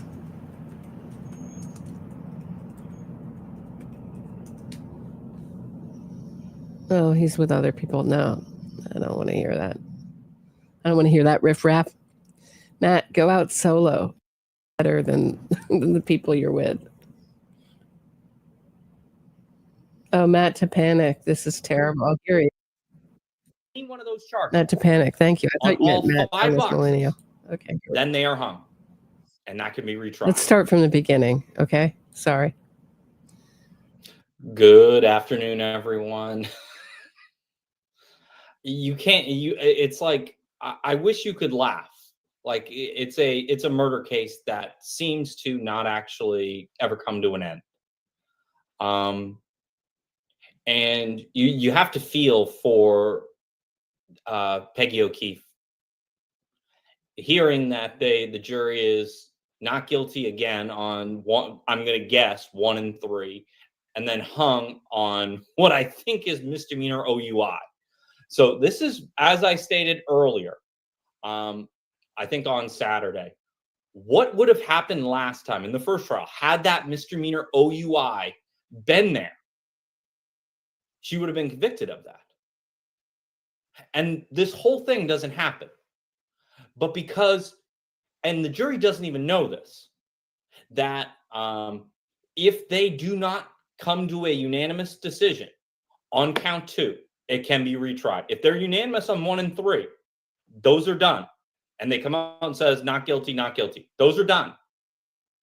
But if they are hung because one juror refuses to convict for misdemeanor OUI, the Commonwealth is absolutely going to try this again. Because you get the charge that you most likely want to get anyway, and free and clear. Because double jeopardy is not going to attach to it. It's a complete separate charge. And that's how it is. That's how it is. So I bet the defendant herself would go into that jury room and say, please convict me of misdemeanor OUI. I did it. Please do it. Don't try to hold out for me. This is going to prolong this for another year. Because if you cannot come to unanimous decision on any one of those charges, on all 5 boxes, then they are hung. And that can be retried. How could they decipher all the evidence? What I can tell you is, I don't know if this was the best jury picked. So I was on and I've said this, Long Crime Court TV, Prosecutors Podcast, live now from Fox. Jury selection, every battle is won and lost before it is ever fought. And in a criminal trial, that's jury selection. So what I can tell you is when I was hearing more of the younger makeup of the jury, I'm like, that's not what I would have. I'm like, Hank Brennan is exceptionally good at her. It did try an exceptional. Agreed. I thought that was a mistake. Terrible mistake. Case. But I would have never allowed that many young people on my jury in this type of case. Young people sympathize with her. They know about, they think about the corruption. They're all into true crime and conspiracies. And they often leave facts at the door, unfortunately. When I'm trying a case, I have as few young people on my jury as I can. I try to cause challenge. If not, I preempt them. I get them off my panel. I want dads 40 to 60, and I want moms 40 to 60. That's the range. Maybe a little bit younger if they have multiple kids and maturity. I do not want young 30-somethings on my jury. Yeah, I was thrown out of jury duty. This is why I was so sure, just not only what I do, but just I was so sure I was going to, we were all joking, I was going to be thrown out. But now that I'm older, I'm not a mom, but yeah, I was the only one picked in my group of 50. And the only one that we were like, me and this middle-aged dad were like, why are you crying, women? That we're going to convict this child molester who threw the family under the bus. Then this young guy going, there's lots of wrongful convictions. Yeah, like what? Like what? You don't think every jury was as sure as we are? Oh, God. I absolutely do not want 20-somethings on my I need a drink. My jury, if I'm a prosecutor. If I'm a defense attorney, that's where I want. And I'm doing this conspiracy. Like when I did I tried a sale of marijuana case. This was almost 3 years ago. There's a video. 2 eyewitnesses, law enforcement witnesses, ID my guy as the person who was dealing drugs. But since the prosecutor was trash, I just literally stacked it with such a young jury who didn't care about marijuana that when I said it's not enough, I put on no defense, 35-minute not guilty.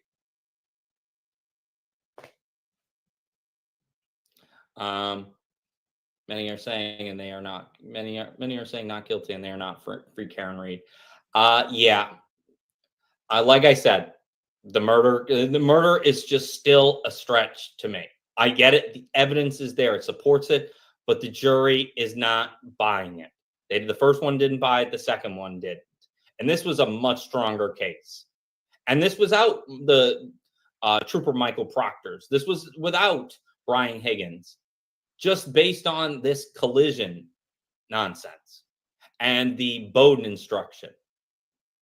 So it's like, how do you, if this is actually true, and they, 22-year-old on the jury, goodbye. That's honestly what I would do if I was if I was still a prosecutor. A 22-year-old, absolutely. 100%. Matt Topanic is on fire here. He is. When you're right, you're right. Goodbye, 22-year-old. Goodbye. See ya. See ya. I'm not even talking about brain overclaim, like, oh, your brain isn't fully developed. You're an idiot at 22.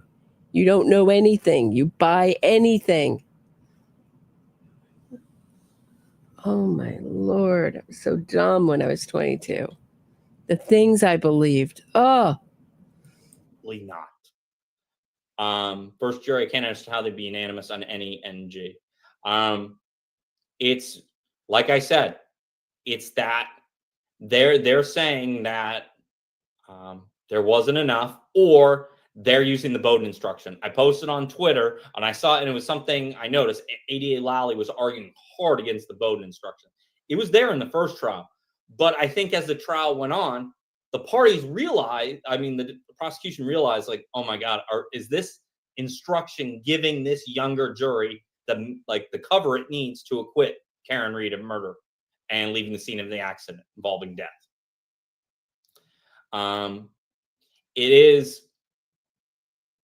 It's pretty stunning. I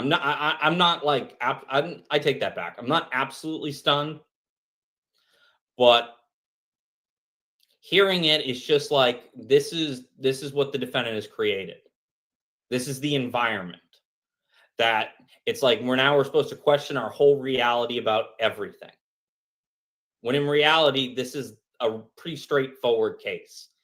And people don't even realize that it's like, oh, well, they didn't say this. And like, no, that didn't happen. When a juror actually asked the question, are those videos evidence?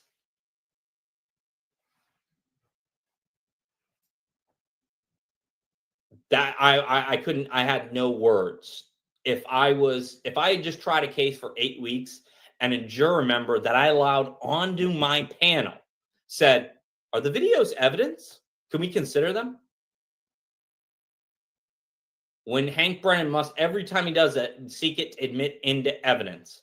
So yeah, it's potential this one holdout is an FKR, not knowing that she's going to do more harm to the defendant. She would absolutely take misdemeanor OUI and take her chances with Judge Kearney, who can only give her up to 2.5 years in jail. That's simple. It's not prison, it's house of correction. And you heard the hot mic while Alan Jackson was saying, is like, I can't do this again. And if they hang on that second count, he's not going to be back. Elizabeth Little is not going to be back.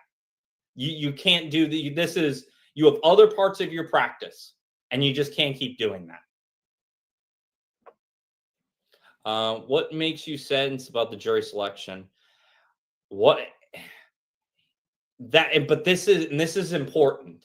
And this is something, probably one of the only things Hank Brennan missed, because he tried one of the best cases I've ever seen. His closing argument was exceptional. His crosses, exceptional. But the one thing he is from Alan Jackson's generation of trial attorneys. The newer generation of like the people my age, I'm 34 and younger, are all this true crime and thinking about what about this? That's what they're used to. Just want a jury to look at the evidence presented. Matt DePanic is right, but he's also not considering innocence fraud. He does not understand innocence fraud. What he's talking about here with true crime, this is, so when he says true crime, they're all true crime. Substitute the word true crime for innocence fraud. It is just a multi-billion-dollar movement. Just the movement to free juveniles is $1 billion, okay?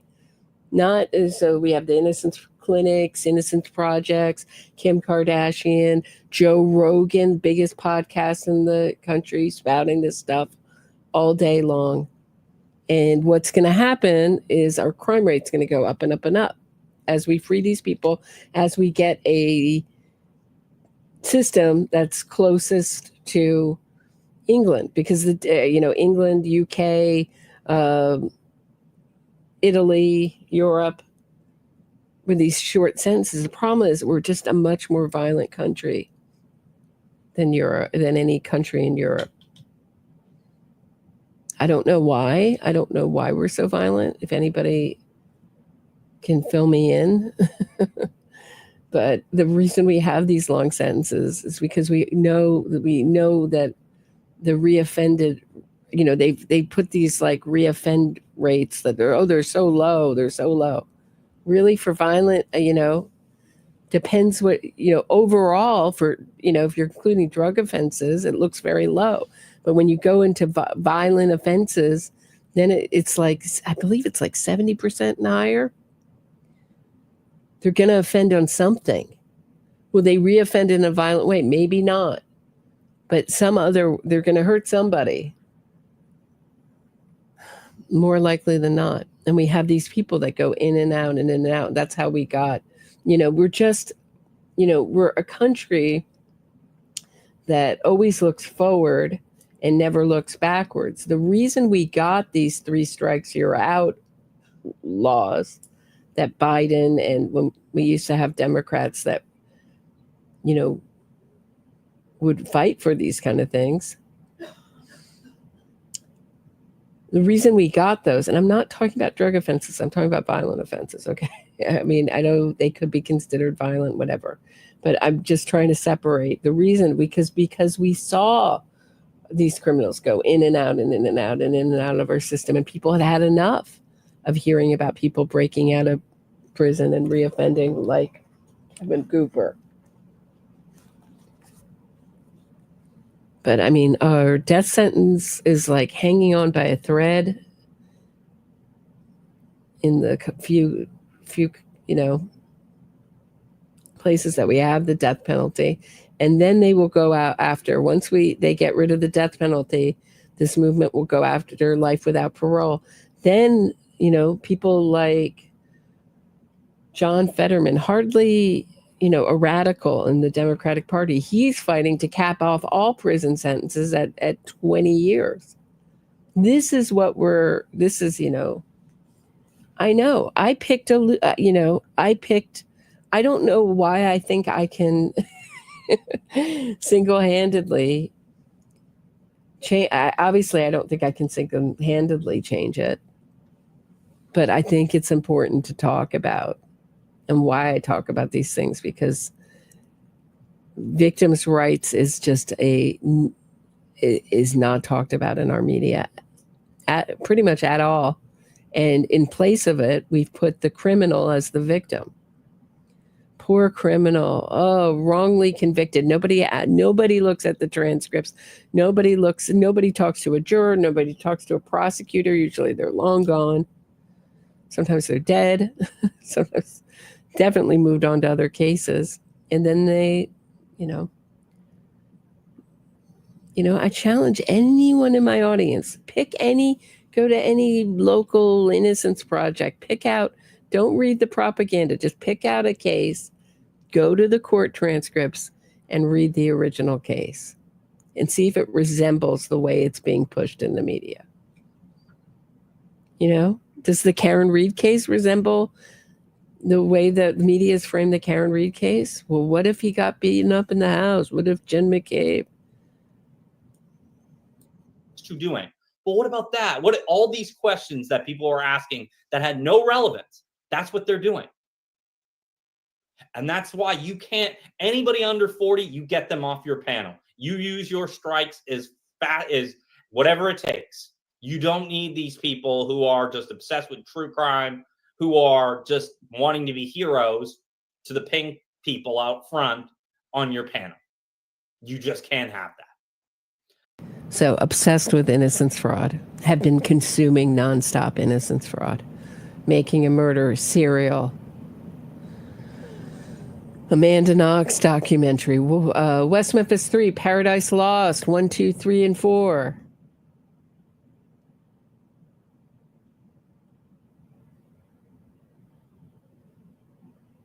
Yeah, I would love to talk to Adam Lally. That's who I want to talk to. If this comes out badly, the person I want to talk to is Adam Lally. He did, you know, if that's the case, if we get a verdict like the verdict they're hinting at, Adam Lally did less with everything, did more with everything, did more with less, is what I'm trying to say, with everyone up against him.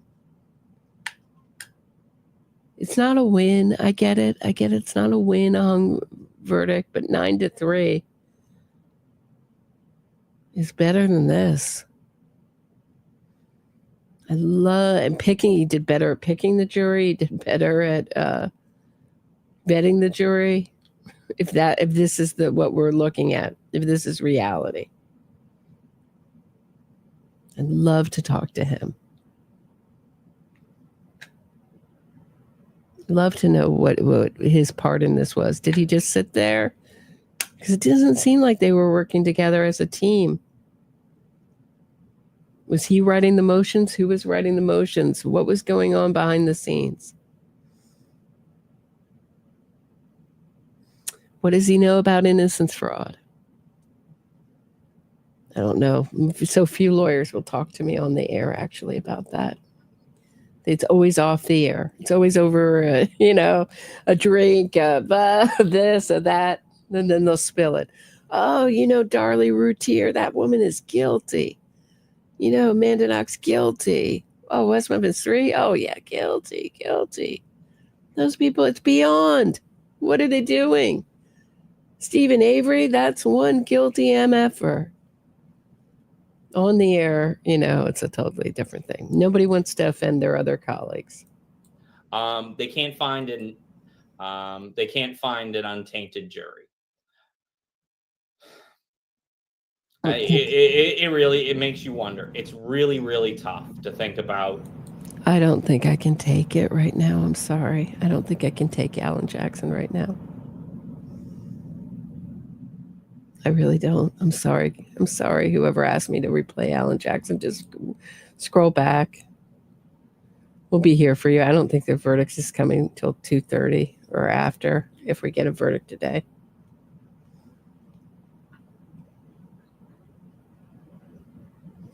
Oh, saying I can't do this. He just said I can't do this. That was when we got questions that could be perceived as very good for the Commonwealth. You're saying, can we, it's not very smart questions. I can't do this again. That was before when the questions that were pretty good for the Commonwealth. Can we take Karen Reed's own words as evidence? But we didn't know that they were already decided not guilty. I I feel the same way, Kimmy K. Can you imagine having to sit here and talk? Can you imagine? Luckily, I'm a strong person, and I've been through this before. Through this before. It's a heartbreak. It just reminds me very much of another trial I went through in the last couple of years. Yeah, you were wrong about Karen Reed. No, it wasn't. Is it coming now? Is there a verdict? Oh, all right. Is that what you mean?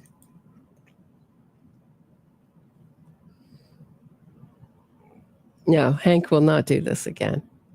He's gotten everything he can for himself out of this. regardless of failing, everybody's seen him who's in, he's upped his name. As he says, yeah, I would prefer a hung jury than this. Maestro, you're so wrong, right? You said it was going to be guilty. What happened? I'm not. I loved your optimism. I love everyone's optimism.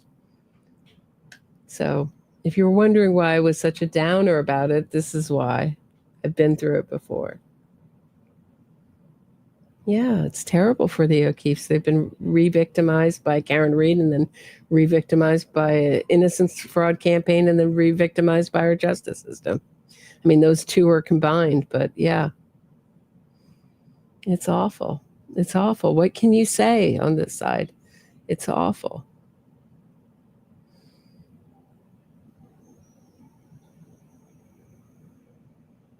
Yeah, I don't know what they're going to do, if they're going to try her again.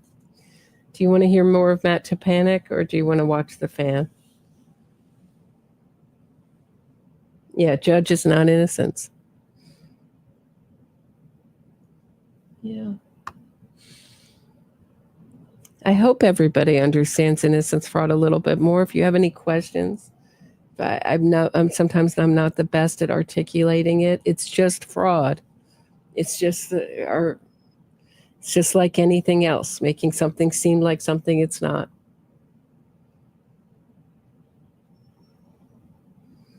Right. It's very much like that, Vala. Deny, attack, reverse victim offender. That's how Innocence fraud works.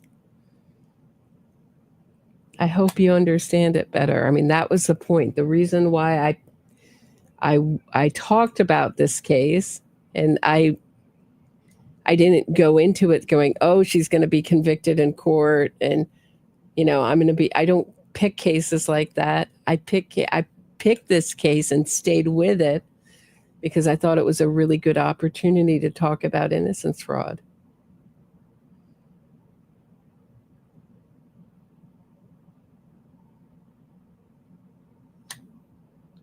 That's my interest in true crime.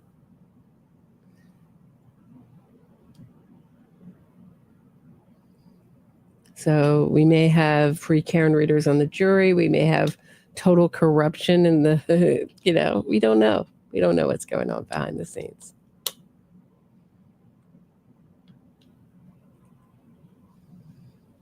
No, they do date her again, though. Amanda Knox has kids. That's the crazy thing. Carla Homolka has kids. Deal with the devil. That's one of the worst cases. You go into things and you pick a side. You pick the side that you think is morally right, and you stay with it no matter what the outcome. Right?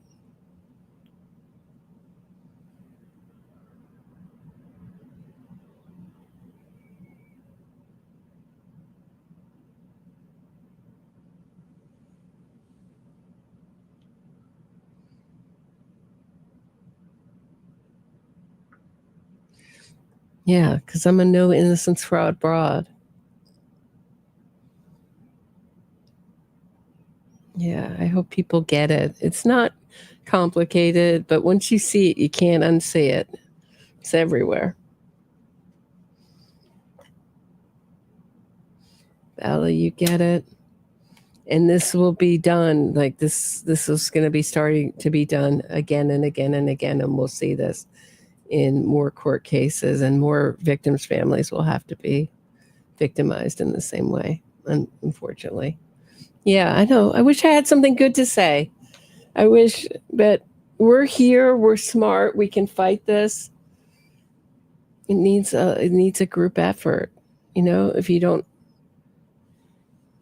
if you have a good way to try to counter $1 million plus Innocence fraud campaign, it just takes discipline with the facts, putting the facts out there in an easily accessible way, and get the victim's family out there. And they may not be in a good enough shape to do it. Get their voices heard. They're so powerful. I mean, it's like really like the antidote. Truth is sunlight is the best disinfectant, but victims' voices are so powerful. And that's what they fear the most. And that's why it was so important for Karen Reed to harass the people who knew the most, who were going to be the most powerful voices, Jen McCabe, the victim's family, and get them all scared and harass them into silence. That's why that was so important when they should have been out giving interviews. I'm calm. I'm sad. I'll probably be sad for the next couple of days. And then I'll fight. I'll fight. I'll live to fight another day. This is what I've been doing on this channel. I mean, Adnan Syed getting out was in the way that he did. That was like a really bad month for me.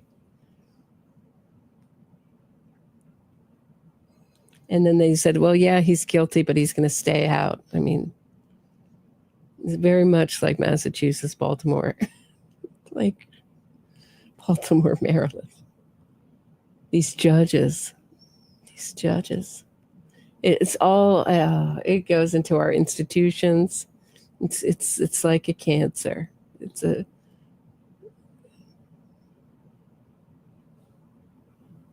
I don't think a professional jury is a good idea.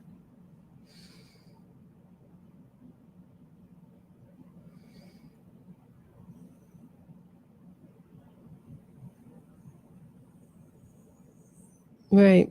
That was a Soros-backed, whatever you want to call it, prosecutor. Open society. I mean, my boyfriend always says, don't say Soros-backed. It's true. It's the Open Society Foundation money put her in.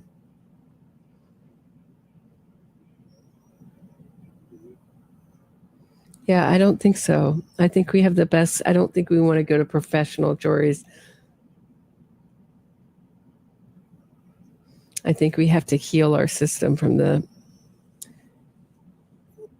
I don't know what's going to happen. It scares me to think how far this movement will go in the next 30 years, how far it's come in 30 years, and how far it will go. It scares me. And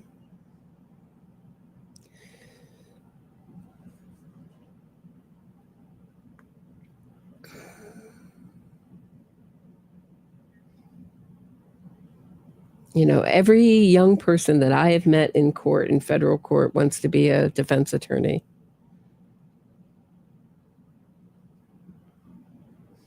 Who is grooming the next, and I mean grooming in the best way, mentoring. Who is mentoring the next generation of great prosecutors? Who is countering this narrative that there's something so inherently unfair about our justice system and corrupt? Because the corruption this is the corruption. This is what we're watching. The real corruption. Yeah, that is exactly, Lori, that's innocence fraud. Dirty, evil, and dark. It's about, how much more evil do you have to get than parading around a psychopathic murderer as a victim? How much more evil can you get? Everything is put on its head. What's bad is good. What's evil is now sacred and holy.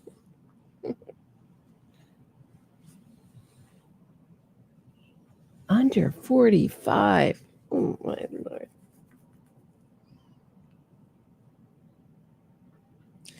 Yeah, let's Dominic Dunn always cheers me up. He's been on some sad sides of some cases, his own case. His daughter's killer was slapped on the wrist with a crazy small sentence. Has anyone ever seen the documentary Dominic Dunn's son made about him? It's pretty fascinating. And I know his editor, Wayne, and he was never really a good writer. Basically his editors wrote his stuff But what he had was something. He was so different than anyone else covering true crime. He had a real point of view, and he mixed real highbrow and lowbrow together. It was in a real sense of righteousness that he brought to true crime that I love. But here he is. Let me pull it up, talking about expert witnesses, and it's so true in this case. Mumia Abu Jamal, I mean, month-long celebration of him and something like that at Brown University. Here it is. Here he is talking about expert witnesses in high-profile trials. Here's Dominic Dunn, R.I.P. He's passed on now, but he was a writer. His own daughter, Dominique Dunn, was murdered by her boyfriend. DV situation very similar to how John O'Keefe was murdered by Karen Reed, and that same kind of dynamic. And here he is talking about expert witnesses. I only cover the trials of the rich, powerful, and famous because it is different for them than for other people, because they've got the bucks to spend on the $1 million lawyers, and they've got the bucks to bring in the expert witnesses. Jurors fall for those expert witnesses every time. I call them whores of the court because they can be bought by either side.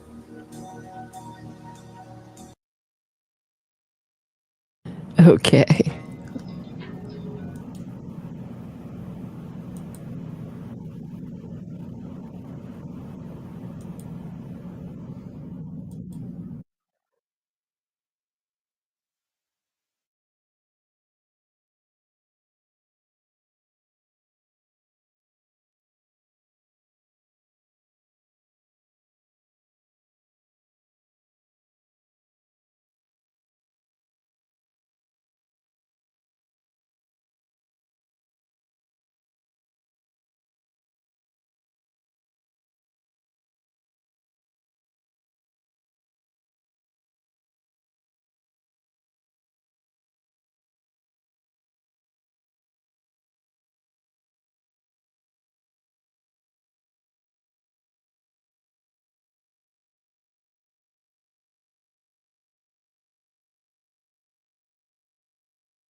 No, yeah, you missed the worst thing. Sorry. Yeah, you went out at a good time. It's been worse. They want to acquit her of 2 charges and hang on a 3rd charge. It has to be the OUI charge.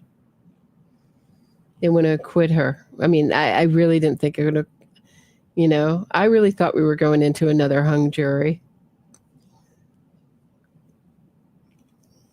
That was where I was leaning. I didn't think she would be convicted, but I thought we were going towards another hung jury. But it looks like, yeah, that's true, Vicky. They say it's like he got religion. It's the way it's described in the documentary. Yep. Yep, very much. Yeah, that's an innocence fraud campaign. Have you listened to my Daisy Jane? Have you listened to my interview with Tom Mortati, the lawyer in the civil case that Nick Hillary lost? Garrett Phillips, who killed Garrett Phillips, solved. Have you seen that? Heard that episode? It's one of my more favorite things I've done. That was I worked hard to get ready for that, reading everything I could, all the depositions, and he's a brilliant lawyer, Tom Mortati.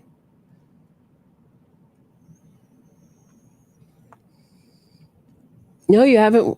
Oh, you have to. That has the real facts of the case.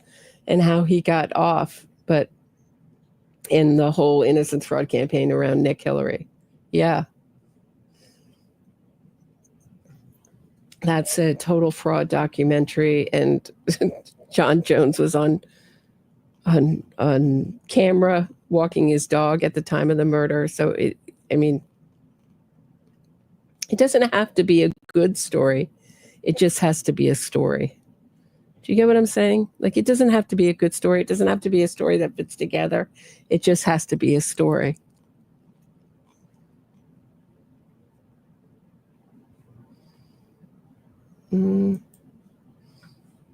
Wow. How are we raising these kids? Yeah, it's a big time fraud. That guy his DNA was found. Did you know that? Nick Hillary's DNA? Or one consistent with his DNA. And the judge threw it out. Got bamboozled by the defense. They had a bench trial. Among other evidence, and it was much more certain that Nick Hillary's ankle was injured. I still hear from like Nick Hillary and Nick Hillary's lawyer friend. Occasionally, they come by and like leave me mean comments. He lives in Brooklyn now, unfortunately for me. It's not AI, it's just propaganda. This happened before AI.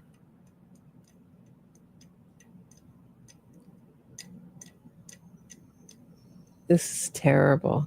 This is awful. The worst. The worst. No denying that. I need a drink. Almost 10 years. Almost 10 years.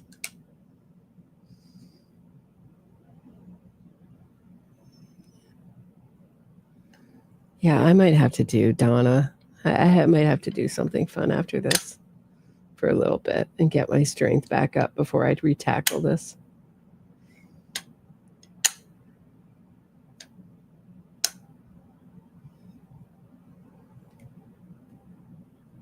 Oh, you don't have no idea, Daisy. I'm so excited for you to listen to that. I did, and there's more I did with Tom Murtati about it. There's so much in there that's not in the public domain that you won't find anywhere else aside for the few channels that copied me after I did it. On that, I was really the first out with Who Killed Garrett Phillips, the real story. Go to mine first. You'll hear stuff and listen to it. You might have to listen to it twice. It is chock packed with info that's not in the public domain that you won't find anywhere else. It's not in the documentary. You won't read it in articles from the civil lawyer of the civil suit, Nick Hillary, and all those lies that they put in about, like, he wasn't given clothes. He was given a painter suit. He asked for that painter suit. They offered to get him his clothes. Daisy, you have a treat. I don't say that just because I did it. Really. You don't have to watch it. It's just it's an edited podcast. And I worked very hard reading every deposition. I was given every deposition, all his Nick Hillary's depositions. And I really worked hard to get ready for that one. I hope they're hung. I hope that was a trick question. Here, you want to see me go into denial? I'm going through anger, bargaining. I think I might be in bargaining, depression. Maybe it was a trick question. Kimmy K, I'm glad I can make you laugh. Yeah, that was lovely to do with you. Yeah, check out the interview I did with my father's alibi. And subscribe to her channel.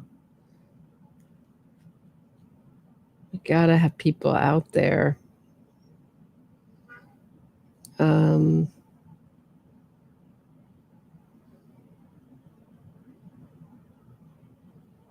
Allison, so nice to see you.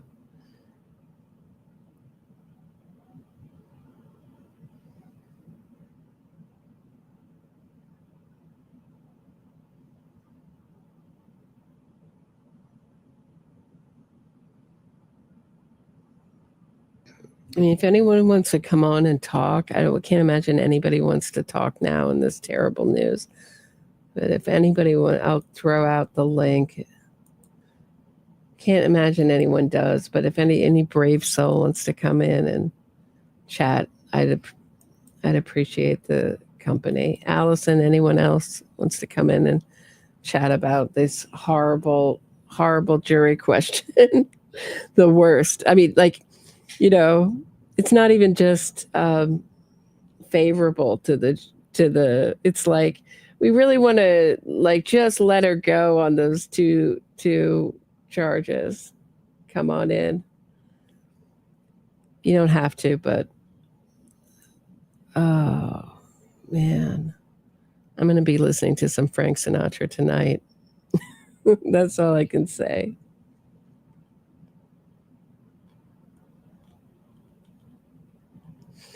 Yeah, that's the other thing about the way we're raising children. Can I say one thing?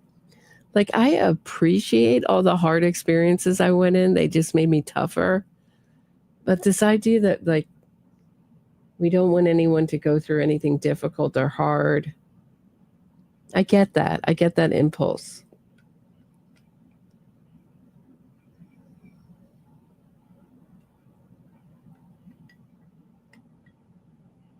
Yeah, Julio, I agree with you.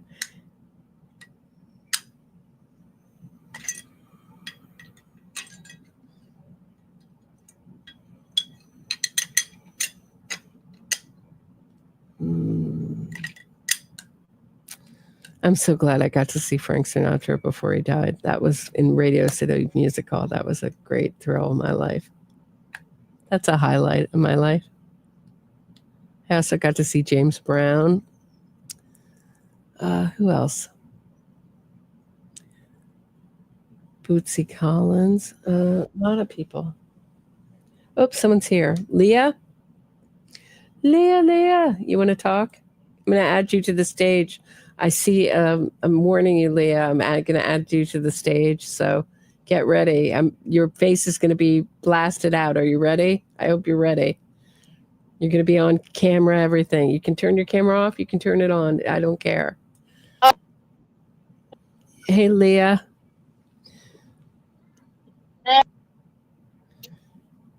Hey, how are you feeling? Horrible. I can't believe it. Yeah, do you have like some light blasting behind you? Can you turn that off? Turn it off. Sure. I think so. Okay, I can move the camera, or I can just turn off my camera. How do I turn it off? Yeah, that's better. How you feeling? Awful. Yeah, terrible. Terrible. I can't believe it. Probably it's the first time.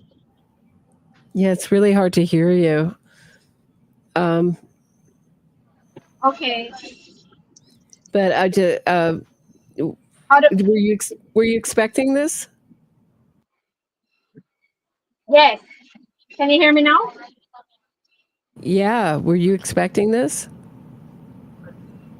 I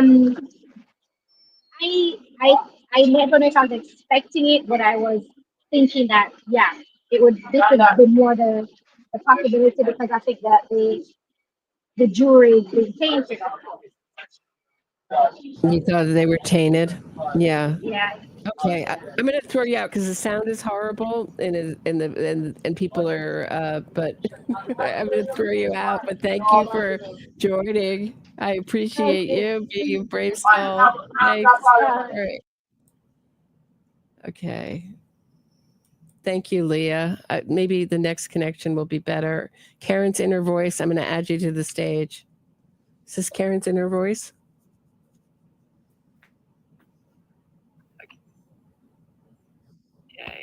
Karen's in her voice. I don't hear anything. Thank you, Leah. Maybe the next connection will be better. Turn off your thing. You guys, I'm going to throw you out for a second. Karen's in her voice. Turn off this show when you come in. So just put on your headphones. This is like old school radio. Okay? I'm gonna give you time to prepare. I think I have a feeling I know who this is.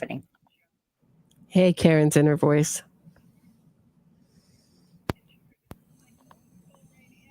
It is Breaker 19. Okay. What how is Karen feeling? Is Karen Reed's inner voice? She thinks John's a pervert. John's a pervert, yeah. Mm-hmm. Just kidding. I hate his guts. You hate his guts. How did you maneuver a jury with such damning evidence to be so oh, she's gone. Okay. All right. God. Right. Yeah, losing is good, Jennifer. Losing is good. You got to lose. All right, I need to take a break. I'm going to take a break. I'll be back. I'm just going to play my break music. I'll be back in 2 minutes. I just need a break for a second. It's yeah. Hold on. I'll be back in a sec. Oh, Allison's here. Never mind. Allison is a break. Allison, how are you? Are you connected? I hear no. Did you connect? I'm going to throw you out and give you time to connect. Oh, hi. Can you hear me? Yeah, I can hear you now. I'm like, Allison's a pro, man. Allison's a pro. She's got pro technique. How's it going, my friend? Oh. Well, yeah. I just looked up what the question you were referring to. Yeah, it does not sound promising for the Commonwealth. It's like the worst question ever. I mean, what could be worse than can we acquit on 2 and hang on another charge? I mean, yeah. What worse question could there be? I don't think there is a worse jury question than that. And you think can we just acquit on all 3? Can we acquit on all 3? That would be a worse question. But other than that would be. In which case they would just come back. Yeah. They just come back with that. I've never wanted to have a drink more in my life. And I don't you think that if they do acquit on 2 and hang on one of the charges, that there'll be a 3rd trial for that one charge, or the Commonwealth? No. The 3rd trial will be the civil case. And, Karen Reed, she's compared herself to OJ. This is going to be another OJ Simpson moment. Except the difference is that there's still OJ Simpson is considered guilty, and Karen Reed, the way the media will play this, they will call this a great exoneration, and that they will say that she's factually innocent in all this bullshit. I mean, they've been trying to make not a not guilty charge be the same as a certificate of innocence, and his certificate of innocence isn't worth the paper it's written on either. It's just not proven. Does not mean you didn't do it, even if you're found not guilty. Not proven is maybe a better way to put it. And I think it was proven in this case. Apparently, there are many more supporters outside the courthouse during these deliberations than for the O'Keefe family. And it's sad that it's come down to that kind of division, because the O'Keefe family, no matter what, are victims, and they're already enduring tremendous grief and trauma, and then subjecting them to public attack only exacerbates their pain. They're not on trial, right? But Karen Reed did that purposely. It was very strategic to keep the people, because I'm sorry, but Carrie Roberts isn't a very good spokesperson for John O'Keefe. I'm sorry. I don't mean to be hurtful. She's just not. I don't know if she may be too traumatized. She may not be nobody. I don't know what kind of position I would be in at that point either. She's had a lot of pain in her life and trauma. So Karen Reed went out the people who would have been great spokespersons for John O'Keefe, Jen McCabe, and the family and anybody who would be, and went on a witness harassment campaign and silenced them all. It's done very cleverly. Oh no, is this more bad news? Yes. Oh, good. Okay, I hope not. Okay, good. This is just junk mail for me. I hope. Yeah, I agree with you that it's focusing on the families has been a tactic to divert attention from her and from the evidence against her. So then it shifts the narrative away from accountability and creates confusion or blaming of the victims.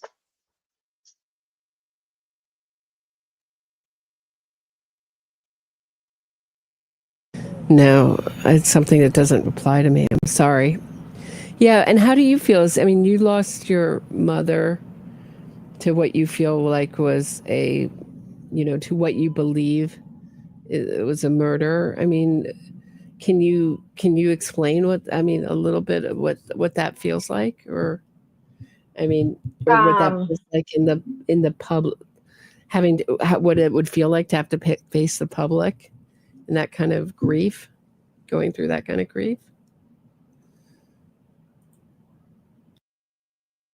Well, yeah, it compounds the trauma. And, like in my mother's case, there was victim attacking, even down to that she had freshly manicured nails. And, my father was saying only a whore would have red nail polish the way she did. And if she had survived, I would be addicted to drugs. So yeah, he's disparaged her all the years since he first killed her, and then he's killed her memory, tarnished her memory. And they did that very publicly by saying that maybe she was hanging out with people that were very bad people, and they tried to give her a drug problem, a mental health issue. They really villainized your mother. That's right. Your father's lawyer's name again? John Kecker. Thank you, John Kecker. He's a piece of work, that guy. So do you think that Oh, go ahead. I'm sorry. Do you think that, this is the question I have, do you think it's something about our legal school that there's something very,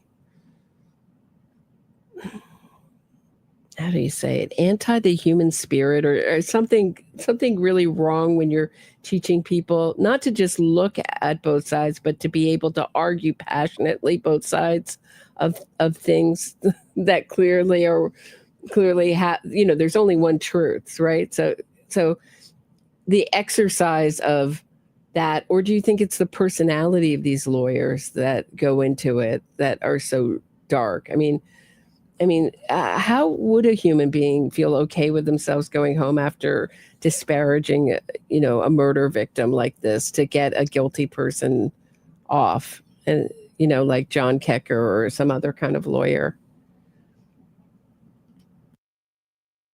Yeah, that's interesting. I think the lawyers, like criminal defense, may attract lawyers without as much of a moral compass. And, when you think about it, prosecutors are always paid by the government. Occasionally there's a special prosecutor, but even then, the salaries are much lower than what they can charge in the private sector. So I think that attacks or that attracts lawyers that are, okay, selling out for high paying clients. Of course, like public defenders, they're paid, equivalent. But I think the private practice does entice a lot of lawyers. And then the ones that are most highly paid are, and the highest profile ones are the ones that are willing to compromise, unfortunately, the ones that are willing to compromise their integrity and, go after victims. It looks like Alan Jackson even misled the court. I mean, the judge, that he even found that it's not just us, speculating. She found that there was deliberate, that was the word she used, misleading regarding the expert witnesses. Yeah. Lying to the court, and they all did it, including Alessi. So Alessi came on late, so he didn't have quite the length of lying to the court as the rest of them. But they all did it. They all signed off on everything that they put out into the public domain had 2 points. So actually three motivations. So when they put in filings, they had the way they wanted to sway the court, right?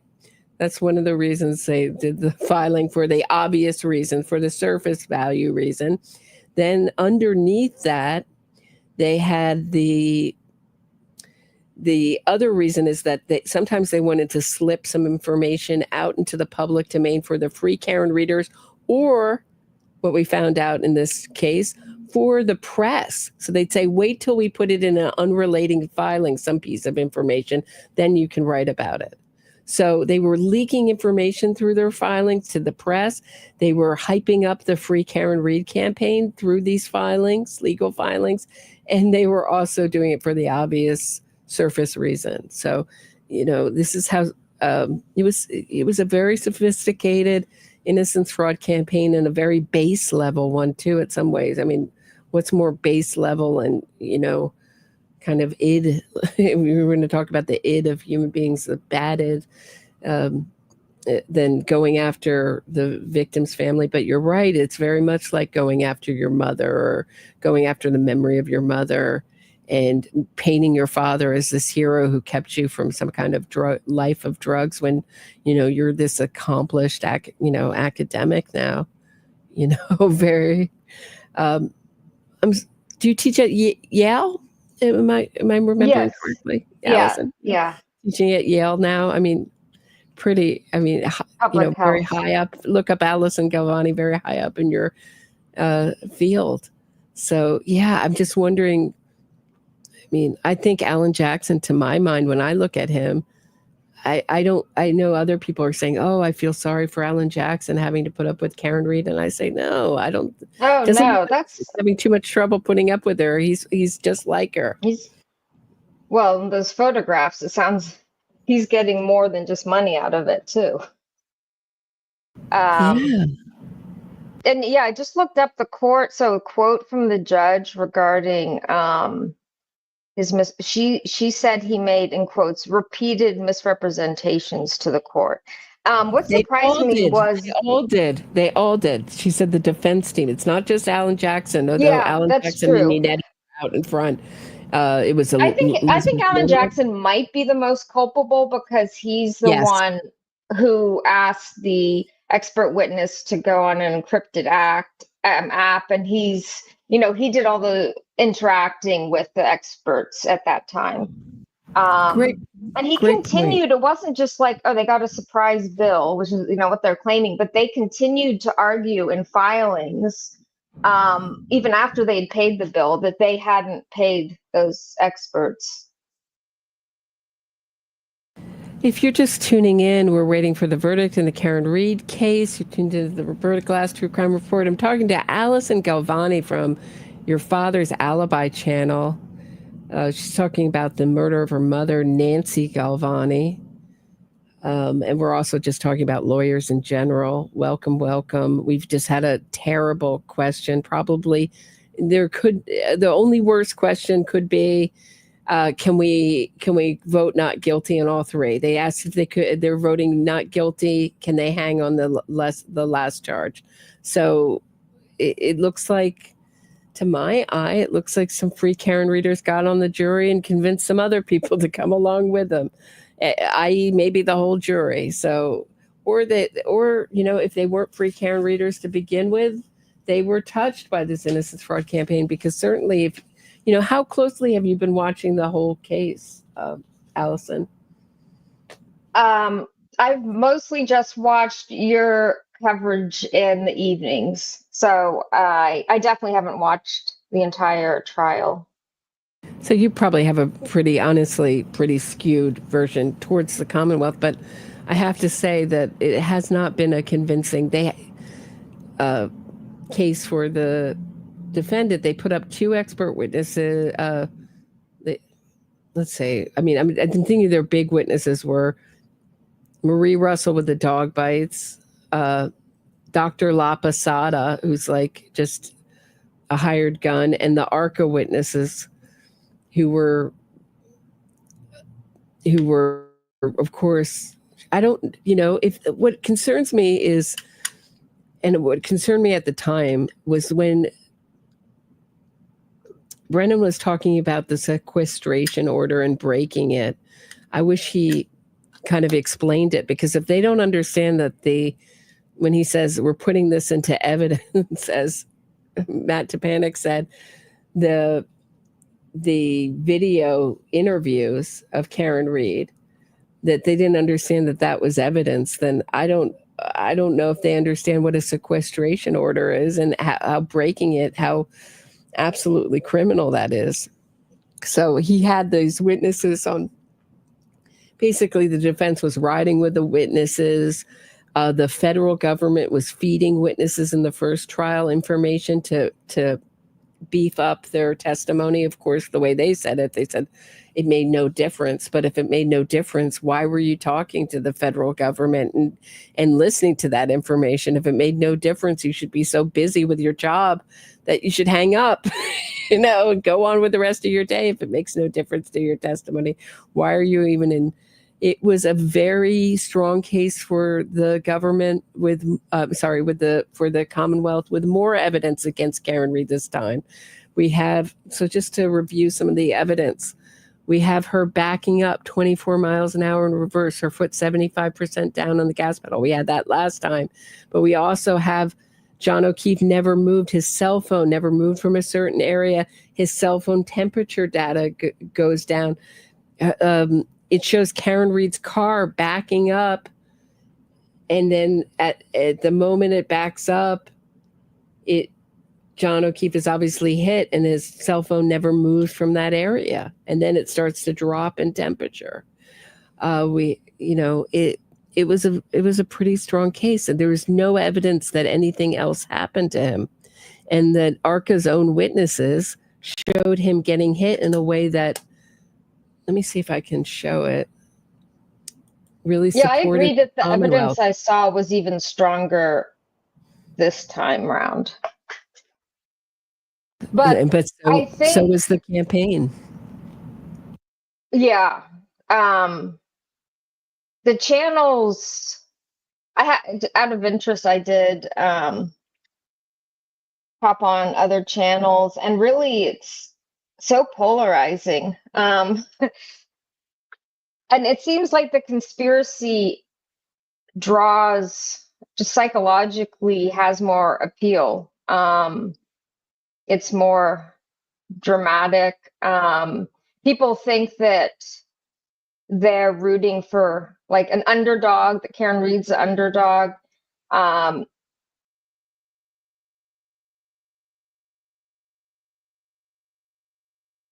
Oh, sorry, I think I just cut out. No, I can hear you perfectly. Yeah. I think we do. There is a lot of confirmation bias going on in the public as well. But the evidence you pointed to I think that's really strong. Now that you mention that together, Yeah, whenever I hear you go through the evidence, I'm persuaded. I'm not sure, to be honest, I'm not sure if she intended to hit him, like in a premeditated way. I know, I get it. and perhaps it's comes down to how you define intention, because I do think she was angry and backed up angrily, and knew he was behind there. And it's interesting comment that she made. He didn't look mortally wounded. Well, when would that have been? That would have been when she hit him, not when she found him, because she was already claiming that he was dead. She was calling everyone before she had apparently found him, and saying he was dead, he's been hit by a plow. I think that's all very incriminating for her mind to go. Like, if she hadn't hit him, for her mind to jump to he's been hit by a plow instead of that he's crashed in someone's sofa because, he was drinking and didn't have a ride home. It is very incriminating. Karen Reed doesn't do things by accident. What has she ever done by accident? You know what I mean? She's a very intentional person. She's talked to Aidan Kearney every day. She's planned. She's a planner. That's why it makes me think that she's just not someone who if it were an accident, she would get out and if she didn't want to incriminate or call for help or get Jen McCabe to help. She certainly had no problem. This is what I'm trying to get my audience to think about, is why she involved Carrie Roberts and Jen McCabe. And my answer is, but you may have a different answer. Oh, I didn't do that. I left that from this morning. Is that, sorry, I'm talking about the temperature is way low in here. The air conditioner isn't like freezing. Sorry, that's what I was talking about. I'm pleading my case to my boyfriend. I didn't touch the air conditioner since this morning. One of these? You want a cold seltzer? Yeah, thank you. Is that without involving Jen McCabe and without trying to involve Catherine Camerano and Michael Camerano and everyone she tried to involve that morning, Catherine Camerano was working as a nurse, so couldn't come. And Carrie Roberts and Jen McCabe is so she could have people to mix up into the mix. Otherwise, it's just her there. She saw him last. She dropped him off. He was hit. It's her taillight. Everything goes to her. She purposely, it's a part of her self-preservation and start involving other people. So she has Jen McCabe's 911 call, not her own 911 call, Jen McCabe's 911 call.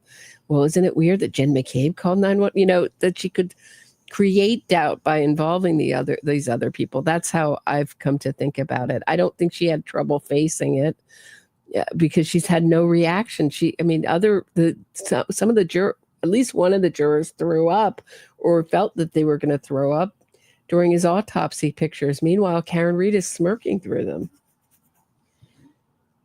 Yeah, mocking his mother, and that was appalling. Mocking his mother on the day that, referring to how his mother's demeanor was and what she was saying on the day that she found out that her son, her second child, to have died and prematurely. That there's no excuse for that. And I agree that she may have, or I think she, even if I'm not sure that it was like premeditated intention, I do think she embarked on the cover up straight away. Like, she could have woken up. She could have think she hit him to begin with. So, in her words, clipped him. But I don't think she realized that she had killed him. And then because I don't think she would have left all those angry messages. And I know that can be part of the conspiracy, but still, or part of her cover up, but I still don't think that she would go as far, because it doesn't reflect well on her, the things that she's saying in those messages. But I think that genuinely when he didn't come home, she thought, oh my gosh, I could have actually killed him when I hit him. And then the cover up started. I think so. I think everything was about herself. I mean, as it always is. I mean, she's made everything about herself. I think she can be very likable. Obviously can be very likable and put on a fake public persona, you know, that's very likable. I mean, certainly she has some kind of charisma.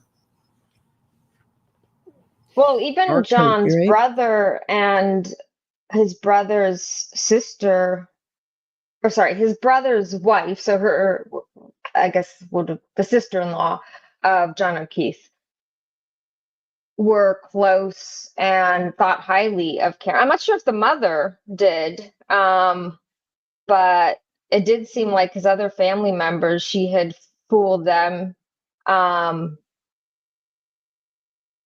Yeah, she clearly, in all of her texts, she was clearly very needy, and those flirtations with that other, I forget his name, Brian or something, one of the Bryans.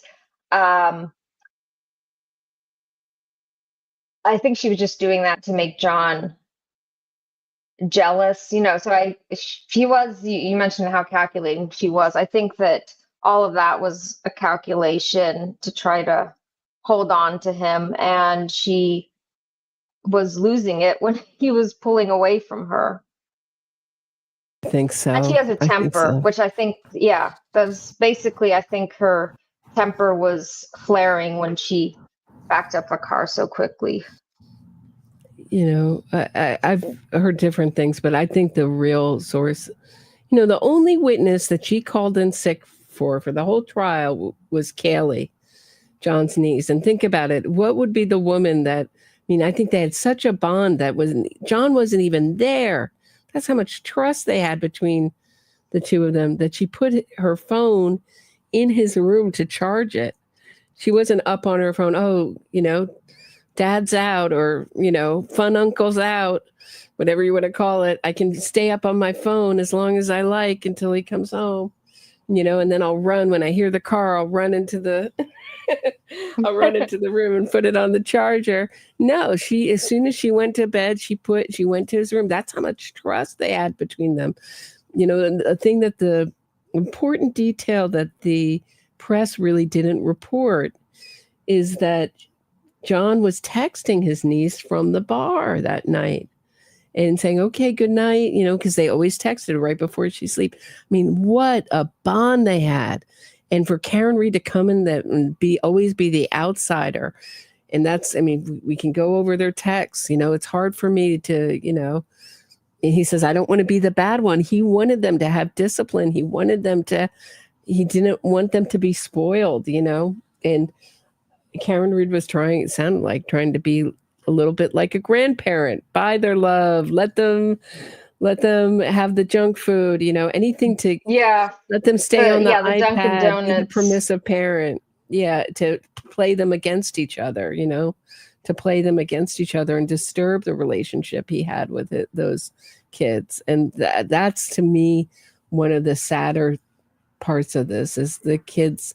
That relationship is gone forever thanks to Karen Read. And they had lost their mother at a young age. The mother and then their father, a matter of like a couple months later, suddenly their mother had glioblastoma. And then their father, and now they've lost John as well. It's just one Can't trauma. even imagine. I know. Yeah. I was 16 when my dad got sick, and he died a month after my 20th birthday. Which sounds old, but almost all of my friends still had both of their parents, right? So it was a very isolating kind of grief to go through. I can't imagine going through that grief so young, and then going through it again, then getting hit by a trauma. And who did Karen Read wake up that morning to just traumatize again? Kaylee. Not have her wait. He's gone, he's missing, call this person, call that person, you know, just involve her with it. And there's no doubt about why Kaylee is suing for for re-traumatization. So that lawsuit is Oh, about she is? Kelly's Oh, good. I re-traumatization. didn't know that. Yeah, Well, she because there was no need deserves. to wake her up. Hey, do you have Jen's number? Anything wrong? No, we'll talk about it later. There's no need to involve her in that. Call Jen yourself. You need the number, get the number, but don't re-traumatize her with all that. Don't make her, but she needed to. She would have blamed Kaylee if she had to, if she thought it would be helpful. But that's the witness that we didn't hear from. And I agree that her reaction does alone show its selfishness because she doesn't seem concerned about the children.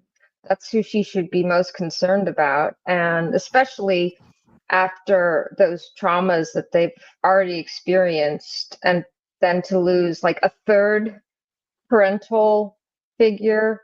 And with like the Dunkin' Donuts and the junk food, it is harder. It's like easy if you want to sway kids, giving them junk food when their parents don't allow it.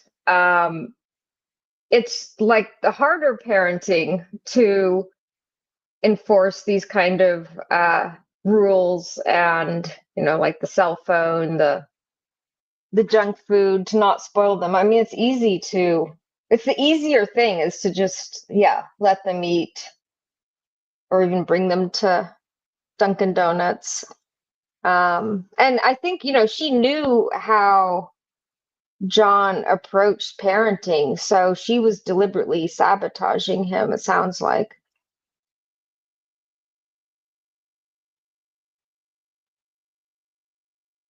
Yeah. Yeah. It's I agree. And they asked Kaylee, did she take you to get your nails done? Yeah, well, she dropped me off at the nail salon. I got my nails done and Karen waited for me, or came back when it was done because she didn't like getting her nails done because it hurt her nails. And did she go to your games? No, that was my uncle. My uncle was at all my soccer games and whatever, whatever sports she played. He was there. That wasn't Karen. They really tried to say, well, did she buy you this? Did she do that? Yeah. Did she help you with your school projects? Yes, a few, but it's hard. I think it must have been really hard. I would think it would be hard to come into a bonded. They were such a bonded team by the time Karen Reed came in, especially Kaylee's older, to be a third wheel must have been, a challenge for Karen. And she was trying to win their love. So, especially if she likes to be the center of attention. Yeah. Yes, very hard. I mean, if you read those text messages, I've been through them. I've done a couple episodes where I've spent just going over the text message, even not all the text messages that were into the public domain. I've often wondered out loud, everybody said, oh, this was a better trial. I said, was it a more convincing trial? Last year, we heard a lot more of the details and a lot more of the story and a lot more witnesses. Was that more convincing? And everyone said, no, this trial is much more convincing. Even lawyers said that. Doesn't mean anything, whatever. I would just often ask myself, jury's coming back. Okay, get ready, guys. You want to stay on, Allison? I hope so. Oh, for the verdict. Oh, what? Okay, the cool. verdicts? Jury's coming back. Oh. You want to come back boy. for the Saturdays? You're going to be part of the support group? We're not going to get a verdict? KR will be forever the outsider? Not really. She'll be a hero, and she'll make $1 million on this. Hopefully all of it will go to the O'Keeffes. That may be more like O.J. Simpson in that way. I'm going to puke too. Are they really coming back? Is that a joke? Or are you serious? Because I take people seriously sometimes in my audience. Let's see. Let me look. You look. You look. Yeah, I'm just seeing channels having still in verdict watch. Okay, all right. We'll chill out. We'll relax. But Alex Jones, I'm just looking on X because Alex Jones, I don't know why I don't follow him. He's always number one on X. I don't know why when I look, I don't follow him. I don't know why he's on the top of my feed all the time.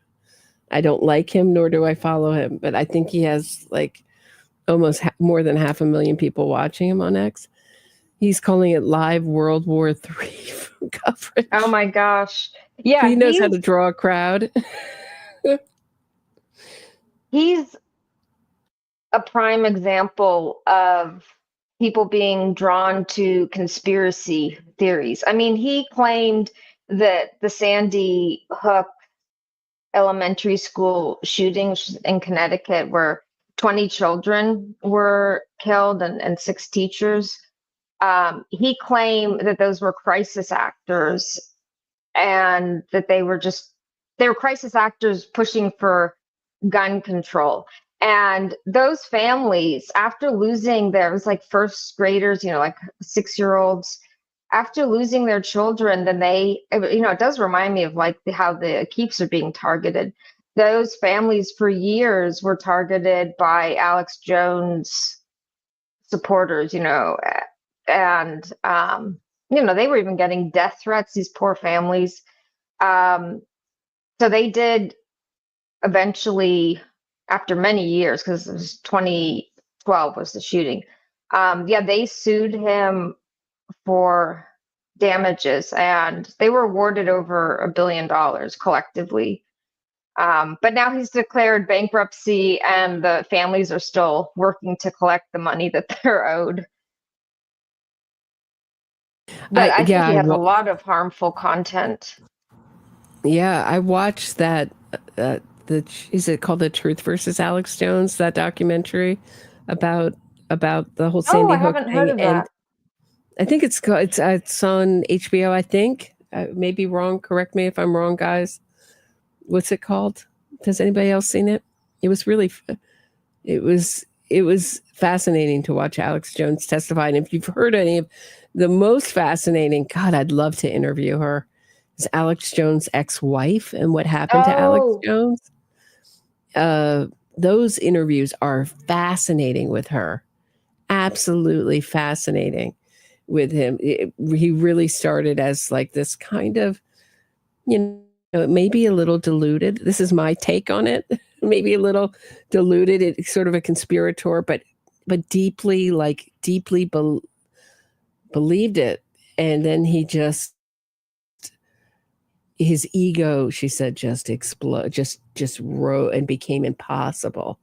And just, he became, his mind just, she said it was just like, everything was a conspiracy. Everything was she says he does believe these things. That was my take out of it. I don't know if he believed this, but he also, on the other hand, had this empire to run, these vitamins to push, and he needed a big audience. And he literally sells like zombie packages for like the zombie eclipse. But he's not the only one that got rich off that. The other one, that Halabag, it's not his real name, because I remember I was like the lone dissenter in one of those. It was really, this is like in the beginning of YouTube where, channels weren't really censored. They didn't. So it was kind of more of, in some ways it was more fun. In other ways, you had people like this, Wolfgang Halabag or whatever that guy's name is. Yeah. The guy who said he was a school safety instructor. I was like, is that even a job? Is that a job, school safety instructor? Really? It always sounded so made up to me. And he was putting out just I think it was the police communications, correct me if I'm wrong, but something like that as the script, the Sandy Hook script. And he was being interviewed on one of these little conspiracy YouTube channels. But in the minute they pop up, they would be able to become huge. There's a real conspiratorial culture in the beginning of YouTube. And I was on one of those, like the lone dissenter, saying, you know, I don't know, asking skeptical questions. And he was just raking in the money, the donations that guy got so rich, Wolfgang Hallenbach, not just, so Alex Jones isn't the only one that profited off of that Sandy Hook conspiracy. There's a lot of other people Wow.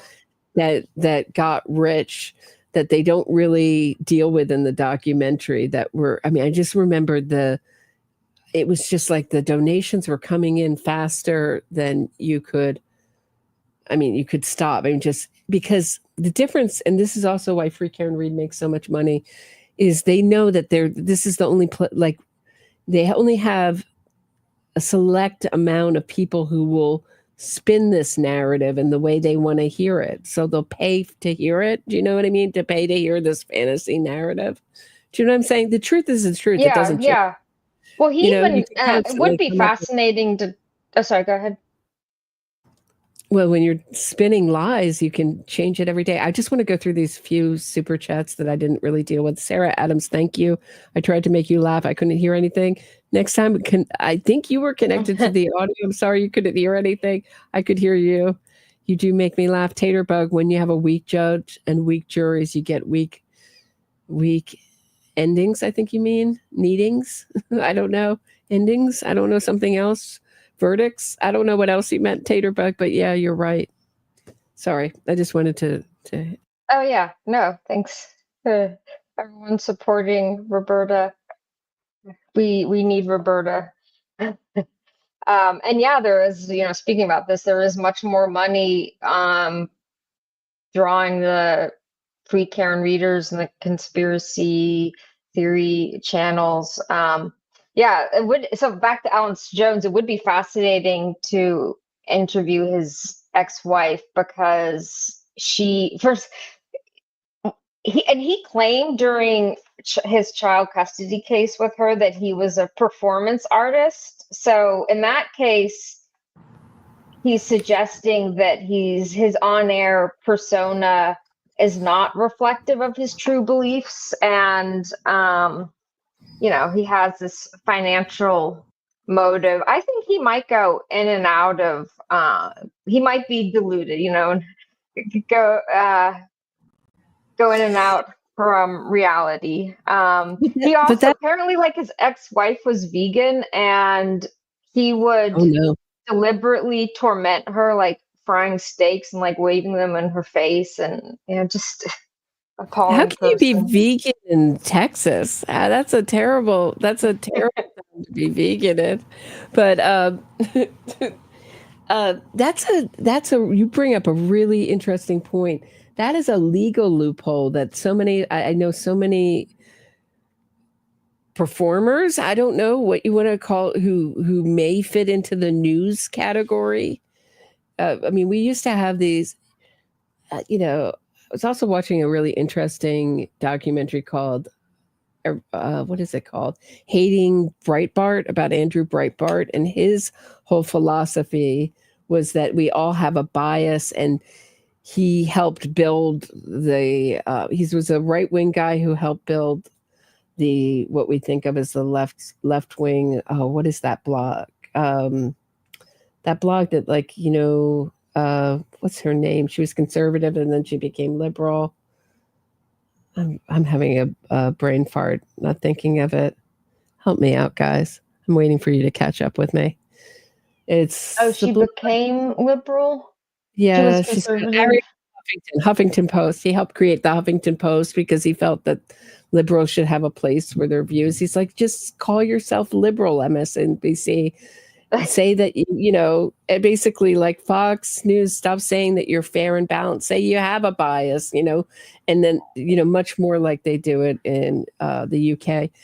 You know, this is the liberal papers, that's the left wing. He felt that was very healthy to kind of be open about your biases. Anyway, but so Rachel Maddow has been sued, I believe, and Tucker Carlson, both on the left and right, have been sued and use that same defense that this is a character that I use, I believe. Correct me if I'm wrong about one of those people, but I believe Tucker Carlson has used that. Says this is a character. I think he has used that. And you know what's interesting, speaking of MS, I think his first gig was hosting on MSNBC. Yeah. Let me just look that up. Yeah, he from 2005 to 2008 he hosted a nightly program on MSNBC. So My feeling about him yeah, is he's batshit nuts, I think. I'm sorry, anybody who likes him, but I really do. I think that Fox News really like crafted a persona of just reasonableness with him. and then when he went out on his own and he's having like neo-Nazis, he's having straight up Nazis on, being like, oh, World War II, we're not sure what happened there. Not sure Hitler was such a bad guy. Like things like that. In that kind of really? vein. Oh my Yeah, gosh. he's gone like that. I haven't seen any of his. Yeah, I mean, he's like now said, doing his own show when Fox yeah, they fired kind of him. tried to make him more center right, and then they just, when he went off on his own, they couldn't take how crazy he was behind the scenes, and then that's my theory on him. And but he did a few things on Chicago and Innocence Fraud with Martin Pribe. I know, they're always on the paid Fox thing. I never got to see it, unfortunately. I would have liked to see what he did on it. I'm sure it wasn't as hard hitting as, it never is, as it should be. But yeah, Tucker claimed French fries stay hotter and longer. Yeah, he went to Russia and was like, Russia's great. Except for the fact that when you dissent, you might be, if you get to be an enemy of Putin, he might kill you. Other than that, it's great. Other than that, he's like, look how great the supermarkets are here. I mean, he did straight up Russian fry. I just think I just ignore him, but he's a little too far crazy for me. I think and I think he's very devious in the way he uses language. I don't know. He almost seems like a lawyer to me. You love him? Yeah. It's okay. You don't have to agree with me. That's just my views. I can be wrong. That's just how I see it. Well, that's what I appreciate about this community. Other communities, if you have a difference of opinion, you get attacked and pushed out, banned pretty quickly. But that's how I feel too. Like, we can be united just because we may disagree. We might have different political ideologies. We can still be united about, some causes that are righteous. And yeah, I have respect for everyone's opinions. It can be interesting. So like in the Delphi case, I found it perplexing that, speaking of conspiracy theories, that the defense managed to persuade a large swath of the public that Odinus killed those two girls, not Richard Allen. But it is interesting to hear other people's perspectives, to at least understand how they were persuaded by what I think is an innocence fraud. So absolutely. You're correct, Allison. That was another innocence fraud campaign, and they were making good money, saying that it was all false, like all 50.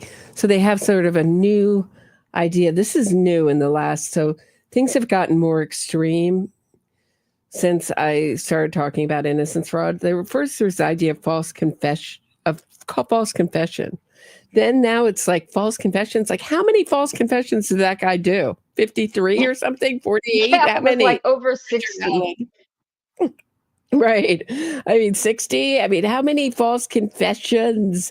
I mean, there's supposed to be like, rare things that happen when you're denied food and water, when you're in this kind of, low IQ is a risk factor. poor schooling's a risk factor. Yeah, it's usually when you're Intensive talking to authorities, being pressured with authorities. Right. He was confessing to, his wife, his mother, who were being supportive of him, the therapist he was provided with, and she even said, like, they were all saying, "Stop confessing." Like but it sounds like anyone that would walk past his cell, he would yell out confession to. He wrote that he'd like to apologize to the families. Yeah, he was Right. And they're still calling When We See Us has had the same kind of thing. They had all the Central Park 5, and the people who pled out too, all the peripheral figures who pled out or got let off or didn't get charged. They all had pretty much all their stories were very consistent. We were out to rob bicyclists and joggers in the park that night. I love, and then they put out a fictional series, okay, produced by Oprah. Thank God I didn't have to work in that environment. It would have been so alienating. It was getting alienating at the end of my term there anyway. But when she started getting into, what's his name, that weird spiritualist guy who I find very culty. What's his name? That cult guy. Oh God, he's got a weird name. She was like making us at Oprah magazine, trying to make us go. He has a book.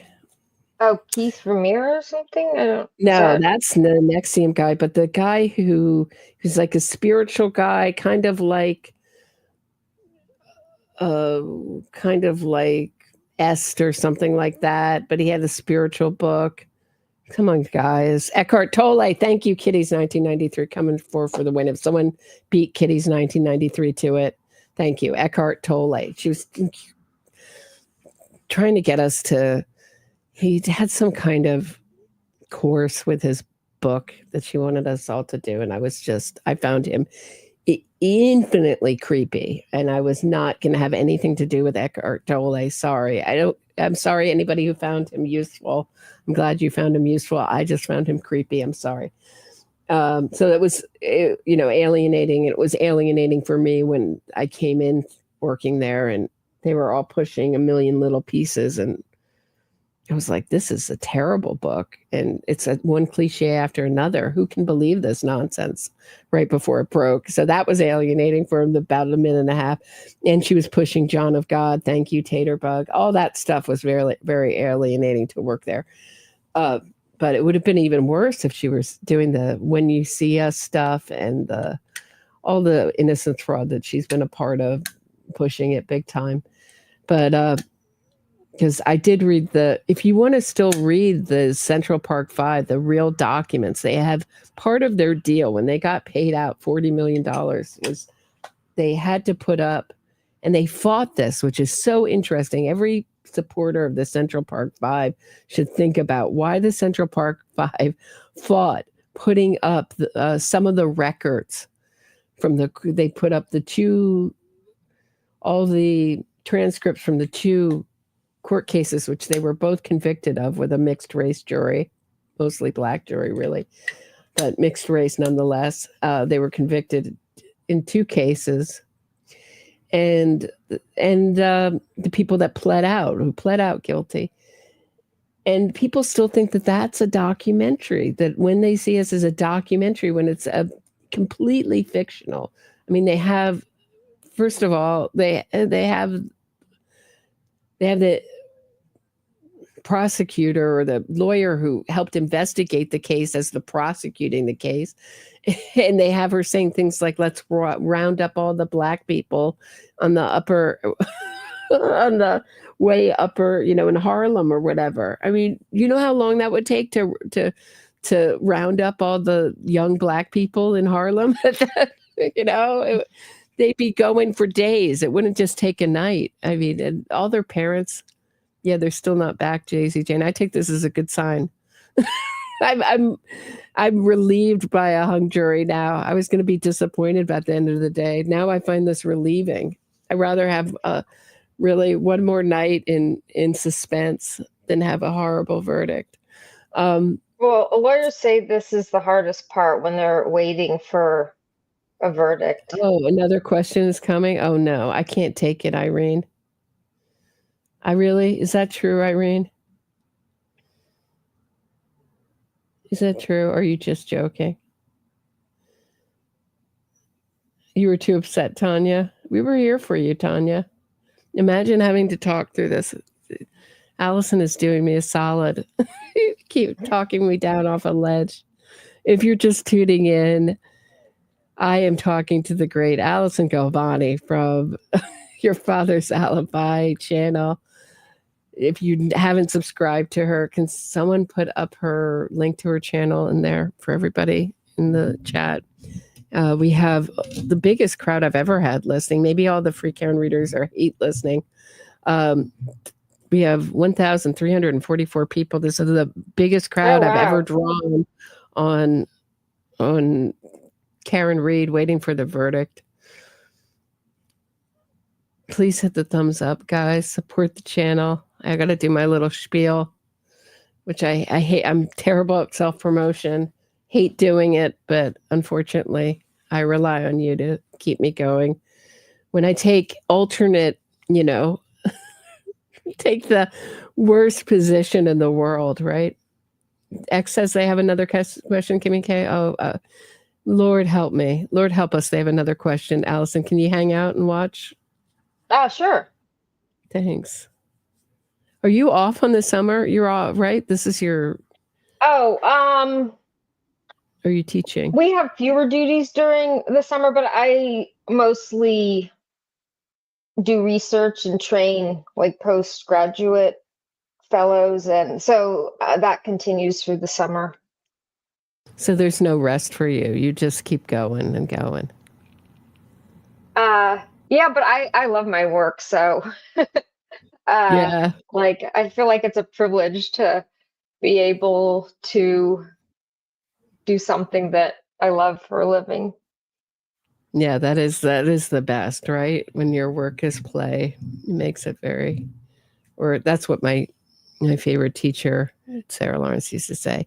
You found out that work can really be play if you love it. That's what she said to me once. I don't think we'd agree on anything now, but she was a wonderful teacher, a really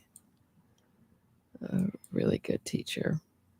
Yeah, they are a bit slow. I don't know if they're just coming back. Remember, Karen Read and her lawyers have to come back to the courtroom. They have to be within 10 minutes away. And then, of course, they have to go through the crowds. Yeah, it's always great talking to Allison. She's a natural talker. Yeah. Oh, thank you. But if ever I hear one of my shows, I click on it by accident. It makes me cringe. Isn't that a weird phenomenon? That I find that everyone hates hearing themselves talk. I do. I've gotten a little bit more used to it, but I hate hearing. I don't like the sound of my own voice, and I find it very cringy to listen to myself. All I hear are mistakes or things that I said. Like, it's a lot harder to talk and think than you think, guys. That's all I can say. I see it. I love when I see it in court when really practiced, articulate lawyers like Hank Brennan will slip up with, say, he instead of she, or the reverse, or use the wrong word. It always makes me feel very, very encouraged. But it is a lot harder to talk and think at the same time than you think, guys. Well, not just the message, just the voice and the everything. It's odd. Oh no, you're extraordinarily articulate. I'm embarrassed by all my which, yeah, I can't help to say. I had a month where I worked on it, but I still do it occasionally. More now, I've noticed now waiting for this verdict more than ever. But I did have to work consciously. So every time you talk, you train yourself out of it. That's the only way you can do it. is to just consciously train yourself out of it. Because I had to also edit my own stuff. This is back before I went to live streaming. I trained myself out of it so I didn't have extra editing to do. Well, I think I say more often when I'm nervous, and then if I start consciously focusing on the ums, then it's a vicious cycle because I'll become more nervous and then hence more ums. So yeah, I would like to be able to trade myself out of it. So were you focusing on it when you were doing a show or just in your regular life?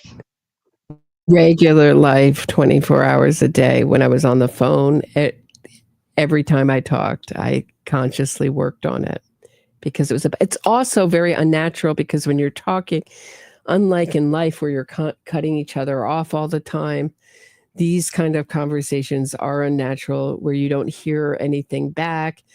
You're just talking into silence, and that elicits ums even more because the natural human reaction is to say to cover up a silence. It's awkward.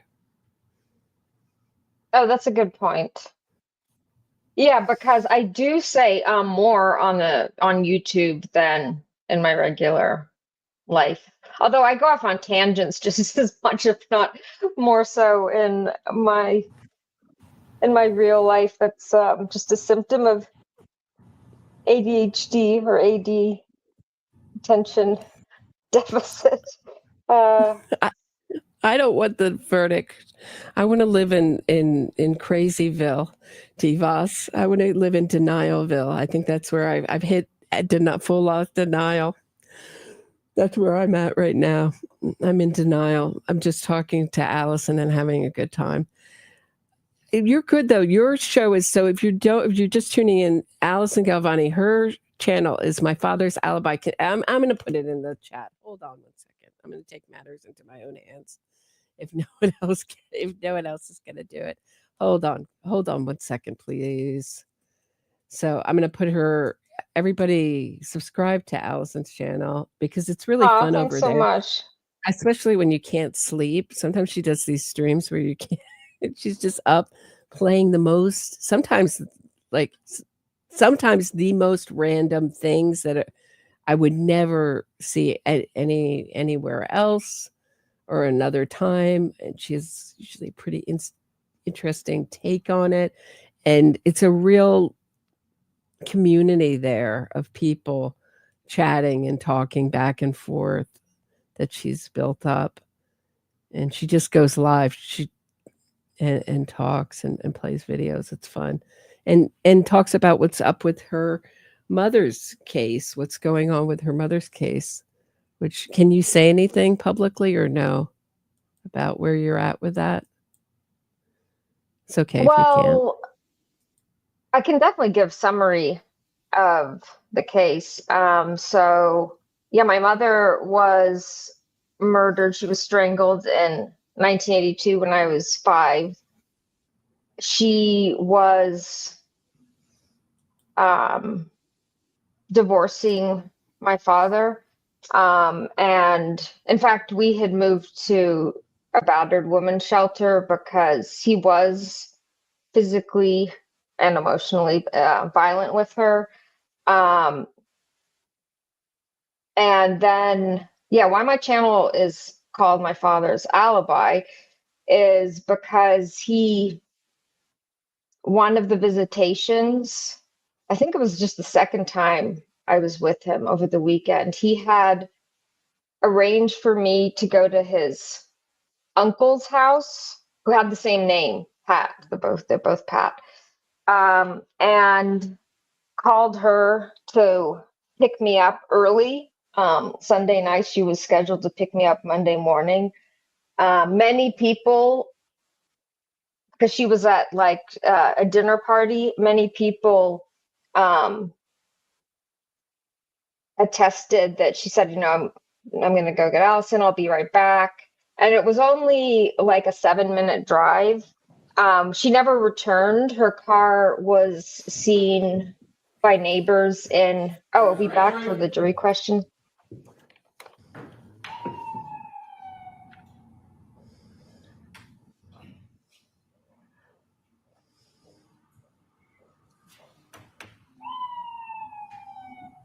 Yeah, this is the jury arriving, I believe. This is why they're concentrating on the window there. We'll get back to Allison Galvani's mother's case in a minute.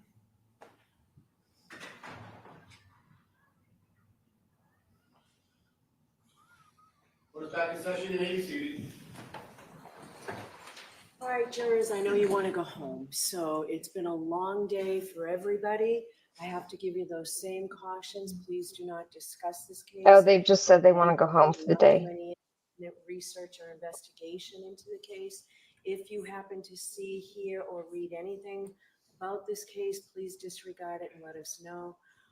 Be careful with your social media use. We know you've all been working really hard and we appreciate it. So please just clear your heads. Don't think about this case at all as best you can. And we'll see you tomorrow morning when everybody's fresh to start again. Thank you. All rise for the court, please. There's following. So their question was, can we go home now?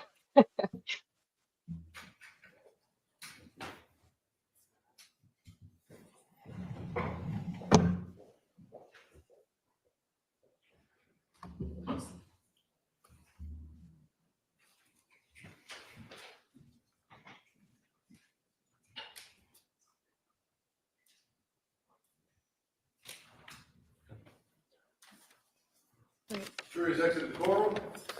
Okay, Tori. All right, we'll see everybody tomorrow. Thank you. Court is adjourned. Yeah, I'll take this. I'll take this. Yeah, me too. I'll take this as a good sign. I'll take a hung jury now. I mean, that was a nightmare scenario. What they put out was a nightmare scenario. So glad. I see lots of, someone said they didn't see many members. I see lots of members. Amy Becker, Phoebes, Doris, your latex spouse. I see a bunch of members in here. Okay, so continue on. So you were staying at a women's shelter. Yeah, so just to recap, my mother's body was found in the San Francisco Bay, wrapped in, well, her clothes, she was nude, wrapped in a sleeping bag that had been in the trunk of her car, her yellow Buick, which was seen in my father's driveway. Meanwhile, he had me at his uncle's house. And it was very oddly, I never stayed at that uncle's house before. I'd never, gone to play alone. I heard him on the phone arranging it. And I told him I didn't want to do it.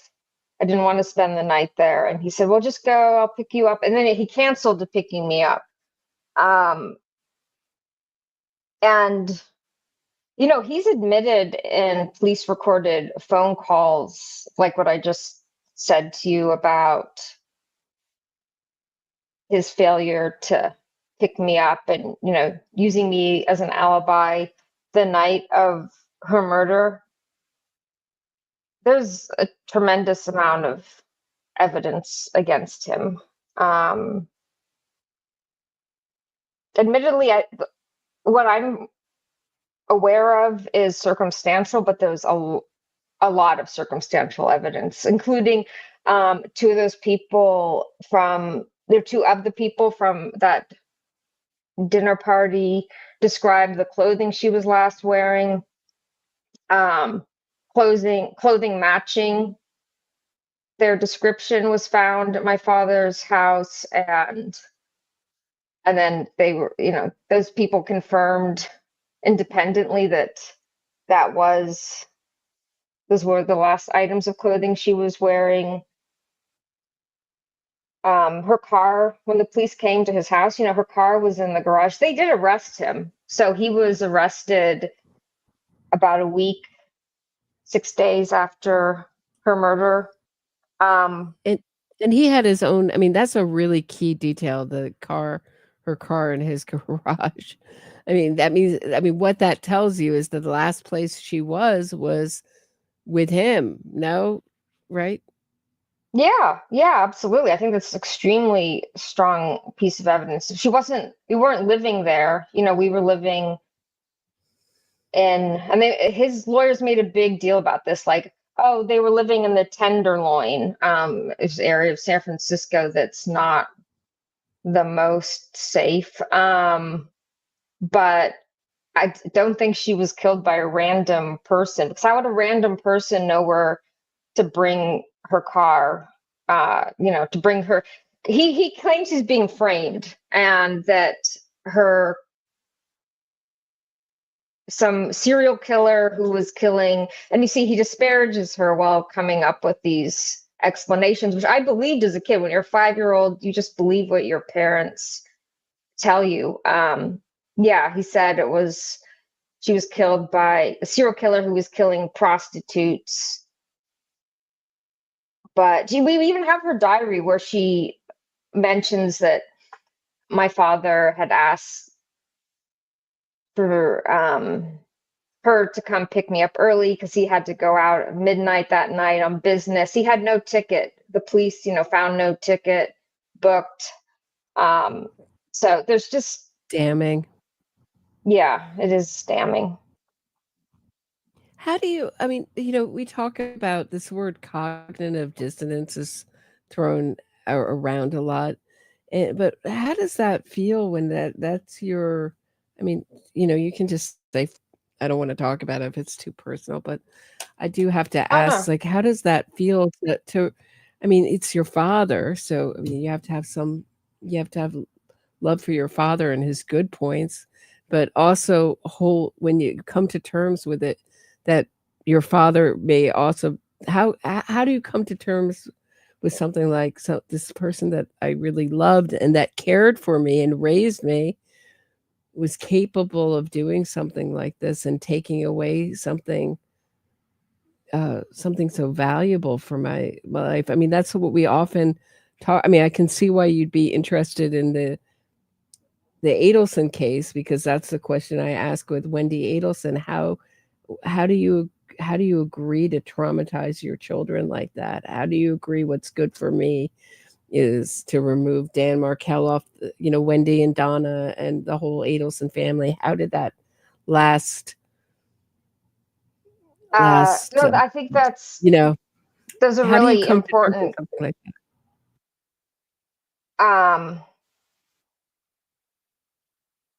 Well, there was a powerful psychological barrier, where, just as you're saying, my father, who I was really isolated with because I didn't have any siblings, besides from this uncle, which basically never saw again. The rest of his family lived in Minnesota and the East Coast, and she had no siblings either. So, and her father, in fact, was dead. So she only had her mother still alive. So I was very attached to my father, and I normalized his violence, for one thing. And I wasn't aware of all of the evidence. I knew her car was found at his house and that sort of thing. But if you're given, I think you can see this with the Delphi. You don't want to think that your parent, someone you love, would do something so heinous. And, as you were saying as well, it's any parent who would kill the other parent does not have the best interests of the child as paramount, to say, just to put it mildly.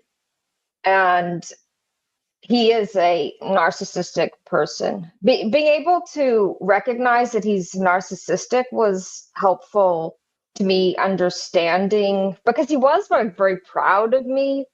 We're estranged now, but because of my thinking he's guilty, But, it's a certain point, I just couldn't deny the abundance of evidence against him, overwhelming. And then when I started looking into it, I found even more evidence. So as an adult, I had just suppressed her, like the grief, and told myself almost like it didn't matter who had killed her. I think that was like a kind of psychological mechanism from dealing with the reality that he had killed her. And it was easier for me to, also when I was only getting the narrative from him that, someone that kills prostitutes, she was acting like a prostitute. He's saying this kind of thing to me when I was 5. So yeah, I don't know if I explained that very clearly, but I do think that you see family members, and I understand this because I was in this phase for a long time, being in denial because they don't want to think that someone they love. And, for me, I'm unfortunately, like, I look like my father. I mean, at least some, I look like, especially like his sister. So I know I'm genetically related to him. And it is hard to reconcile that I'm the child of both a murder victim and her perpetrator, a murderer. And so, I felt like, well, he's so narcissistic, such a psychopath. So do I have that ingrained in me? There's that aspect that's also hard to deal with. It seems like he really groomed you from a young age to not value your mother's memory, that to almost make you turn you against your mother's memory, and she caused her own death in some ways, right? I mean, yeah, absolutely. I mean, he would say she was crazy, that she was, mental health, but it's not like her mental health,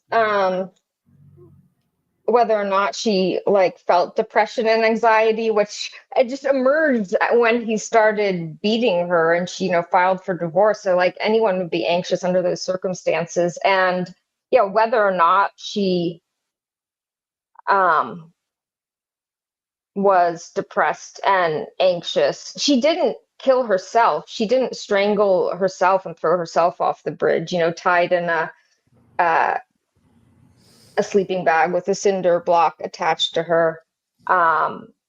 Even in stressful it's not relevant. circumstances, getting a divorce, it was very frowned upon being getting a divorce back. It's not like today, it could still be frowned upon. You could still not be, children of divorce. It was still, at least could still be frowned upon. She still was making it through in a women's shelter, holding it together. That's a pretty strong woman, no?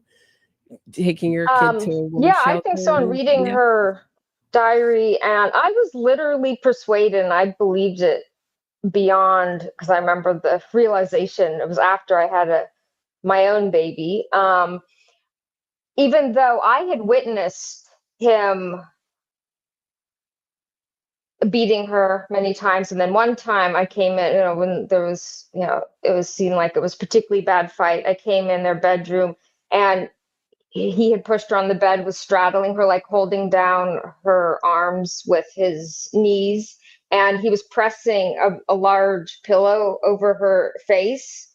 And I was begging him to stop. And she wrote about that in her diary. That's my witnessing. That was her when she decided to get a divorce. But it's interesting that,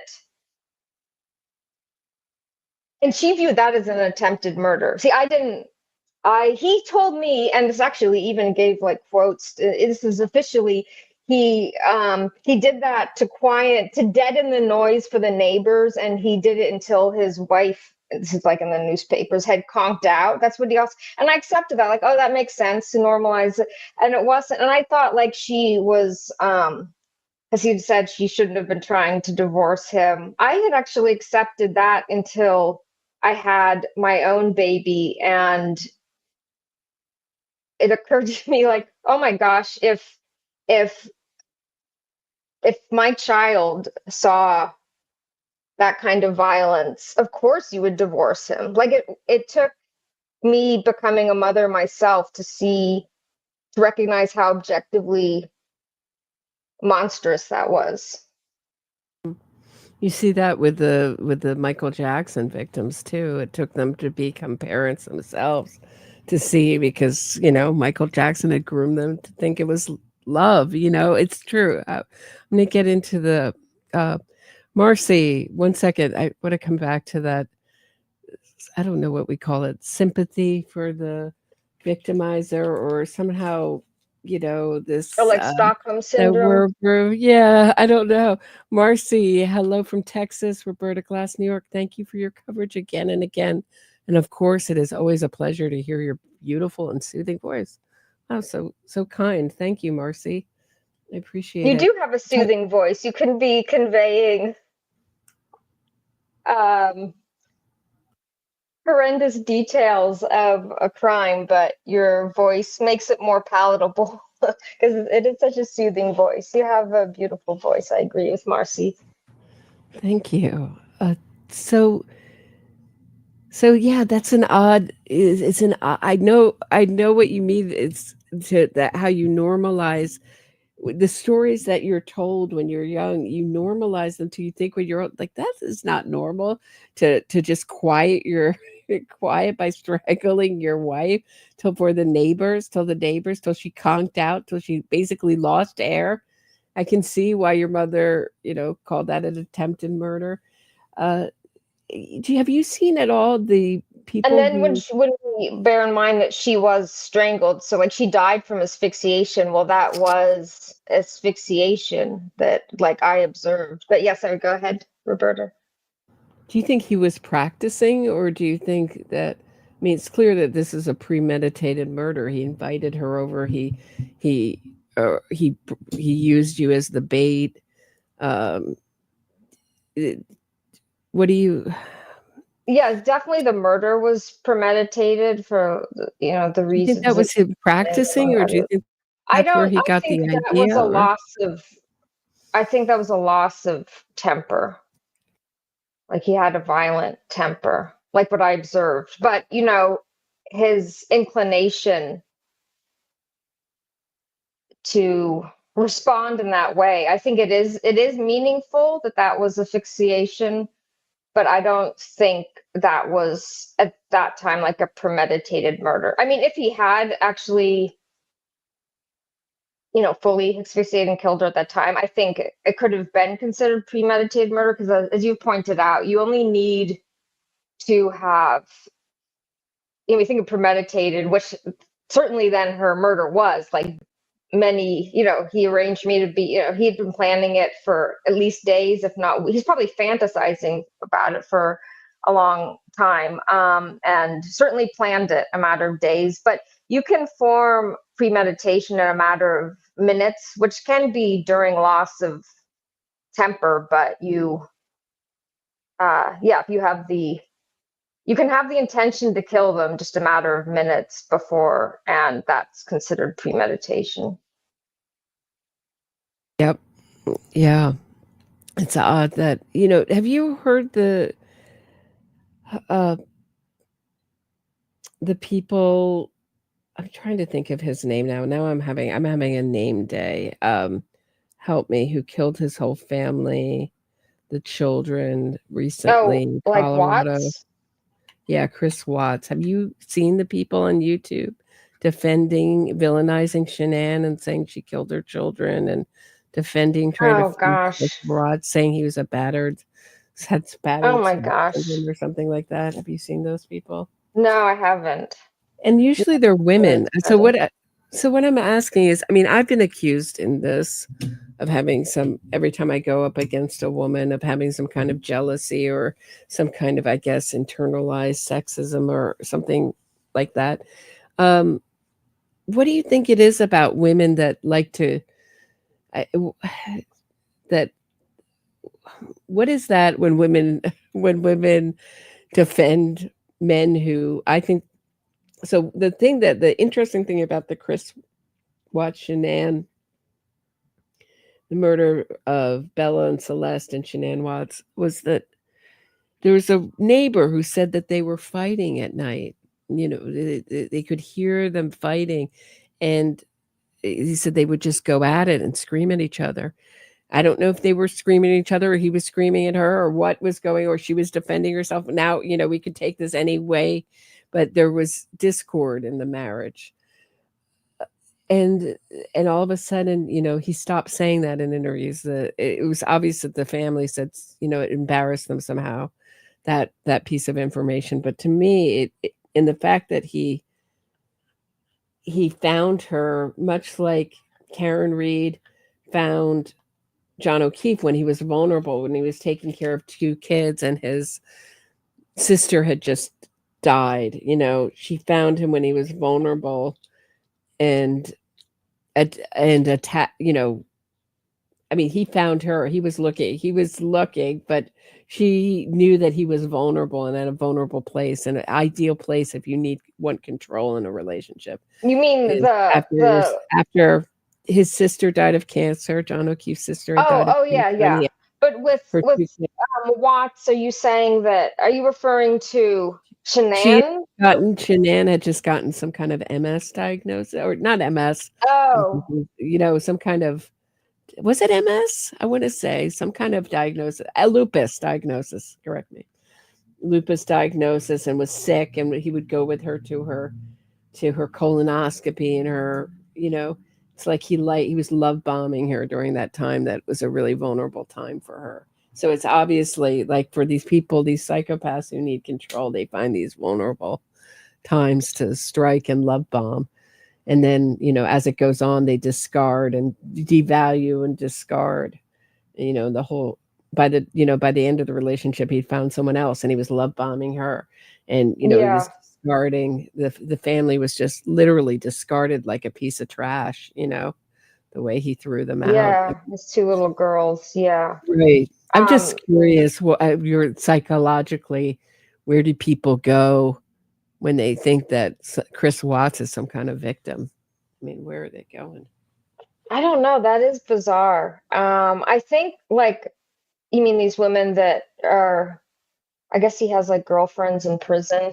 People are writing him love letters. I think paradoxically, for some people, the idea of a relationship with an incarcerated man offers a sense of control. He's confined, dependent on her, the girlfriend, for support. And I think that can give those women a feeling of power in the dynamic. It's probably also combined with low self-esteem and trauma history themselves that makes them more vulnerable, maybe unconsciously seeking out relationships that echo a familiar, albeit unhealthy, power dynamic. There's probably this idealization, and maybe the notoriety, maybe just is enough. If you think 0.001% of the population is crazy enough to fall in love with Chris Watts, even knowing what he did. Well, there's enough notoriety. It's how many hundreds of millions, if not more, people are familiar with the case. And so if you multiply that by the very small probability that someone would be attracted to that, you're going to end up with a handful of people. As unbelievable as that seems, that people would be attracted to, this bad boy allure amplified. Yeah, it's something else though. It's like everything. I guess it's the ultimate Darvo. He's now the victim. She's the victimizer, and I think they think that they're smarter than everyone else. That they, they're putting up the way she put them to sleep. They had too many naps. They had too much sleep. They were locked in their rooms. There were odd things, but was that a way to keep them asleep and keep them safe from their fights and to have them not see this? It's like we're being told part of the story, not the whole story there. It sounds like We just have that one sentence by the neighbor that said they heard her going after each other. Obviously, their mutual abuse isn't a thing. So I would have to think she was being abused by him, not the other way around. Abusive people, I don't know. Maybe it's maybe right? What he did was so horrifying. Maybe it's easier to feel like she's to blame. I'm just I'm trying to put myself like in that kind of mindset. That it's kind of like a psychological defense. Like it's so horrifying. Like the deniers of like the Holocaust. It's like such a horrifying thing. Your mind flips to no, it couldn't have happened. Like it's what he did to those little girls and to his wife is so depraved that it's hard for most people or some people's psyches to like even acknowledge that it's true.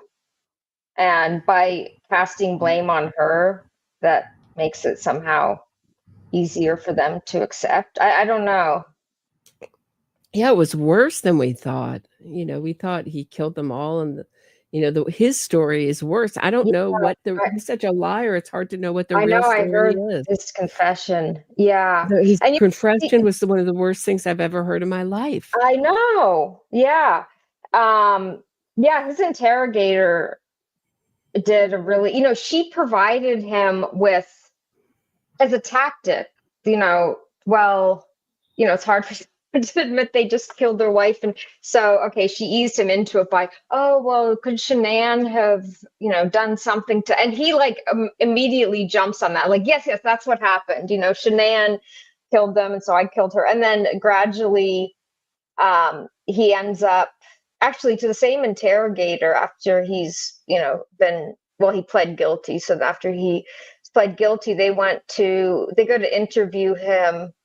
And he admits that he killed their mom. Then he drove the little girls still alive in his truck with their mother's body in the truck. He strangled one girl in front of the other. The girl he strangled second, she even apparently said, "Are you going to do that to me?" And then he did it to her as well and stuffed them in an oil drum.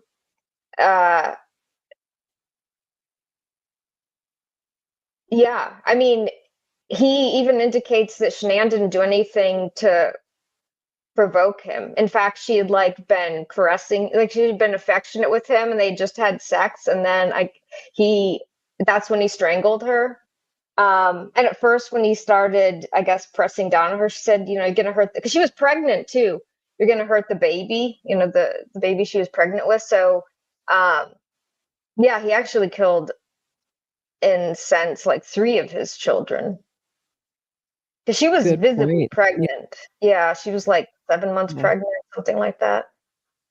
Yeah, and it's very much like, it reminded me of the McDonald murder, and then he got married in prison. I get when people think that they're innocent. I think it's in a way you're trying to save yourself, or, you think you just don't even go there in your mind. You just think, well, he's innocent. He's innocent. You don't even let in any of the really, that doesn't even touch you. You're just, really dead set. What I find so interesting on these innocence fraud campaigns, these people who've been bamboozled by innocence fraud campaigns and marry these murderers, or like Jason Baldwin. Sometimes they get divorced too. Yeah. When they get divorced, or I'm thinking of another one in Chicago. Oh, it's like right on the tip of my tongue. Yeah, the Menendez brothers have both been married. Yeah. Yeah, they don't talk. Like, I would love to talk to, especially Jason Baldwin's wife, because that was some powerful propaganda. She gave all these interviews with him. Did he confess to her? What happened? I don't think these people, that they don't get divorced and continue on. Say, well, it didn't work out with the killer in me or the convicted killer got out, but I still campaign. You know, it doesn't matter that it didn't work out for us, but I still campaign for them because they were innocent after all. None of them are like that. No, I still 100% believe in their innocence. No, you don't hear anything, not a peep, not a word. And I wonder if that is part of the victimization from the killer that they've been married to, is to keep them silent, because if they talked, they would be one of the most powerful people. I know that when I was covering Making a Murderer, one of the Making a Murderer fans of the documentary started like a prison romance with Stephen Avery until she realized he was guilty as hell. And I did an interview with her. She was very brave to come on with me and do an interview. And she was harassed. There was a time when people really wanted to hear a second one, and I said, sure, you know, I'll always, you know, give a platform to anybody who wants to talk. And she was like, I'm not up for it. I was like, I totally understand. You know, so much harassment, so much. But she was one of the more convincing voices, and that's why they will go after you, because you're effective. Because they can't say you're biased. They can't say you're biased. They can't say you can't look at the other side, because you've been on the other side. You know what the other side is like, right? You know, like with my mother's murder, I'm biased in the other direction. I don't want to think that my father's a murderer. Like if I had any doubt, I would probably latch on to that. And you know, it's so, the fact that I recognize how overwhelming the evidence is, I think is meaningful, because I have bias in the other direction. Absolutely. Absolutely. I mean, I find that you're very careful. You're very careful when you go through these cases. You give more than the benefit of the doubt to the accused, don't you think? You're very careful Well, when you talk about true crime cases. I do try to be balanced. Yeah, I do always try to stay open-minded. I don't see how the evidence against my father could ever be explained, but I'm open to counter evidence. You know, I just want justice for my mother. If it isn't my father, though it is. But I do try to stay balanced. I do, you know, I find the psychology, I guess that's all of us who are drawn to true crime. We're trying, and you've put it well, Roberta, like we're trying to figure out what's in their mind, like what, but the issue is, if you take someone with empathy and we try to insert ourselves in the mind of someone without empathy, I think it's pretty empty. Like, I am still always striving to figure out what they're thinking, but at the same time, I agree with you that we can't get in their minds, because their mind is, it's all about themselves. If you lack any empathy, then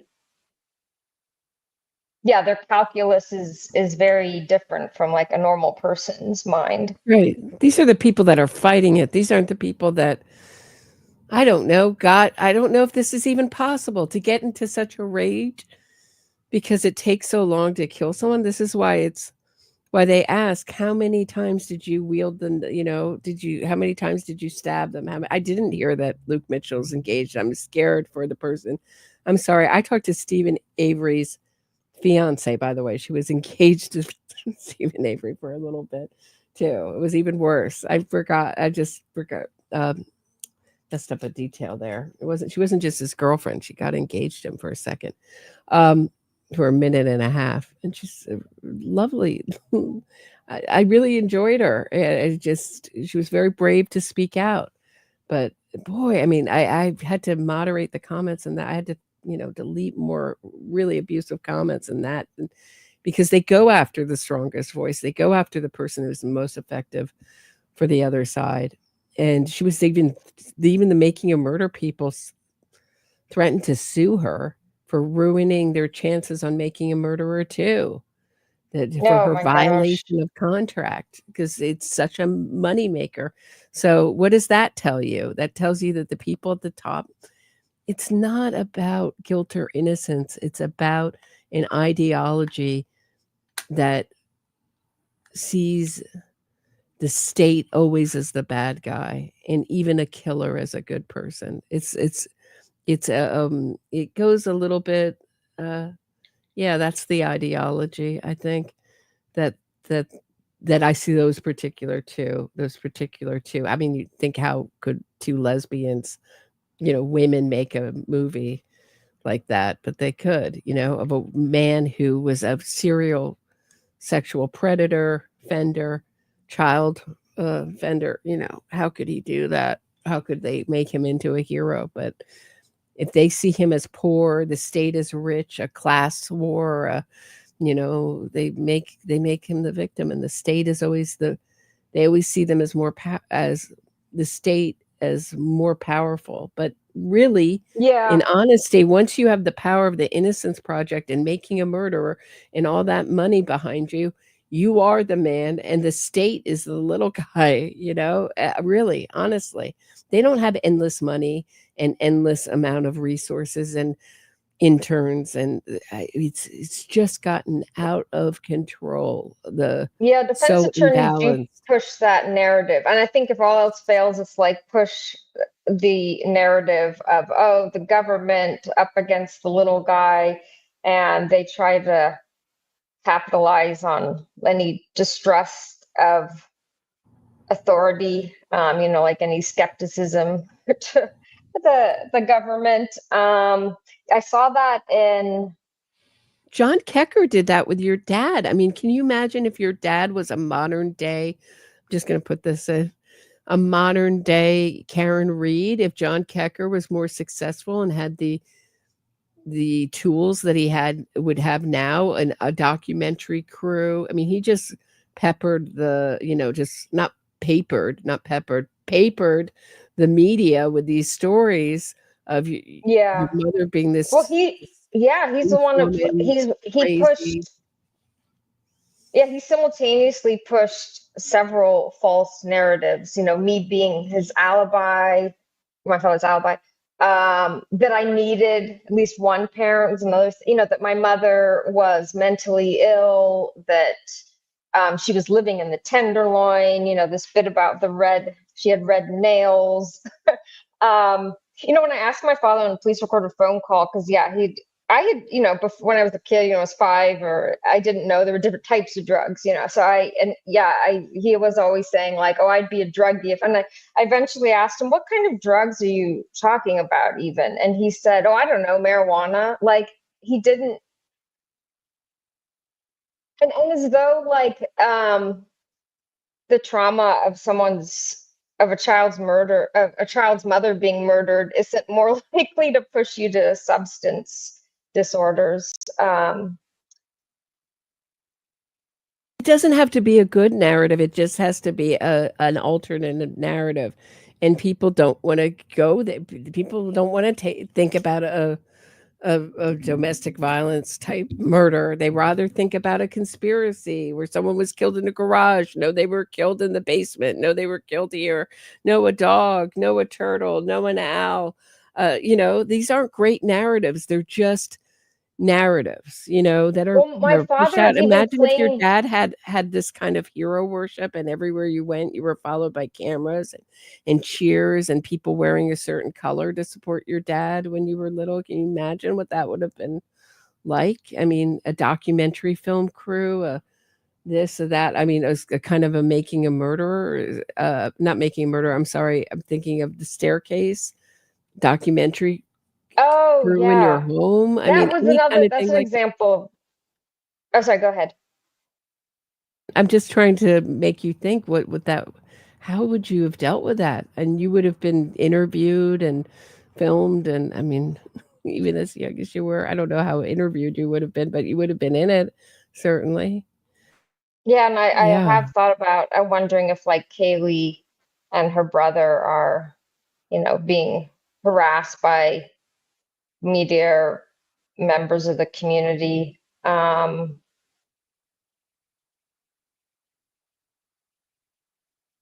way he had to drop out of college because he was being so harassed. I mean, That is, Oh, he wasn't Albert. He wasn't allowed to be a third party suspect, and they never did develop third party suspect. So, and Lally fought against that Bowden instruction to the jury. It was a really good point Matt Tepanic made. Lally did a lot of good lawyering in this case that, I'm starting to appreciate more and more the more we look like we're going into maybe another hung jury with more or another hung jury or a total acquittal of all the serious charges. Yeah, so just to clear up, someone in the comment section just said those were 4 questions altogether, and that was the first question. Could they acquit on 2 charges and hang on another? Oh, they could have quit. Oh, on 2. What is the third? Like, what's the lowest charge in Karen Reed's case? It's OUI, I think, driving under the influence, I think, or How could she lesser not? offense. How can it be like? How could she? Is it just straight drinking under the influence, or sorry, driving under the influence?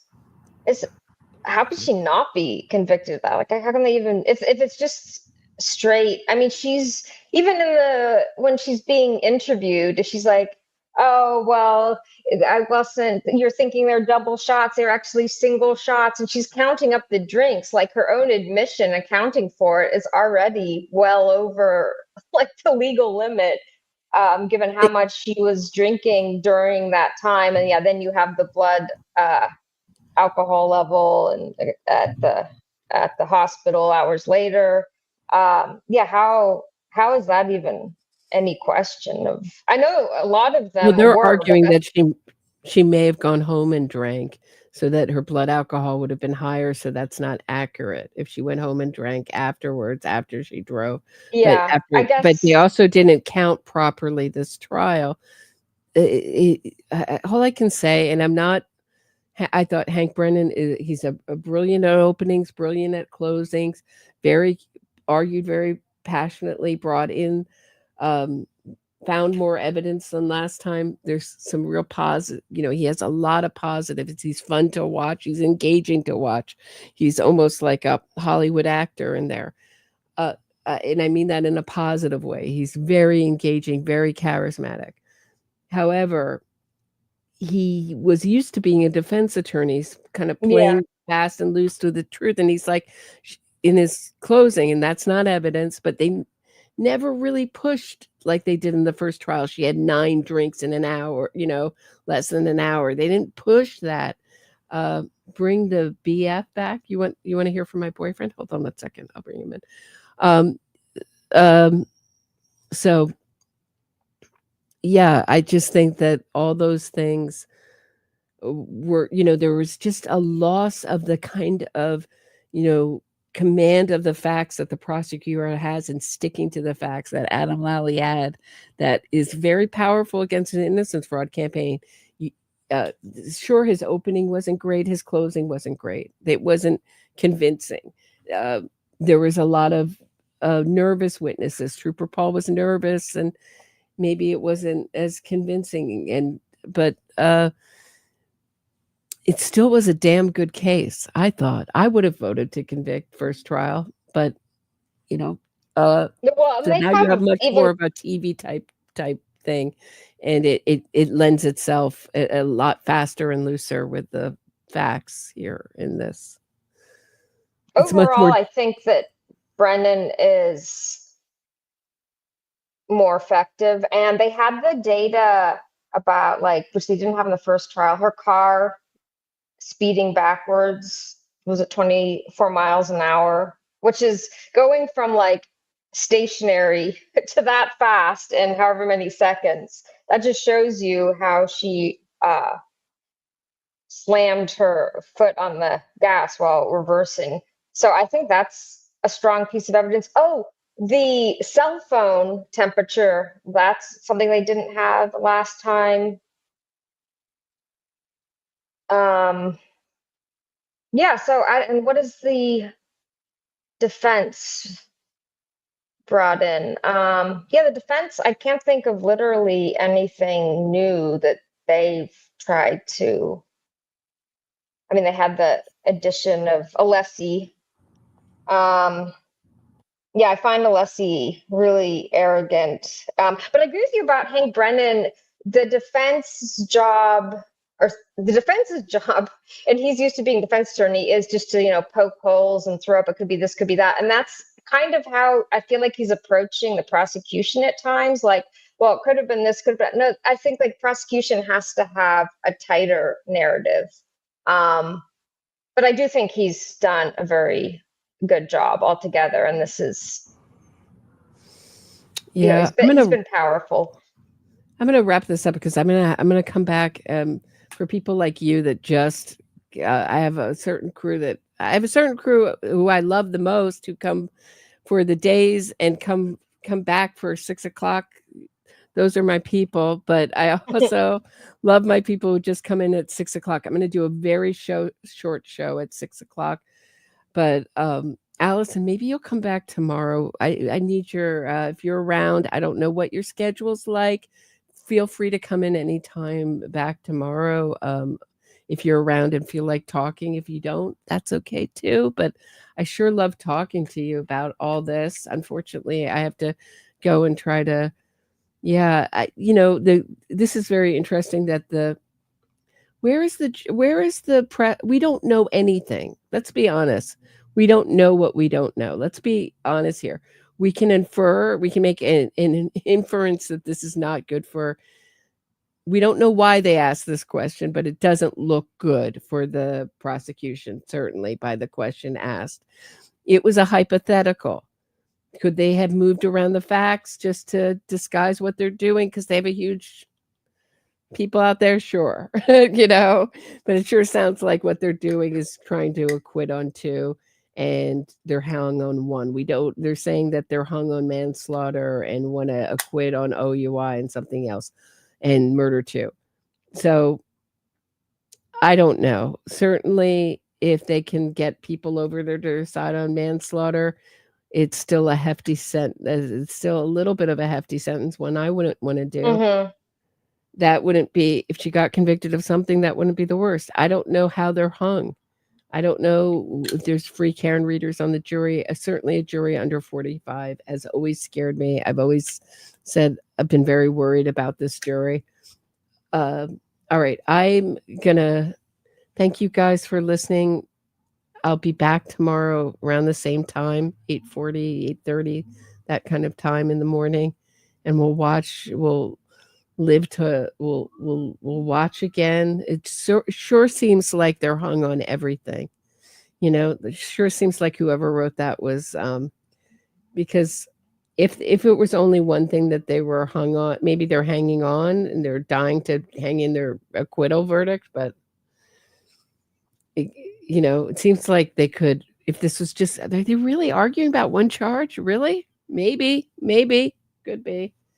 Sure seems like a hung jury. It seems like we're going towards the direction more of a hung jury right now, but we may get an acquittal tomorrow.